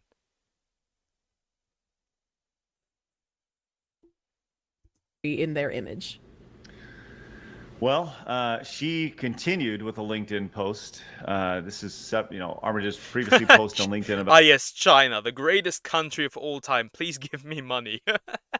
The VTuber drama from China is kind of wild. I have to admit, it is kind of wild. It is really wild. One of her highlights at this other company was seeing so many young kids at Pride. She wrote, "There's so much joy at Pride, and I think it's one of the best days of the year. I get to celebrate with my best friends and see all the amazing communities and organizations who are. If I see an almost naked person near a kid, I will throw hands. I will throw hands. I was ready to throw hands with abusive parents at the school I worked.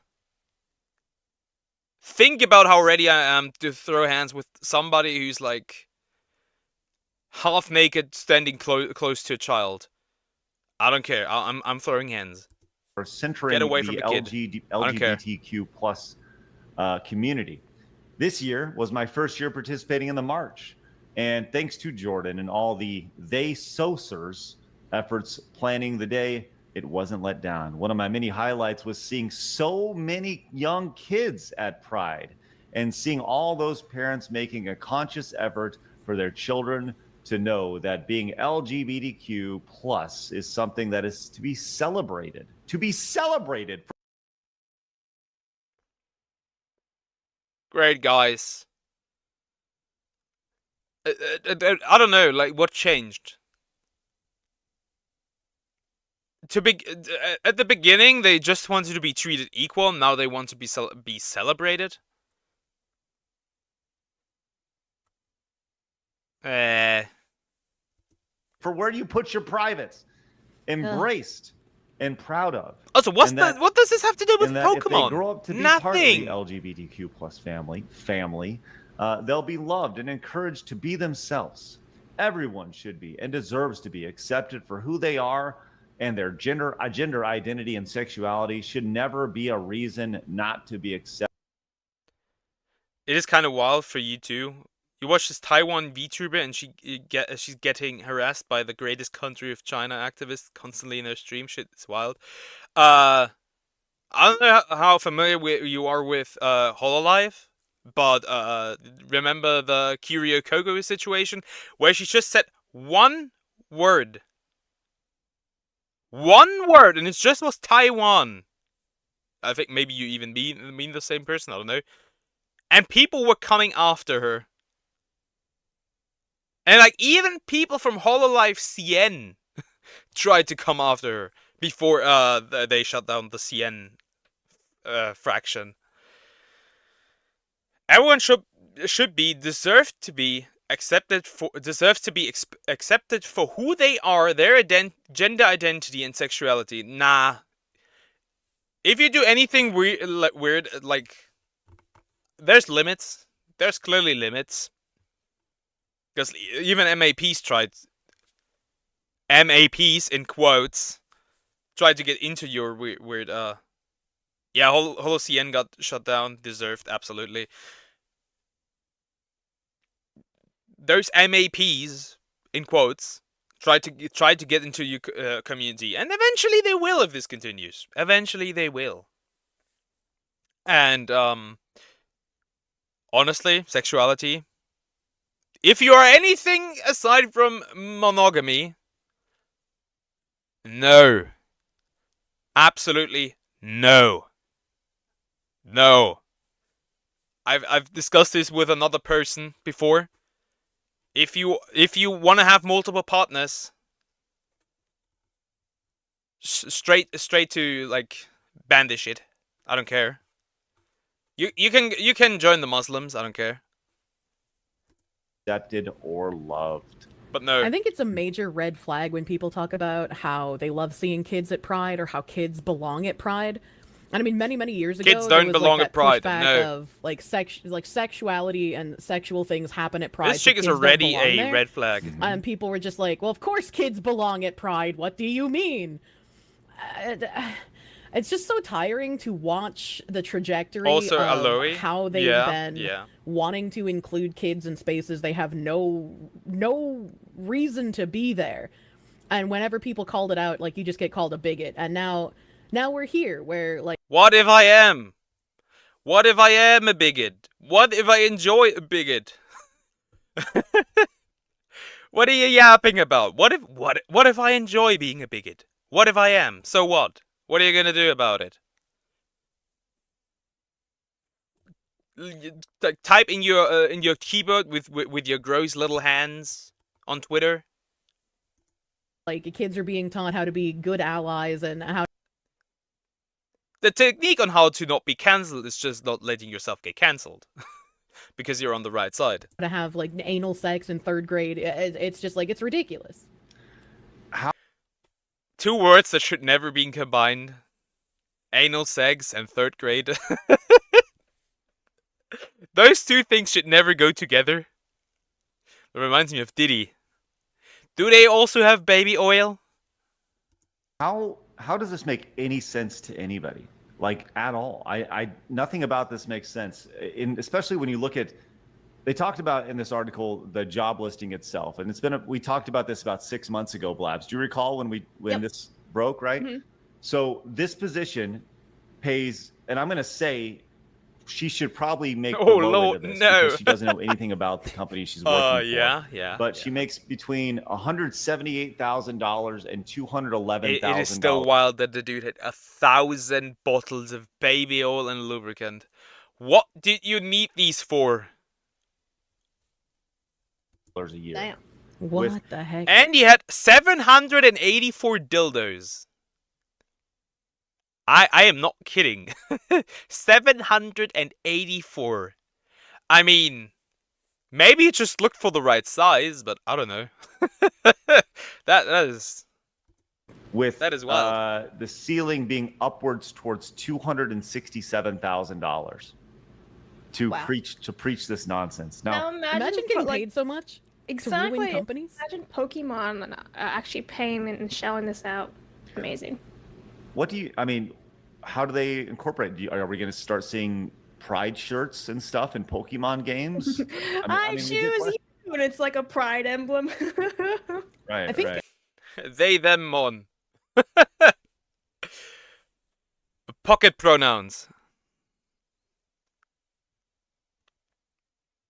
Non-binary characters. I can see it. Legends CA will have it. I can see it. I can see it.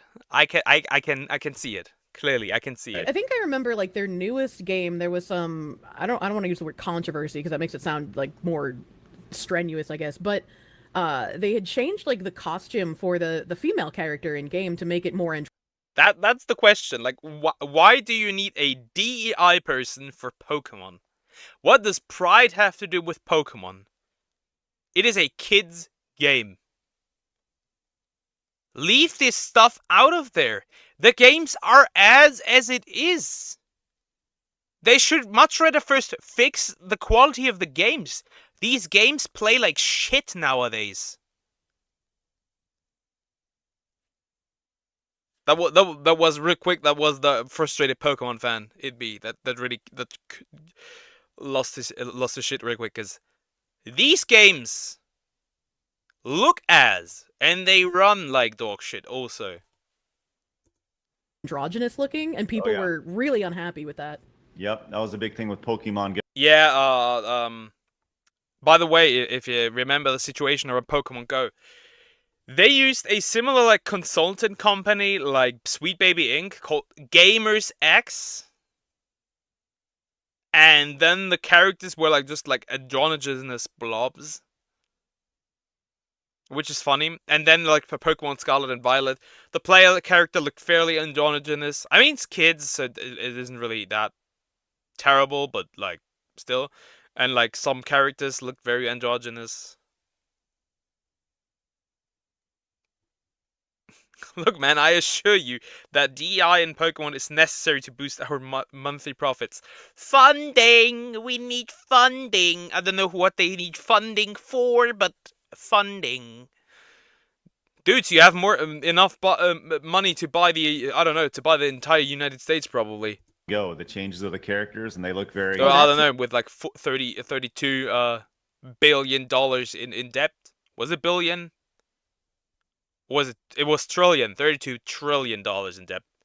What was it, 34 trillion? I don't know. Yeah. Yeah.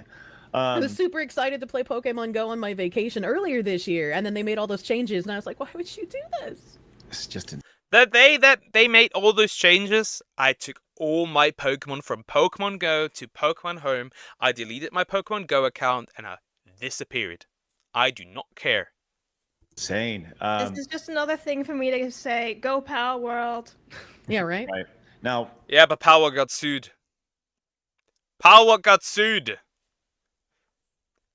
For game mechanics. Because, you know, only Pokemon is allowed to have a mechanic where you throw a ball at animals to catch them. Only Pokemon. Because our stock market exchange is fluctuating like crypto. Blabs, you said that you had some information about this. Their LinkedIn. You said you can't share it. Yeah, because obviously shares are like their private, my private stuff and all that, so I can't pull it up. But yeah, it's basically everything that you saw in the article is confirmed, and there's like a giant SJW. Wow. So pronouns in bio and all, you know. Straight up, yeah, for sure. This is pronouns in bio. Pronouns in bio. Opinion discarded. Opinion discarded. Just like having the communism stuff in bio. Opinion discarded. So they're moving this. I mean, this girl has certainly fallen upwards, going from yoga instructor to DEI person at a fashion company, and now Pokemon, of all things. Mm-hmm. How do you gauge your success in this industry, Kirsha? Like, how is success gauged? How, like, there's a This bitch is more successful than I am. Stop this. Performance metrics called KPI, key performance index. Yo, Pokemon Company, hire me. I know how to save your games. I know what to do. I'll save you, Pokemon. Indicators, right? How, if you work in the DEI/bridge industry, how is your success gauged? I would say your success is probably You woke more gooder. The woker the better. that is how you get gauged, like how your success is like gauged. Gauged more internally than externally. It's like, how well can you incorporate DEI into the company with as little pushback as possible? So you want to make sure that you're making DEI. Yeah, you heard that right. That was in discussion. There were schools that attempted to have this, because like schools are kind of like on their own, but not really. Like every like state, because we have like states. Every state is kind of like does their own thing, and like basically they wanted to have that. They didn't really call it jack off rooms. They call it like more like exploration, body exploration rooms. Yeah, and we also have LGBTQ kindergarten, an LGBTQ kindergarten in Berlin, who was ran by a pedophile who wrote a book that is similar to how would you like translate the title? If you translate the title, it would translate to The Lust on Kids, basically. If you were to translate it. That's pretty much how you would translate it.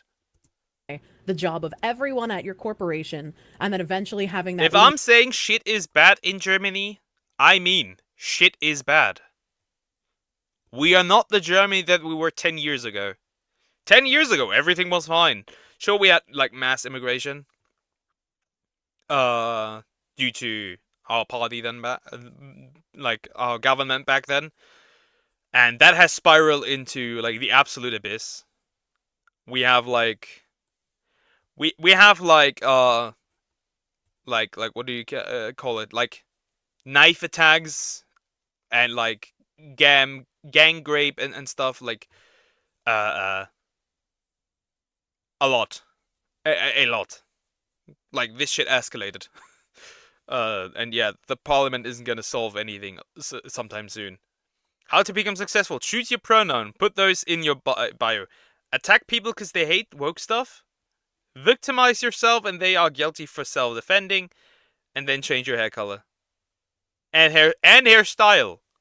Speak out and being promoted to the consumer of your company, and also having your employees go home and do the work in their personal lives.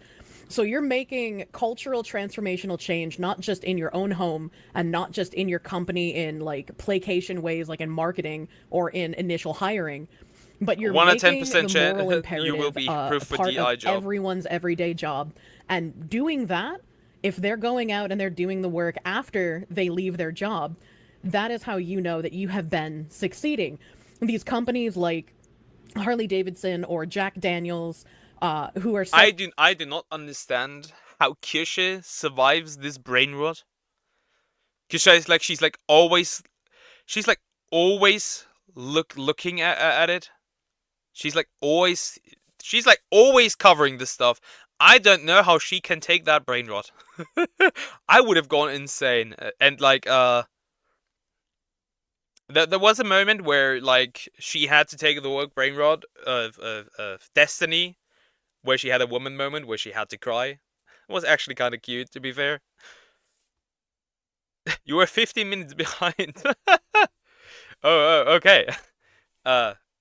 Probably missed the part where I said basically, yeah, they called it exploration rooms much closer, and we have like an LGBTQ kindergarten in Berlin that was founded by a like child ditter who wrote the book The Lust on Kids, basically, if you wanted to translate it into English. Doing those have more successful chance to get approved than me rolling a crit percentage artifact in Genshin. Artifact rerolling in Genshin. No, I'm glad I dropped this game. Saying that they're getting rid of DEI. The consultants that are changing the language of DEI, making it go more underground and having these companies continue doing the work, continue pushing the ideology, while making all of us believe, oh yes, we're winning. They're getting rid of it. It's happening. That's how We're not winning. Microsoft has not removed their DEI department. They just don't have a user. They don't need it anymore because everyone is involved already. The same is with Square Enix. They are doing the exact same thing. This is not disappearing. It's just going like... It just is a little more hidden away. They know that they are doing well. They're getting return on their work because we are no longer looking at them. We are deceived into thinking that we have made a victory. When Kirsha, calm them honkers. I think she has a different model. She uses a different model now. Her old model again, I think. This was the model for summer. Or maybe reality, she's still using the same model. I haven't had time to watch her. Golly, there's so much to this. So with Pokemon getting in on this, I mean, Pokemon of all things, right? Well, will you do a quick search to see what the Pokemon demographics are? The average player of the Pokemon? I'm just curious to see why this needs to be incorporated. It's either kids or it's retarded shiny hunters like me. Their company and ultimately their products. While we do that, Savvy came in with this takeover on X. Says, Savvy, idea hello. Is just shut down the American branch. It is a massive money sink. It provides nothing of value to the company. Pokemon, people buy Pokemon for Pokemon. They play Pokemon for Pokemon. The American branch has contributed nothing to the core game. And when the IP is given to American companies, they absolutely disrespect it. See Pokemon Go. Social responsibility consultant is a joke and a bloat. Not only that, we can also see it in Sony. Just look at Sony. The weird changes happened after Sony Japan got completely bled dry. That is when they went to California. This is when they started acting weird. And to see it have a higher estimated salary than people working or sending stuff to space is insane. To be honest, I'll be real. Yes. Talking about I'll be 100% real. I never even had an actual debut. I just said one day, from one to the other, hey, let's become a VTuber with a PNG with from an 8-bit slime, and now I have a Vroid. It just was a spontaneous decision, but I really come to enjoy this quite a bit. I have really started to enjoy this a lot. So yeah, it was the right decision, definitely. The price of it, and now this channel has kind of blown up over the last 5 months. I've been doing this for 5 months, but I'm really enjoying myself. Set up. Kirsha, I had this idea, and you can tell even me if I do make VTube Twitter a bit angry at times, for me being anti-LootTuber. A dumb idea or not, but I had this idea several maybe months ago. I have the ability to make LootTubers seethe. Do I consider making a live 2D avatar if I ever get if I can ever have the money to do so? Maybe. Because I can't make one myself. I am creatively bankrupt, so to speak. So maybe in the future. But yeah, I even managed to get blocked by Trickiwi. I don't know how I did it, but I made it possible. I don't know what I did specifically that made her block me, but I guess I succeeded. But it's really kind of starting to come to fruition. Now the next step would be to get blocked by Project Melody. That would be the next step. I want to work with some people. We talked about toxic positivity. I want to work with people to create a consultancy brand that goes in and says no to these companies. Toxic positivity. I can tell you a lot about VTubers here. When it comes to toxic positivity, there was, at least from an insider, we heard that apparently the criticism of Concord was not allowed at Sony. They were hiding that more than I don't know, an atomic bomb. here in your country, you get a fully fleshed Life 2D for $20 USD. Yeah, I just bought this new laptop, and it really like bit a hole into my finances, because like my old one said bye bye. So I'm right now, I'm like really like even like spending like 30 euros can snap my fucking neck. So I'm like really careful with money right now, because like I also have to help my like family, because we're like every so often at the brink of losing the house, so it's kind of dangerous. Companies, and the idea of going in and all these companies are afraid to say yes, are afraid to say no. All they do is say yes, because if they say no, they're Wukong based. Wukong is absolutely based. They said no. Fuck you. they're labeled some sort of whatever. They have to deal with HR for whatever reason, right? And I think there's value in being the company, the consultancy firm, to go in and saying no. And you call it the no team, or TNT, the no team. You go in and you say no to these companies, and you say no to these activists, and you ultimately Elon Musk them, and you cut their companies by 80%. Ultimately, their investment in you saves them millions of dollars, and you get to be the bad guy, and the companies don't. I think that would be a really good idea. And I think if you had like a very good understanding of like Gramsci tactics and Marxism, and you could explain to these companies how these... You have a random comment yourself. So yesterday your dog was trying to nibble a sand spur out of shorts that you didn't notice. And you're not sure if it's cute or concerning. That's a good question. Oh, you mean these little things? Ah, you mean these things? Ah, I see. Not really concerning, I would say. Not really concerning. I don't think it's a problem. My dog also has like weird habits where she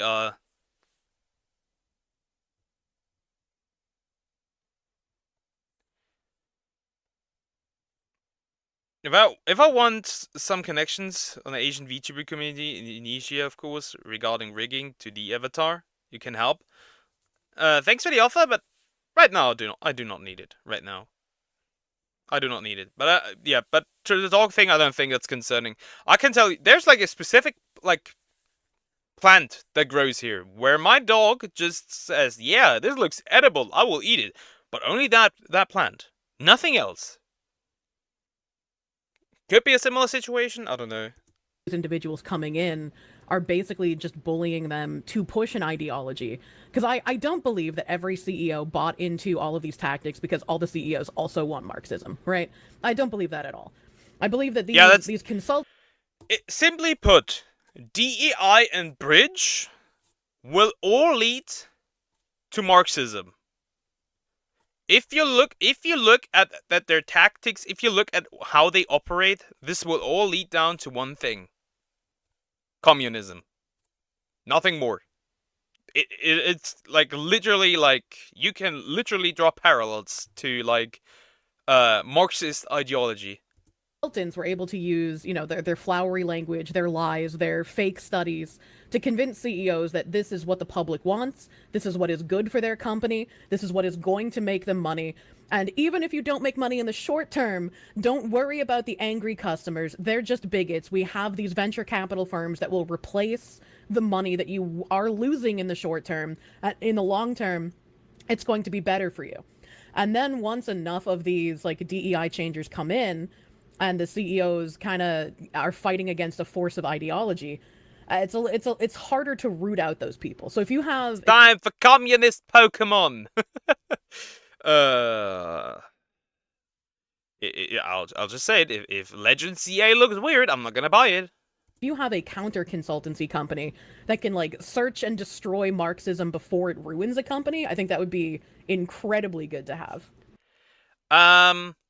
It could also be that your dog just likes you. Like, my dog nibbles me a lot. Like, I can literally just like stand next to her and she will try to nibble at my shorts or my shirt and stuff. Like, she literally left my mom left her alone with like her leggings. And she literally, the first thing she proceeded to do was bite holes into my mom's leggings. Just nibble on that leggings and nothing else. It is really weird. I get you. Also, DI is like Sweet Baby Ink. Absolute trash. It is Sweet Baby Ink. Sweet Baby Ink is more like a symptom. It is more like a symptom of DEI. It's not like it is part of DEI. It is not the cause, but it is the symptom of it. Good thing you don't have a dog, only depression. Aww. Dogs are great. I could never live without. I have been like had like a dog since like ever. Since like a little kid, I could never live without a dog. I'll be real. Yeah, I could not do it.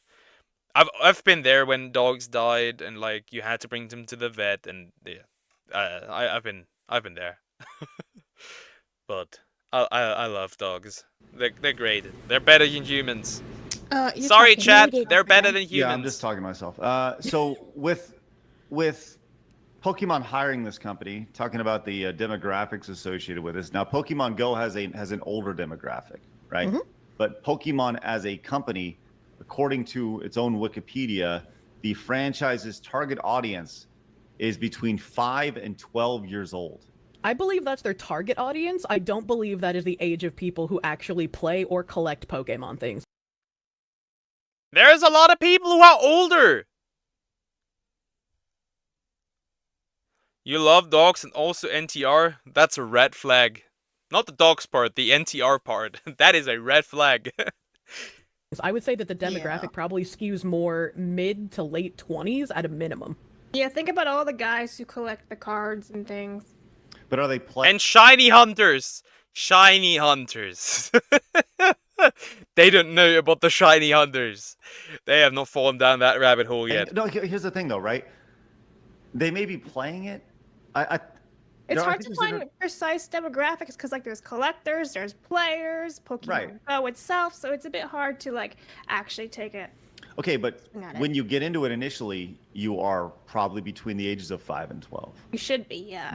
Right. So ultimately, you are then, dare I use the word, indoctrinated into the idea, the fandom that will ultimately be pushing all this DEI bridge stuff along the way. I mean, it's... Yeah, they're brainwashing the kids. Leave the kids alone. Man, leave the kids alone. They get you young. Is hard. That's what the modern audience is, in my opinion, right? Like you see all the companies who are just like, we're remaking this for a modern audience. This is being done for a modern audience, and everybody rolls their eyes and they're like, modern audience doesn't exist. Nobody's buying these things. You're not fooling anyone. And it's like, well, the modern audience. Take care. And no, I won't forget to breathe. I won't.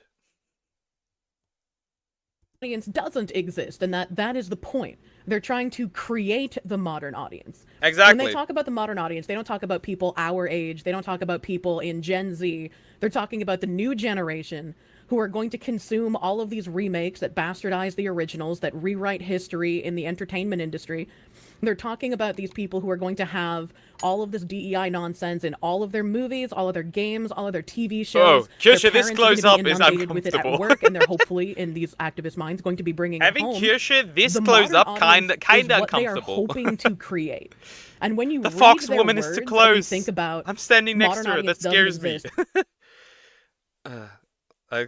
Depression sucks. You've lived with it for the last 5 years, and you have to reset yourself shrooms every couple years, so you don't actually want to delete yourself with alcohol. Man, it's life is hard, but yeah. Brother, don't give up. Do not give up. Never, never kill yourself. Never. Never do that. I beg of you. Never. Don't you dare do that. Don't you dare. Hey, yo. I want to see people get violated by community notes. Not this depressive stuff. Let me react to that. Let me react to that. We still got an hour to go, so yeah. Let's jump into this. And it looks bigger now. It looks bigger now. Like, this is a way better, position when it comes to, like, streaming reactions and stuff. Like, this close-up is much better. Like, aside from, like, the other stuff on the side. So, yeah. Community notes destroying people. This is part 2. I already uploaded a video like this. Let's react again. Dispelling the myth of unskilled labor. Unskilled labor. Correction. Carpentry is considered a skilled labor. Black Samurai in Japan, the mainstream media will never show you. Your comment. Ah, this reminds me of Assassin's Creed Shadows. The Black Samurai that does not exist. Because he was never a samurai. On this picture was created by AI. It's not a real photo. And why, for example, is the woman also black? This makes no sense. It's fake. Can anyone explain? Cloud. Cybertruck is savage on off-roading trails and handles the mud like a chimp. This is not off-roading because they are on the road. There are precisely 0 situations of disease where a pharmaceutical drug will help you rather than harm you. Antibiotics alone have increased the human lifespan 23 years and save approx. You know what the problem is with living longer? It doesn't matter if I live longer if I don't live longer healthy. It doesn't matter if I live longer if I look like the grandma sitting in the wheelchair with like the episode where SpongeBob was selling chocolate. Approximately 200,000 lives each year in the US. What the hell happened to Star Wars? George Lucas must be turning in his grave. George Lucas is 78 years old and still alive. Subway station in China. This would be impossible to build in the West nowadays. This is in Germany. Do people not know how to Google? This is a psyop to make you gay. Muscle Mummy is literally homosexuality. Guys, is it gay to like women? Literally homosexuality. It's not gay for men to like women. Bro pulled up with 2 sugar babies. Absolute legend. They are his daughters. Everything is burned but the trees. But don't point that out, or you are a conspiracy theorist. Some plants are able to survive wildfires due to a layer of thermal insulation provided by their bark, dead leaves, or moist... It's just another episode of people spreading misinformation. Tissues. Humanoid robot at the Beijing Auto Show. Science fiction is quickly becoming reality. This video is clearly reversed, making the human look more robotic. Her hair is falling in reverse. Train drivers overwhelmingly middle-aged white men. Britain is overwhelmingly white. Train drivers overwhelmingly middle-aged white men. Yeah, guess who makes these jobs? Who is the bus drivers? Guess who that is? Middle-aged men, young men don't take these jobs. Being a train driver takes many years, and women also, like, rarely. Of training and responsibility building, so most drivers will be older. Reading not safe for work is a hub addiction. Sorry, didn't know your English literature degree made you a psychologist. Also, not safe for work addiction is a stupid term because not safe for work content is not an addictive substance. If you little relatability. I was a porn addict for 2 years. Almost failed high school because of it. Because instead of studying, I just sat in my room for 6 hours and did the deed. It is an addiction. It is very hard to get out of it. And there's there's absolutely no support in society to get out of this addiction. Nothing. You can't go anywhere and ask for help because it does not exist. The only thing you can go to is if you're all like a sex addict. But for like addiction to like adult content, you can't go anywhere. There is no help, at least not here in Germany. There might be something in the US, but I don't know. You have an obsessive personality. Yeah, who cares and who use drives it in trains? a healthy way. That's the same. Who cares who drives trains? The only thing that I care about, can that person bring me from A to B safely?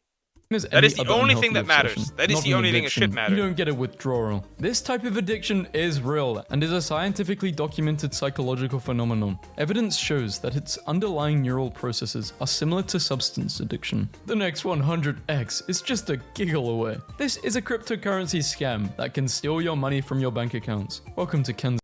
It is weird how people fall for this. I have to say. It's weird how people can fall for this. City where they have all gender bathrooms. I hate this. There are also single gender restrooms available. Nobody is forced to use the all gender restroom. It is merely an option. When did Brad Pitt become so old? That man is not. Huh? This is literally just misinformation. This doesn't even look close to Brad Pitt. What are you yapping about? Brad Pitt. Rather, he is Robert Redford. Justin Bieber creating Beauty and the Beat, which now has over 1.2 billion streams. This is not the production of Beauty and the Beat. Rather boyfriend. Dear white men, you're screwed. You're being replaced because none of you have children. Fertility rates have been falling in all parts of the world, and among all races, the fertility rate of non-whites has fallen more than that of whites.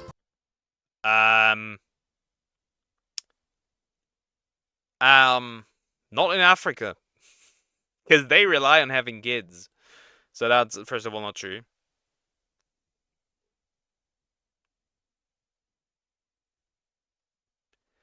Dude! Dude! The only thing you're getting is an erectile dysfunction. That is the only thing you're getting out of this. Like, I know, again, I know it is really hard to get out of this. It is really hard to get out of this. And it took me multiple attempts, but I'm free of it. And my life is definitely better than it was before. Definitely. I don't feel as tired anymore. I feel like, well, I actually want to do something. I don't feel miserable, because this shit made me miserable. Electric cars being transported on an open deck burst into flames. But yeah, it takes help. It takes being open around the people that you care about and like them helping you. Because again, you don't get support from anywhere else. There is no like what is it? Well, how do you call it? Like any charity or stuff that helps you, or like any like there's no like things for like similar things like people who drink or like people who smoke. That does not exist. Saltwater shorts their batteries. None of the vehicles in this video are electric cars. The battery packs on most electric... Like, if I had money to, like, raise that, and, like, there was, like, a charity that I could give to that helps people with that problem, man, would I do it. Man, would I do it. Vehicles are sealed to prevent water from shorting out the batteries. Snipers on the roof of Ohio Union. At Ohio State, a spokesperson for the Ohio State University has stated that these are not snipers. No. No shot. On my way home from California, and look who's on my flight. This is 100% AI. Insane filter. Meeting him. This picture of Messi is an old picture from 2023, okay. tweeted by Charlotte FC. Let's fire it up. Brett's treasury just burned $500,000 worth of tokens.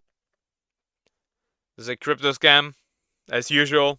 Brent has only burned $500,000 worth of the supply because they have been caught holding 96% of the supply at launch and dumped on buyers. Skittles are mainly corn syrup and sugar, both of which last several years without expiring, and therefore Skittles are edible for several years after their best before date, if they aren't wet. The best before date doesn't indicate when it directly expires, hence the name. Meghan Markle will join Prince Harry on a trip to Nigeria this May. The couple's first... No, it's okay. It's okay. It's okay. It is important to openly talk about this stuff. It really is. It is absolutely okay. We need to talk open about this stuff because it gets hidden away some powerful person in the Middle East trying to hide his atomic bombs. first official international tour since leaving their roles in 2020. They may have been invited as private citizens, but they are not working members of the royal family, and therefore can never undertake an official trip again. I attempted to survive 7 days in an abandoned city. Can't believe places like this exist. This feels kinda weird. The city is not abandoned and was locked to the public for shooting the video. Furthermore, the 7 days were not consecutive as some team members suffered medical problems. Other than claimed in the video, the hotel is accessible directly by car, not just by helicopter. But I see Mr. Beast getting community noted is kinda funny. Fun fact, they're both played by the same person. This is false. Movie movie director director denied denied it. it himself. Woke sandwiches. Can one not simply get lunch without being reminded of degeneracy? The photo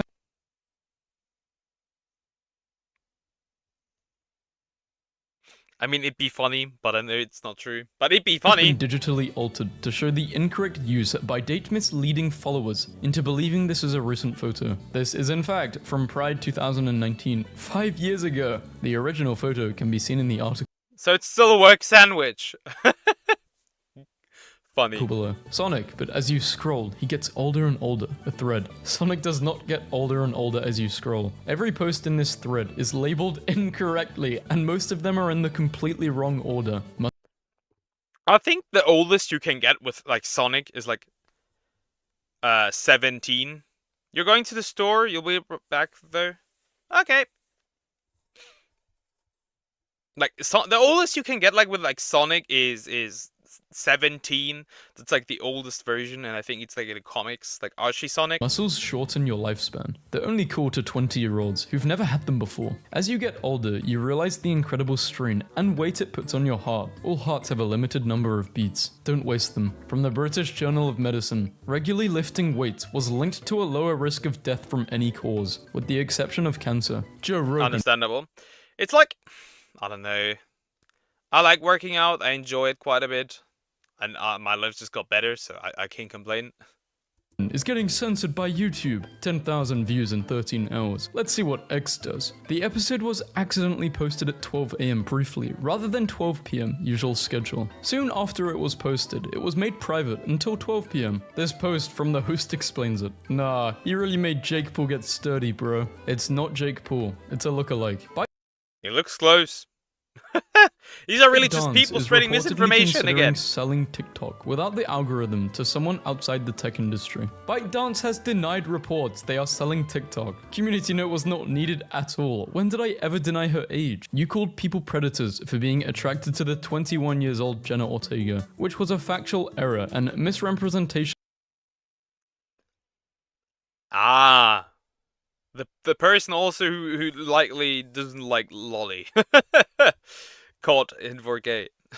Of context. Community note was indeed needed. Man who spent $20,000 to transform himself into Border Collie steps out for first ever walk in public. The title of the tweet is misleading, as the man did not transform himself into a Border Collie. Yeah, it's just a hyper realistic Border Collie first scene.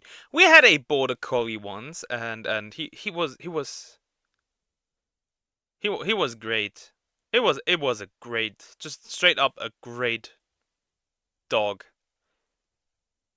I miss that dog. I miss him. I miss him dearly.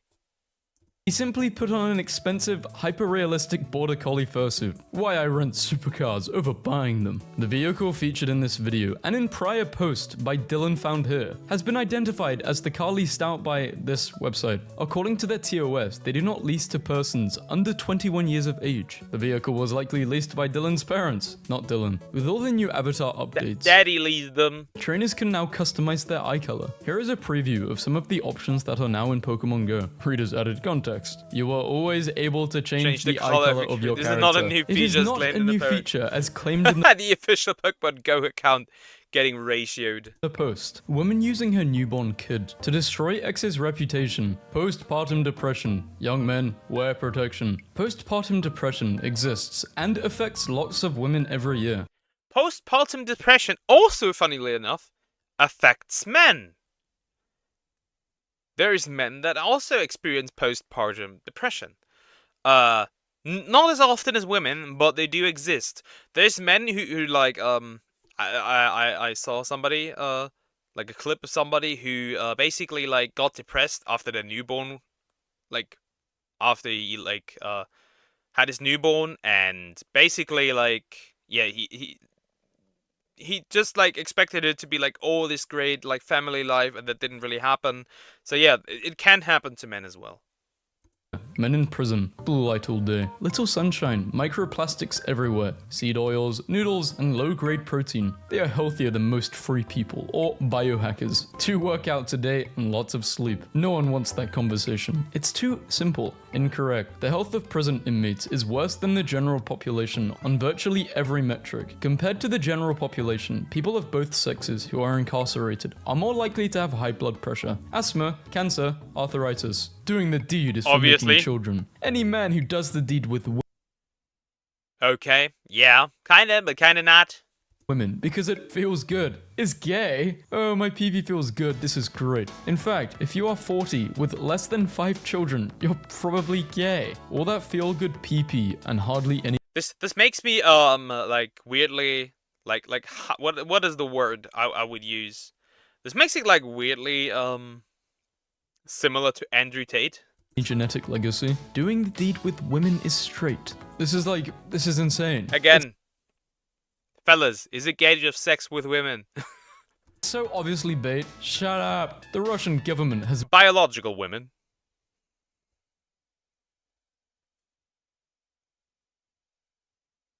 Yeah, men can also, like, kind of have a similar experience where they basically have a depressive period after the wife has like given birth. It is interesting that can happen. Moved to ban furries. It exists. This new law will make the furry movement completely illegal. What we glimpse below is perhaps the last clip of these heathens, frolickly liberal.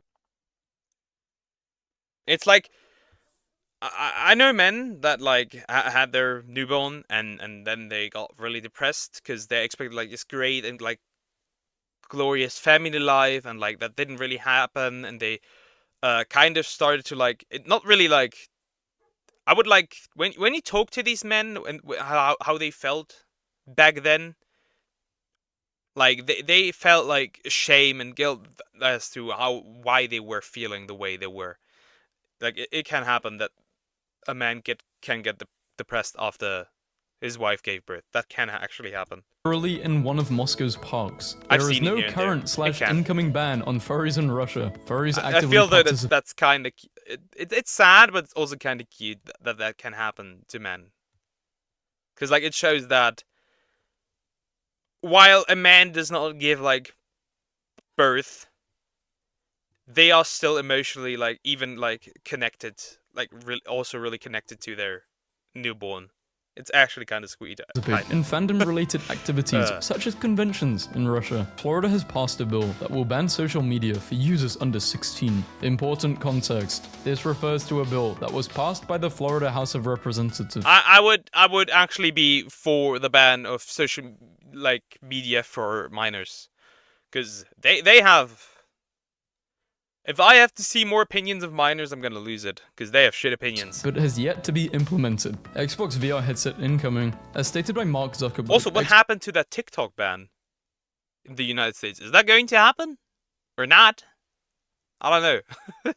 Xbox will be making their own VR headset using the Meta Horizons OS. There won't be an Xbox VR headset. It'll be a Meta Quest headset with an Xbox design. We're finishing above Villa, by the way. Bookmark it. No, they're not. 60-year-old wins Miss Universe Argentina 2024, proving age is just a number. She won Miss Universe Buenos Aires, not Miss Universe Argentina. As it can be verified, Miss Argentina has not been announced yet. I'm an alpha. Liberals fear me. Josh is misrepresenting his actual physical identity. His actual physical identity is shown on his profile, and this link. Now that is a violation. That is a violation. They brought the receipts and took out the actual, like, showed the actual picture. Now that is a violation. looks nothing like it. Abolish community notes! Josh was previously called out by community notes for misrepresenting his appearance. The first trailer for Barry Jenkins' live-action Lion King Take care. Get what you need from the store. prequel, Mufasa, the Lion King, in theaters December. I hate the fact that they're making a Mufasa movie and like fuck over the entire lore of Lion King. Disney, please stop milking old franchises. 20. This movie is not live action. Is this real? No community note. It must be. I'm 40 and I don't date girls over 24. My girlfriends are 20, 21 and 24. The 24-year-old, I've been with her for 2 years. Too much mileage and baggage when they're older than that. Trust me, I've tested it extensively. So I recommend you to do the same. 18 to 24 only. Understand the game. According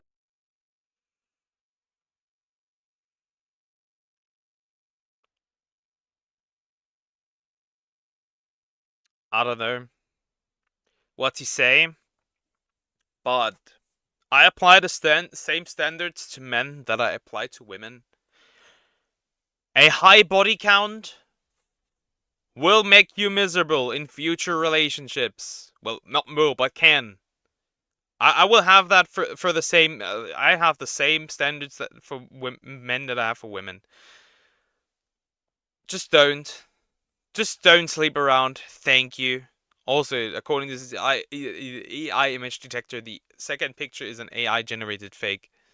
According to this AI image detector, the second Also, why does one look kind of like James Charles? picture is an AI generated fake. Devin Booker shooting a shot at Squid Game actress Jung Ho Yeong. I'm so sorry. Devin Booker did not leave any comment on her Instagram post. This post is misleading and the screenshot is fake. Hey Candy Pro, how are you doing?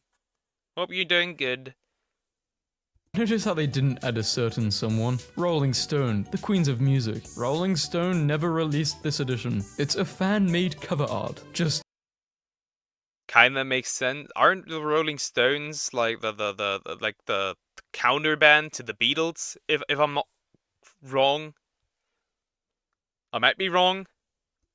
Canal Plus has confirmed that the ball did not cross the line for Barcelona's shot. La Liga does not have this technology. Canal Plus does not use this logo since 2014. This photo is impossible to be from La Liga's match or a 2024 match. Microsoft's gaming revenue climbed significantly year over year according to its Q3 earnings report, but the massive jump in takings is deceptive. Most of it is just reflective of the addition of active. Never. Never take any information of IGN as reality. Never do that. Never ever do that. Never. Assume that when IGN is writing any article, they are lying. Because that's what IGN does. They lie. Activision Blizzard. There is nothing deceptive about Xbox's Q3 earnings since Activision is a first-party studio under Microsoft and Xbox, therefore increasing its gaming revenue. Can we have managed to make Ubisoft stumble? Can we do the same with Activision and Bungie and Bethesda and so on and so forth? Thank you. Revenue legitimately. PvE mode is a unique feature which is available only to the owners of the Unheard Edition. We will keep you updated on new features exclusively for these owners. The PvE mode is not a unique feature. It is a DLC that can be purchased for an existing game. A friendly reminder that Real Madrid would have just won one league in 9 years if not for. This looks like FIFA. This looks like a football game. This is probably a football game. For this corruption, Real Madrid would have still won the 2016-17 title if this goal stood. Real Madrid finished 3 points above Barcelona. Okay. Inflation silver lining, higher salary. Because of the bad quality, I thought it looked like FIFA, literally. Over the past several decades, today's real wage, that is, the wage after accounting for inflation, has about the same purchasing power it did 40 years ago. And what wage gains there have been made? Inflation so like higher salaries. It's not certain rising wages will be enough to outpace inflation. Over the past decades, today's real average wage, that is the wage after accounting for inflation, has about the same purchasing power it did 40 years ago. And what wage gains there have been have mostly flowed in the higher paid tier of workers. The problem with inflation is that increasing the wages does not help. Because when you increase the wages, you increase automatically, a lot of people don't know this, which I find weird, you also increase the prices for food and stuff. You can't just increase the wages and then hope that the prices don't climb up immediately, because they will. This is why I'm always an advocate. If you want to do something good to the people, then please lower taxes. Not increase wages, lower taxes. A lot of people don't get that. And they want higher wages. No, you don't want higher wages. You want lower taxes. Have mostly flowed to the highest paid tier of workers. Earth used to be all women. We reproduced with parthenogenesis. No human can survive without the X chromosome, and it's about 3 times larger than the Y chromosome. Basic biology class failed. Absolutely failed. Earth used to be all women. Are you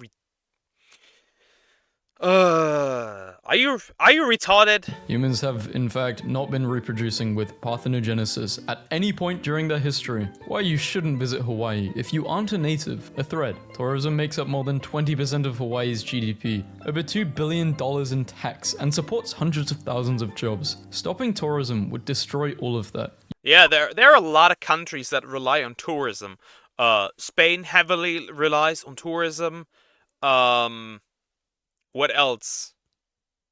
Obviously Hawaii. Turkey also relies heavily on tourism. I know that they have a lot of minerals and stuff. I don't think they can access those there yet. You should visit Hawaii at your own discretion as long as you are mindful of the local communities. Like anywhere, just be mindful. If you are attracted to a minor, someone 17 years or younger, you are a predator. So this person, or in real life... I think that depends. Depends on where, guess technically it depends on where you live. And also we have to take into consideration, if you're 18 and your partner is 17, that doesn't matter. I would say even 18 and 17 and 19 are okay. 20 and 17, I'd rather not. I think it can still happen if you like share the same school and stuff, though that's pretty rare. But yeah, careful. Life known as Kylie is a registered predator. In March 2024, he was charged with trying to meet a minor. And then other stuff. Why is he still on... Why isn't this guy locked up? Why isn't he in jail? It's so recent. Get off... Because...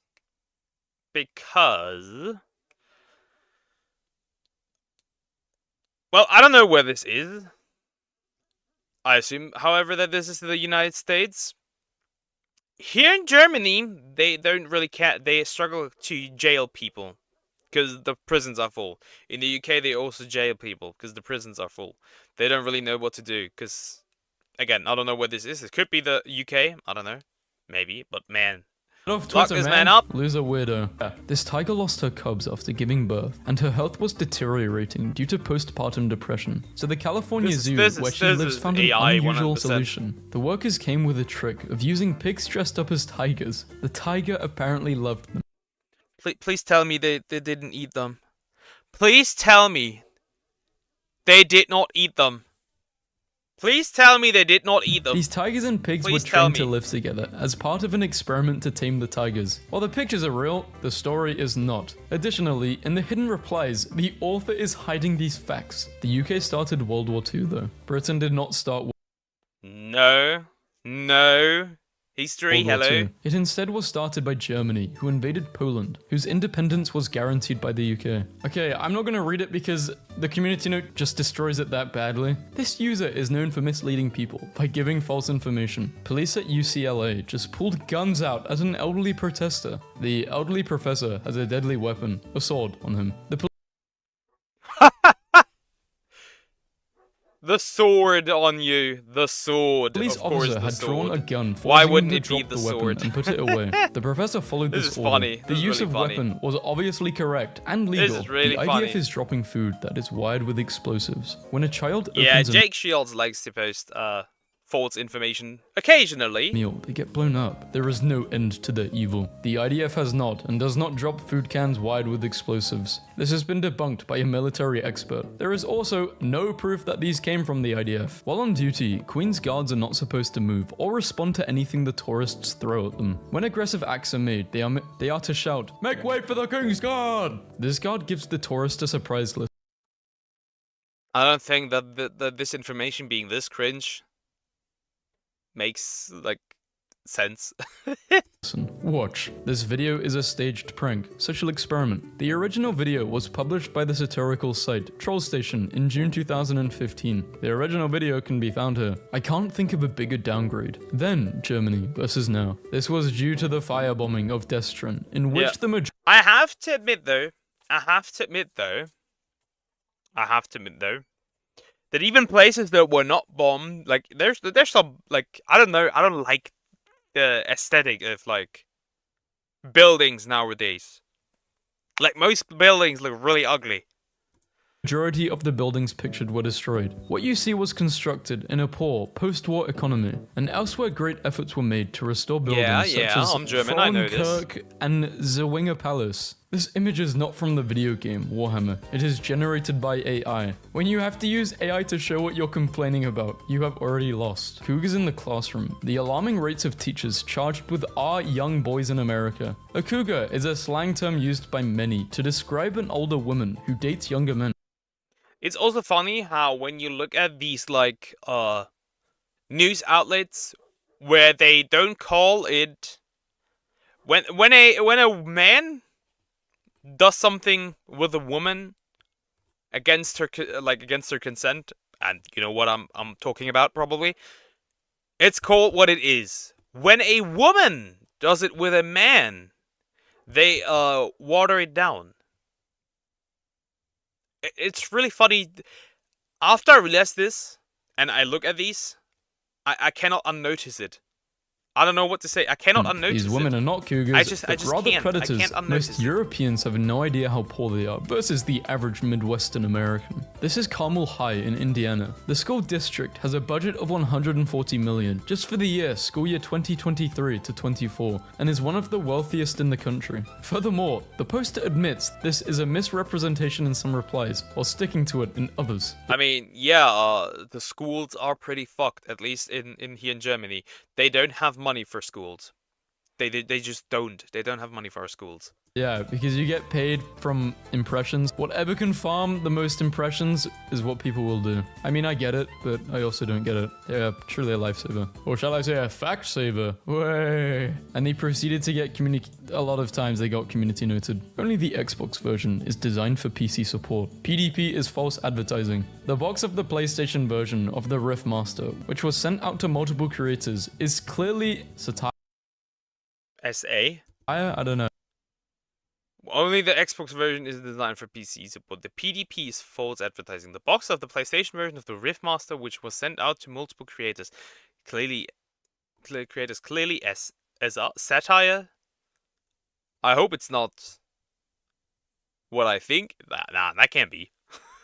No, That I can't assume that's what they're saying. Fanboy and Chum Chum never aired at Cartoon Network. In fact, this animated series was produced and is a Nickelodeon property. Leaked Gear 6 image. Take with a grain of salt. We need the Gears of War title back. The image is a fan-made GTA 6 map details. Set in the fictional state of Florida. 2 times the size of GTA 5. 3 major cities and blah blah blah blah blah blah blah. It's just a lot of blah blah blah and no idea what's going on, really. This post presents multiple unverified claims as facts, which is misleading. The only confirmed fact from this post is that GTA 6 will be set in Leonida, a fictional This was pre the trailers for GTA 6, I assume. representation of Florida. All other bullet points in the original post are unconfirmed leaks or speculation. None of the claimants could provide a single witness in court to support the claim that they suffered any harm. You get the same wonga if you lose a leg at work. So surreal, it's almost funny. Lady Justice ain't blind. She's got both eyes wide open. Will be appealing. Amputation of one leg below the knees. Since this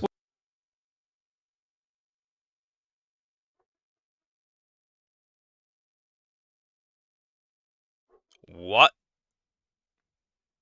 Was a libel case. Claimants did not need to prove they had suffered any loss. I know that Lewis Hamilton anywhere. Jamie Price is spying and annoying Lewis once again. Another complaint about JP incoming. How did we get to, like, Formula 1 from this one? Kind How of many wild. warnings does this photograph need before he gets permanently removed from the paddock? This photo was not taken by Jamie Price. This has been factually confirmed by Jamie, as he has never been in Abu Dhabi or Qatar. This photo was taken by Lars Barron. The photo is available through Getty Images here. Katie has shown a lack of understanding and signs of immaturity. Rest in peace. So it's a diagram of... I need to zoom in here. This post does not display the original post. So it's... What is this? Water? And like people drowning, ants. Oh no! Water. And some people aren't drinking the water, and some people are. I'm so confused. I don't even know what the original post is, community note. I don't even know, like, I don't even understand what the purpose of this post is. This Anchovy is all I found pizza. in memes. Taking an all-homeless shooter-looter with a big wave goodbye to Tarkov today. We're here to welcome you. If this gets 5,000 retweets, 10,000 more test slots will be added to our servers. Have a nice 20-minute adventure in the blatant... They did not do this. Plagiarist game. In and out. Arena Breakout is not plagiarizing anything from Battlestate games. It is a competing game. I find it funny how people cannot contemplate the fact that there's like games that are in the same genre. It's kind of funny to me. In the same genre, RM solo album, Right Place Wrong Person, will include 11 tracks. Aren't they in the military? Korean male artists can release pre-recorded content during the enlistment period.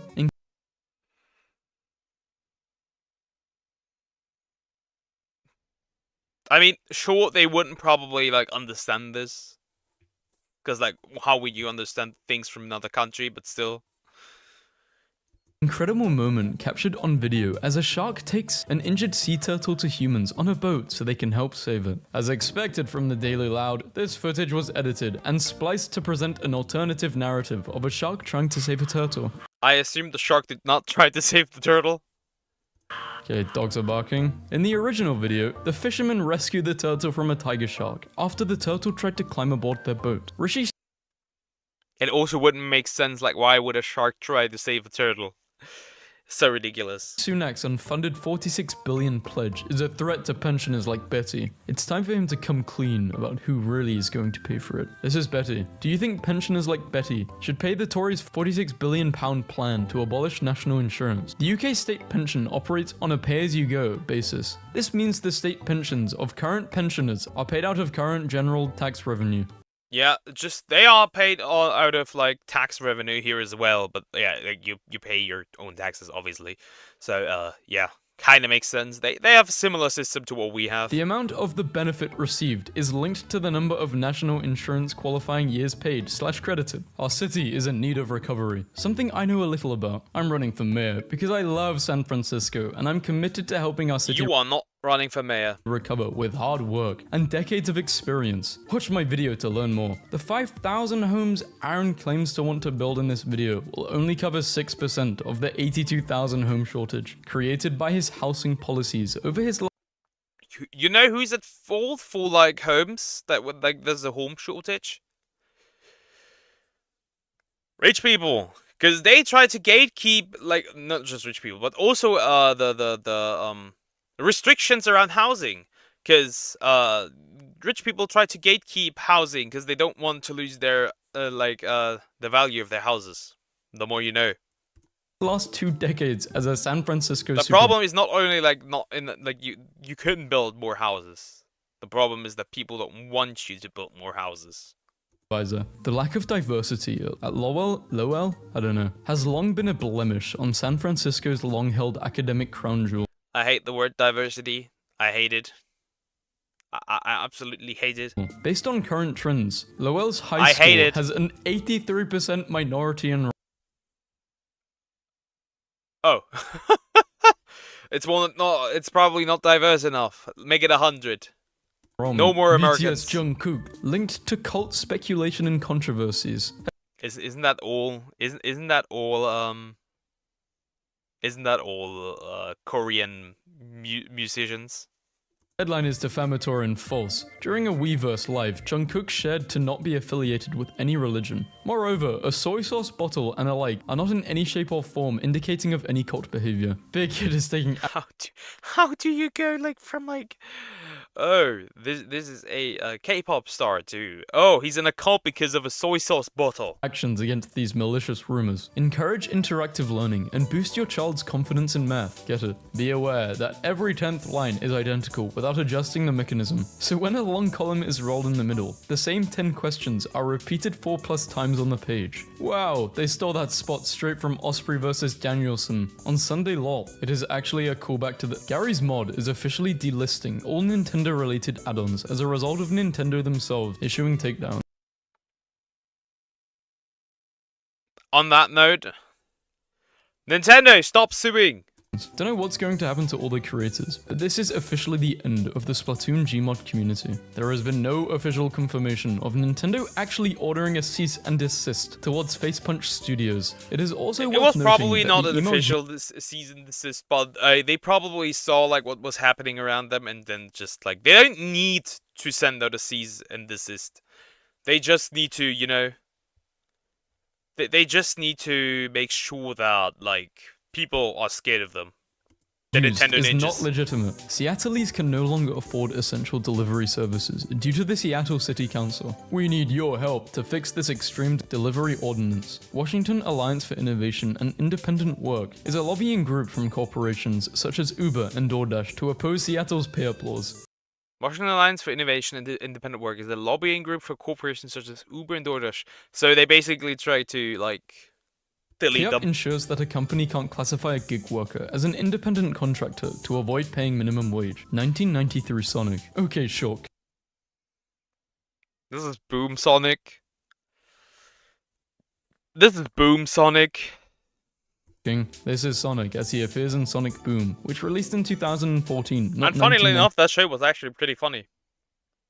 Especially Knuckles. It is possible that Google Play have confused it for the game Sonic CD, which did release in 1993 and contains a song called Sonic Boom. Pumpkins are a fruit. Pumpkins is a fruit, guy. Not only are you a fool, but you're a buffoon. Pumpkins are berries. Berries? That's not how you say berries, spell berries. You have the audacity to spread lies in a community note with such confidence in your unneeded information. That's not even correct. Parrot.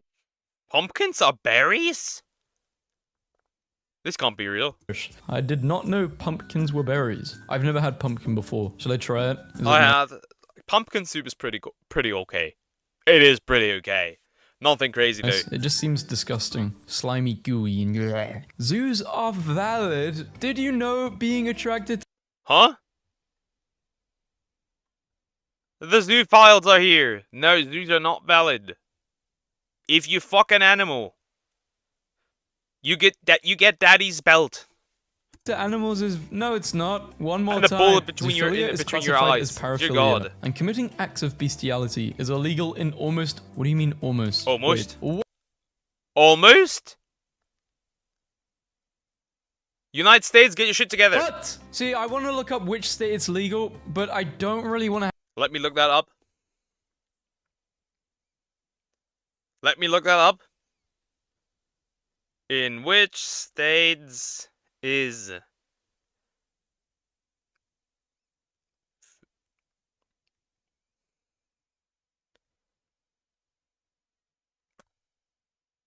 okay, there are only 4 states in the country that do not have laws prohibiting this practice. They are Hawaii, New Mexico, West Virginia, and Wyoming. Fuck my life, dude. Nuke the United States. Whoa, that's so disgusting. I have that on my search history. What? Why is it legal? Maybe it's not legal, but maybe it isn't like... There's no laws against it. Legal? If that makes sense. That's insane. Aphrodite is not the god of attractive women. She's the god of love. Her face was designed to be androgynous. Aphrodite is like the god of like doing the deed, I think. The word's androgynous. I said it wrong, okay? And I think it's recording on the wrong mic. This is like post-Vasco. Oopsie. to represent men and women's attraction. It's a design with thought put into it. Unlike the stellar blade, which looks like it was designed with one hand. Aphrodite has historically been depicted as a symbol of feminine beauty, often depicted nude or wearing clothing that accentuated her curves and elaborate jewelry. She is not designed to make your cooking process easier. Basically, Every house neither, but yeah. Obviously spreading false information. This is just false information needs one of these drain baskets. Get it? This video is a marketing strategy of a dropshipping outlet, which may get its products from platform like AliExpress. Yeah, so update. If you watched the Pokemon meme video, I am getting that Gengar bed. And the Roblox meme video, I am getting the man-face cake. They are all coming. They will be coming in the next week, I would say. Nice.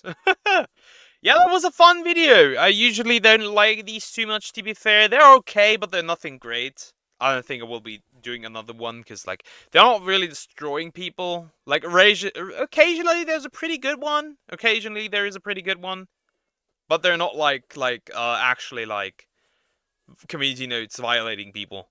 That's not what they are really. But yeah, I'm gonna be jumping into one last video for today, and it's gonna be the last ref video, and it's gonna be about Dragon Quest again, because I want to see that. Hey, what's up, guys? Up here. So today we're gonna be. So basically, this will be releasing after. This will be re-uploaded after the entire thingy, the first Dragon Quest video. But basically, what I know is that they have erased the Dragon Quest Creator Question interview, which makes you think that they might be correct, actually. They might just be correct about what they're saying, that there is people that want to censor this game.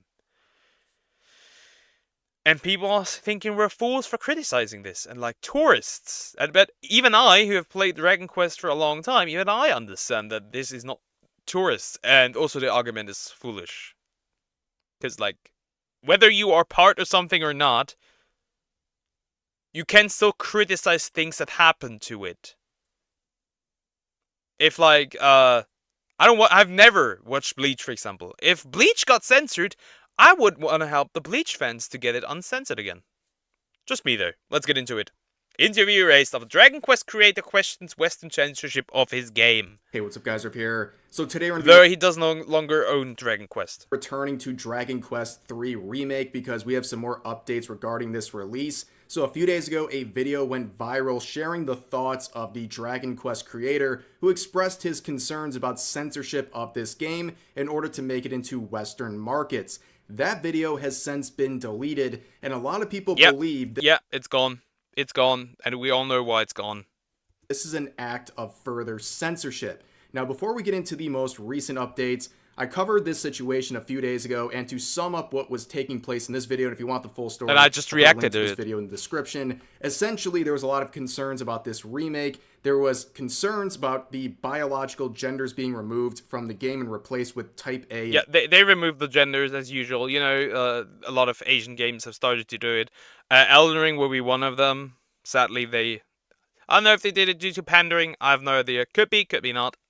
Type B body types. On top of that, some of the iconic they censored the character here, the female warrior. Funnily enough, there is a version of 2011 that is also more covered up, and I find it funny that they use this ugly version instead of the still good-looking 2011 version. Makes you think. Of this game have been censored in the remake, and all of these concerns were addressed by this video that went viral on Twitter, where the Dragon Quest creator alongside the former editor in charge of Dragon Ball would talk about those two issues in particular, both citing them as acts of censorship that they clearly didn't like, and evil. They called it evil. Remember that. On top of that, they blamed a lot of the censorship on the demands of the Western market, in particular the United States, and they really just didn't understand why they had to And with Western market, we mean localizers. We mean the people that actually like distribute these games, the people that want these games to be sold here, not the fans, not the players, of course. go through all these hoops in order for these games to be properly labeled or rated and properly introduced into those markets overseas. Now, since then, that video has been removed. The tweet sharing it has been... It's gone.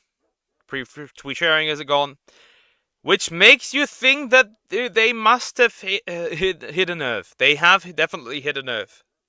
Removed, and also the YouTube video with that interview has been taken down for reasons we'll get into later. I can bet somebody has archived it. I can bet somebody out there has archived it in this video, but a lot of people believe this is a further act of censorship trying to cover up the tracks of this video and also the statements made by the Dragon Quest creator that was seemingly questioning some of these acts of censorship for this remake. So in wake of that video going viral, a lot of people are coping and seething on Twitter. They saw the creator complaining about censorship of his game. Yeah, there were people on Twitter that called him a Nazi. Since when is complaining about censorship being a Nazi? And they turned around and called him a Nazi, a bigot, among other things. It's absolutely insane. Here's some examples. Sad. So this it is really saying, just is sad. Yuji Horii going Nazi was not on my bingo sheet. Nazi. Where a further conversation would ensue in this thread. This person saying, Yukio, what in the blue blazes are you talking about? How does that make him Hitler? Where they reply saying, pretty much welcoming culture war tourists who tend to be Nazis. Where they... That'd be a lot of Nazis. That'd be like millions. And millions. And millions. Yeah. I think that things would look different if like people were actually actually Nazis. I think you're just a retard. They are responding here with, by complaining that the game they made had to be censored, you can't chastise someone because grifters will latch onto a thing. Look at how much stuff I call out on a daily basis that some grifter might too. Where the original poster responds saying, it was censored because of Sero, and that's been consistent for over a decade. The Type A and Type B stuff is not censorship. Where the other user replies saying, I mean, they outright said it was due to Western Puritans. The sex education thing was a mistranslation, and that mistranslation is going to be very important for the end of this video, so keep that in mind. But eventually, in a deleted response, that original poster would just straight up admit that they didn't even watch the video. They didn't even watch. It's the same design they've been using since 2012, only with yellow clothing instead of black. That is false. That is false. The black costume was covering almost the entire body, not just like an ugly replacement. That is incorrect.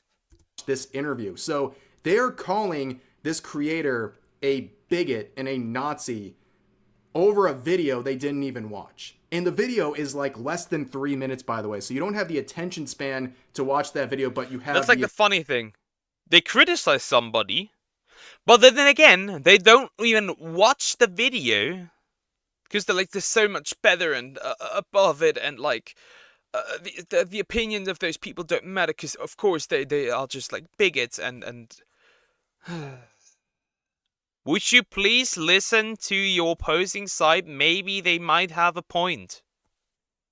The attention span to make this long thread calling them a Nazi. It's absolutely insane. Now, in some other conversations, we saw users pointing out the fact that a lot of people are wagging their fingers at these Japanese creators and saying, basically, we know what's best when it comes to censorship. Your values are skewed, and we have to... Yeah, the values of the creator don't matter, right? They don't matter. They don't matter. Remind you what's acceptable and what's not acceptable. And bastardizing the design of Akira Toriyama. As you can see here, basically saying that's very infantilizing and offensive to say about a group of people, where this user responds saying, I think Japanese people are often extremely conservative dumbasses. Yeah, so on Twitter, in case... That's kind of, That's kind of racist.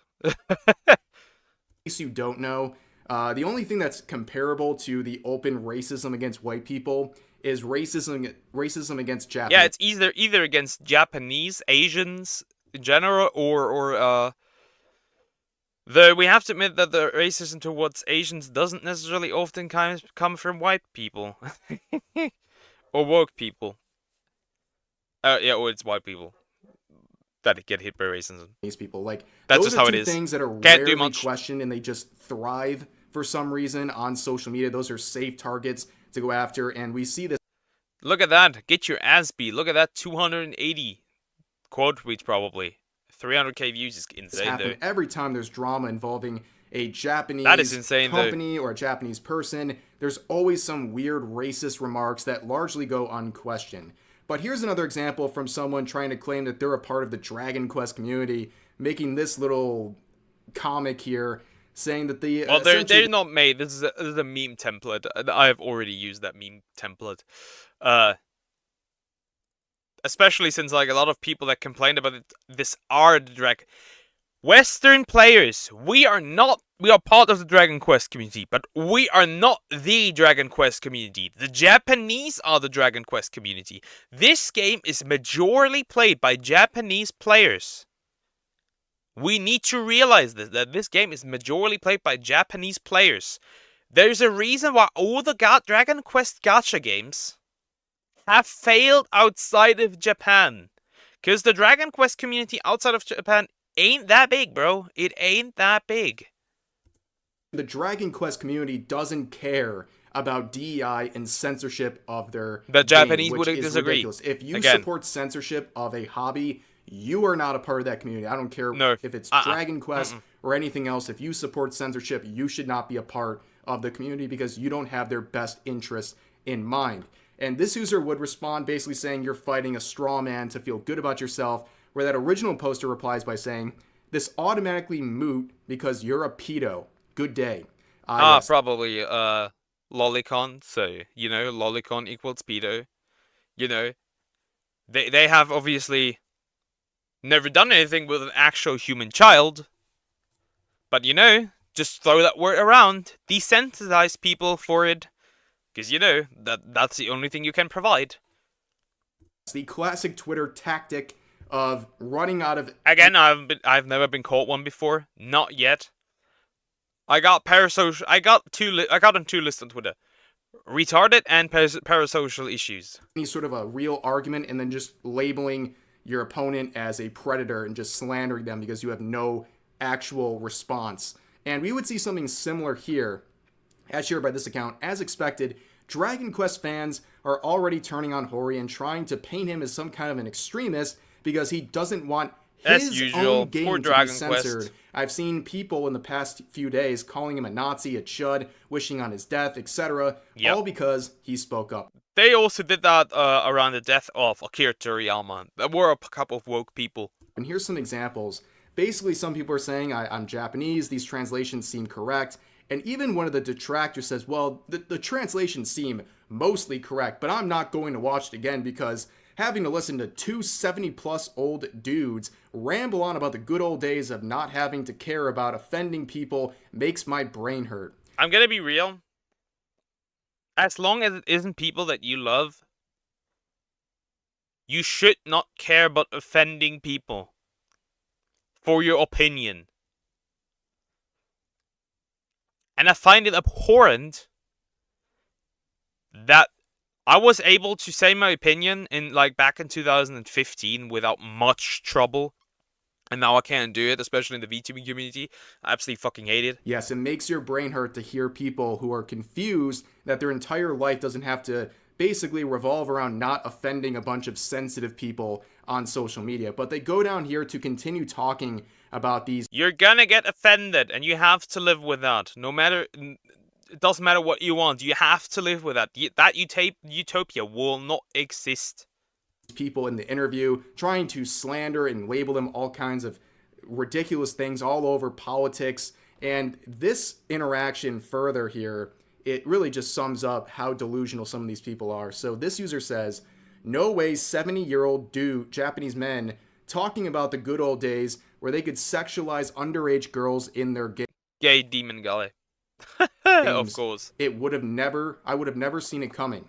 Where this user says, Dragon Quest is like the least pedo game out there. What are you talking about? And another user said, they have not sexualized any underage girls, and these men are renowned grandfathers of JRPGs. Show some effing respect. Where they're hit with a negative downvote here, which is insane. Someone getting bashed on Reddit for saying don't slander people over drawings. I mean, it's the most Reddit thing, honestly. Then why are you complaining that it's on Reddit, bro? Let's be real, it's actually the most on-character thing for any Reddit interaction. But continuing on, the internet is forever, right? So they take down the original tweet and the YouTube video, but everyone's seen it, right? The message is out there, people understand the concerns that were expressed in this video, and it's been re-uploaded in many different instances. Good. It should be re-uploaded. This particular post that is still up as of recording this video that actually got way more impressions than the original video. This one racking up 18 million views 18 million on people Twitter. saw this, potentially. And part of the reason it got so much attention is because Elon Musk would quote retweet this, and of course we got Elon Musk on our boat with Dragon Quest. Give it a lot more of a signal boost than the original video had, and people got very upset about this. Seeing Elon Musk engaging in this conversation, you have people like this saying, "You stay away from Dragon Quest," which leads to this... Nah, you stay away from Dragon Quest, to be fair. Amazing quote right here where this user says, "What's truly insane is that these weirdos' takeaway from this Dragon Quest thing is that wokeness is ruining games and censoring them when it is literally and always has been the religious right that is censoring them." That would be the case if the religious right was actually in power, which it isn't. What about that one game on the PlayStation that JRPG that got censored? Something with Chronicles? I don't know. Not Xenoblade, obviously, but that got censored on a PlayStation. That did not get censored on the Switch, which is funny. That is funny. Some anime gets censored. Some other stuff gets censored as well. How can you possibly get to that conclusion? Yeah, the 90s called and they want their discourse back. Yeah, the 90s called, they want their discourse back. It literally is that. The 90s called, they want their discourse back. In fact, you think about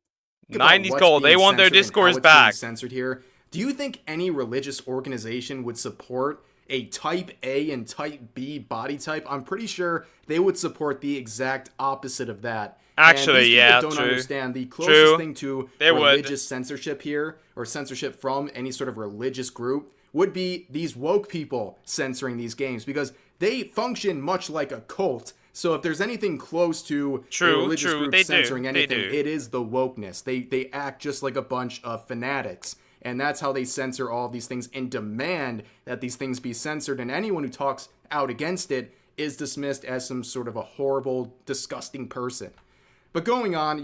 Yeah, and then SBI got removed from clients. SBI has removed Square Enix, of course. You know, you think about what we just saw there, and the type of people that these companies are dealing with, and what these creators in particular are dealing with. Don't forget that Square Enix was a Sweet Baby client. At least they were publicly listed as one only up until a few days ago. Now they have their name removed from this list, and whether they're... Again, this doesn't mean anything, because they're trying to get rid of DEI departments, so they can do it, like, backhandedly. Continuing to work with Sweet Baby in the background, just not showing it publicly, we don't know, but they have been working with Sweet Baby for quite some time, and don't be mistaken, there's definitely some sort of an influence on the direction of that developers, because it's clear that they've gone that route with their products, and you're really just dealing with insufferable people. And this is a quote from the interview saying, "Doing business with such a ridiculous country is really frustrating," referring to the United States, because we have people like... I'll be real, Dragon Quest does not rely on the West. It is perfectly fine. Perfectly fine. Just in Japan. I'll take fan translations. Okay. Sweet Baby constantly trying to wedge their I'll way take into fan every project. translations. We have a bunch of people crying on social media I do not over the care. most benign things and demanding things be changed to essentially conform with their delicate sensibilities. It must be exhausting. Now, let's go back to the original post sharing that interview.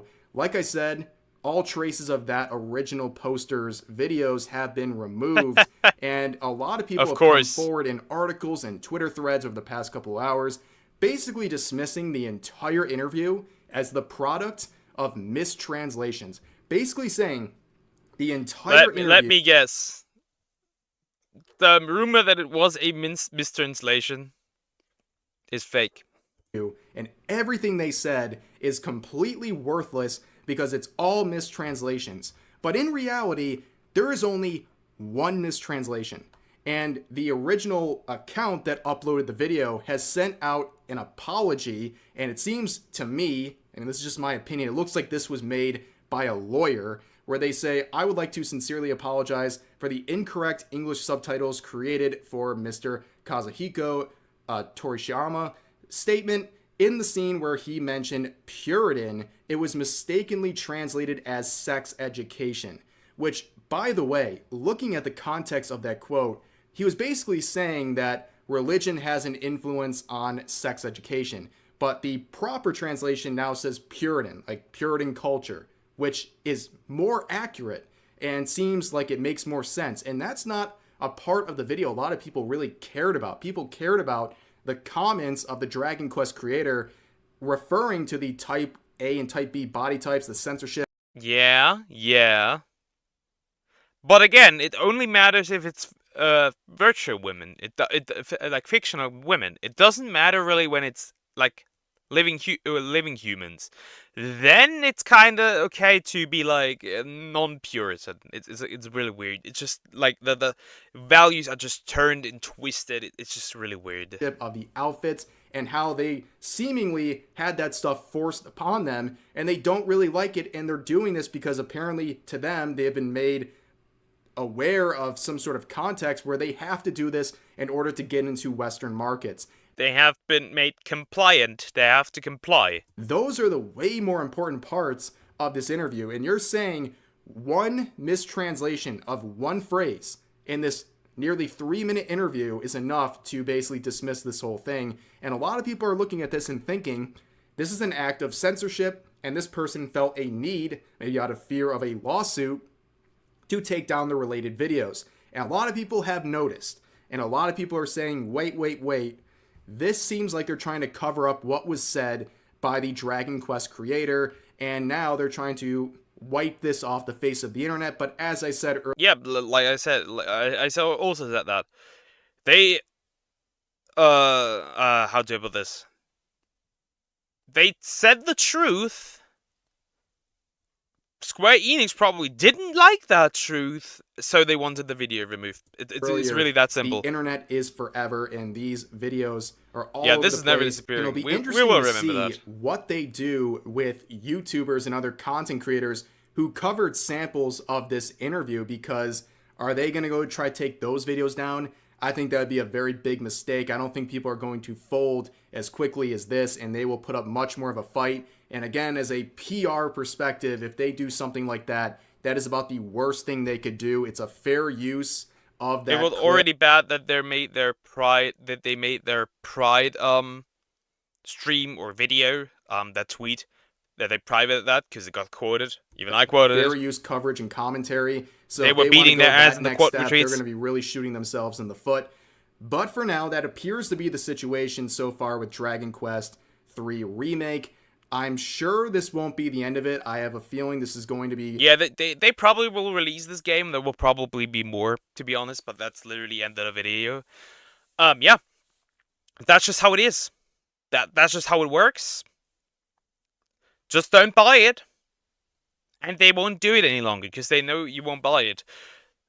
Again, Dragon Quest does not rely on the Western market. It is huge in Japan, and it will always be huge in Japan. It does not rely on Westerners, and it should not. But yeah, guys, that was the last video for today, and I will now go offline And we'll react to some more videos tomorrow, which means, yeah. Take care, guys. And yeah, I'll see you tomorrow. Bye-bye.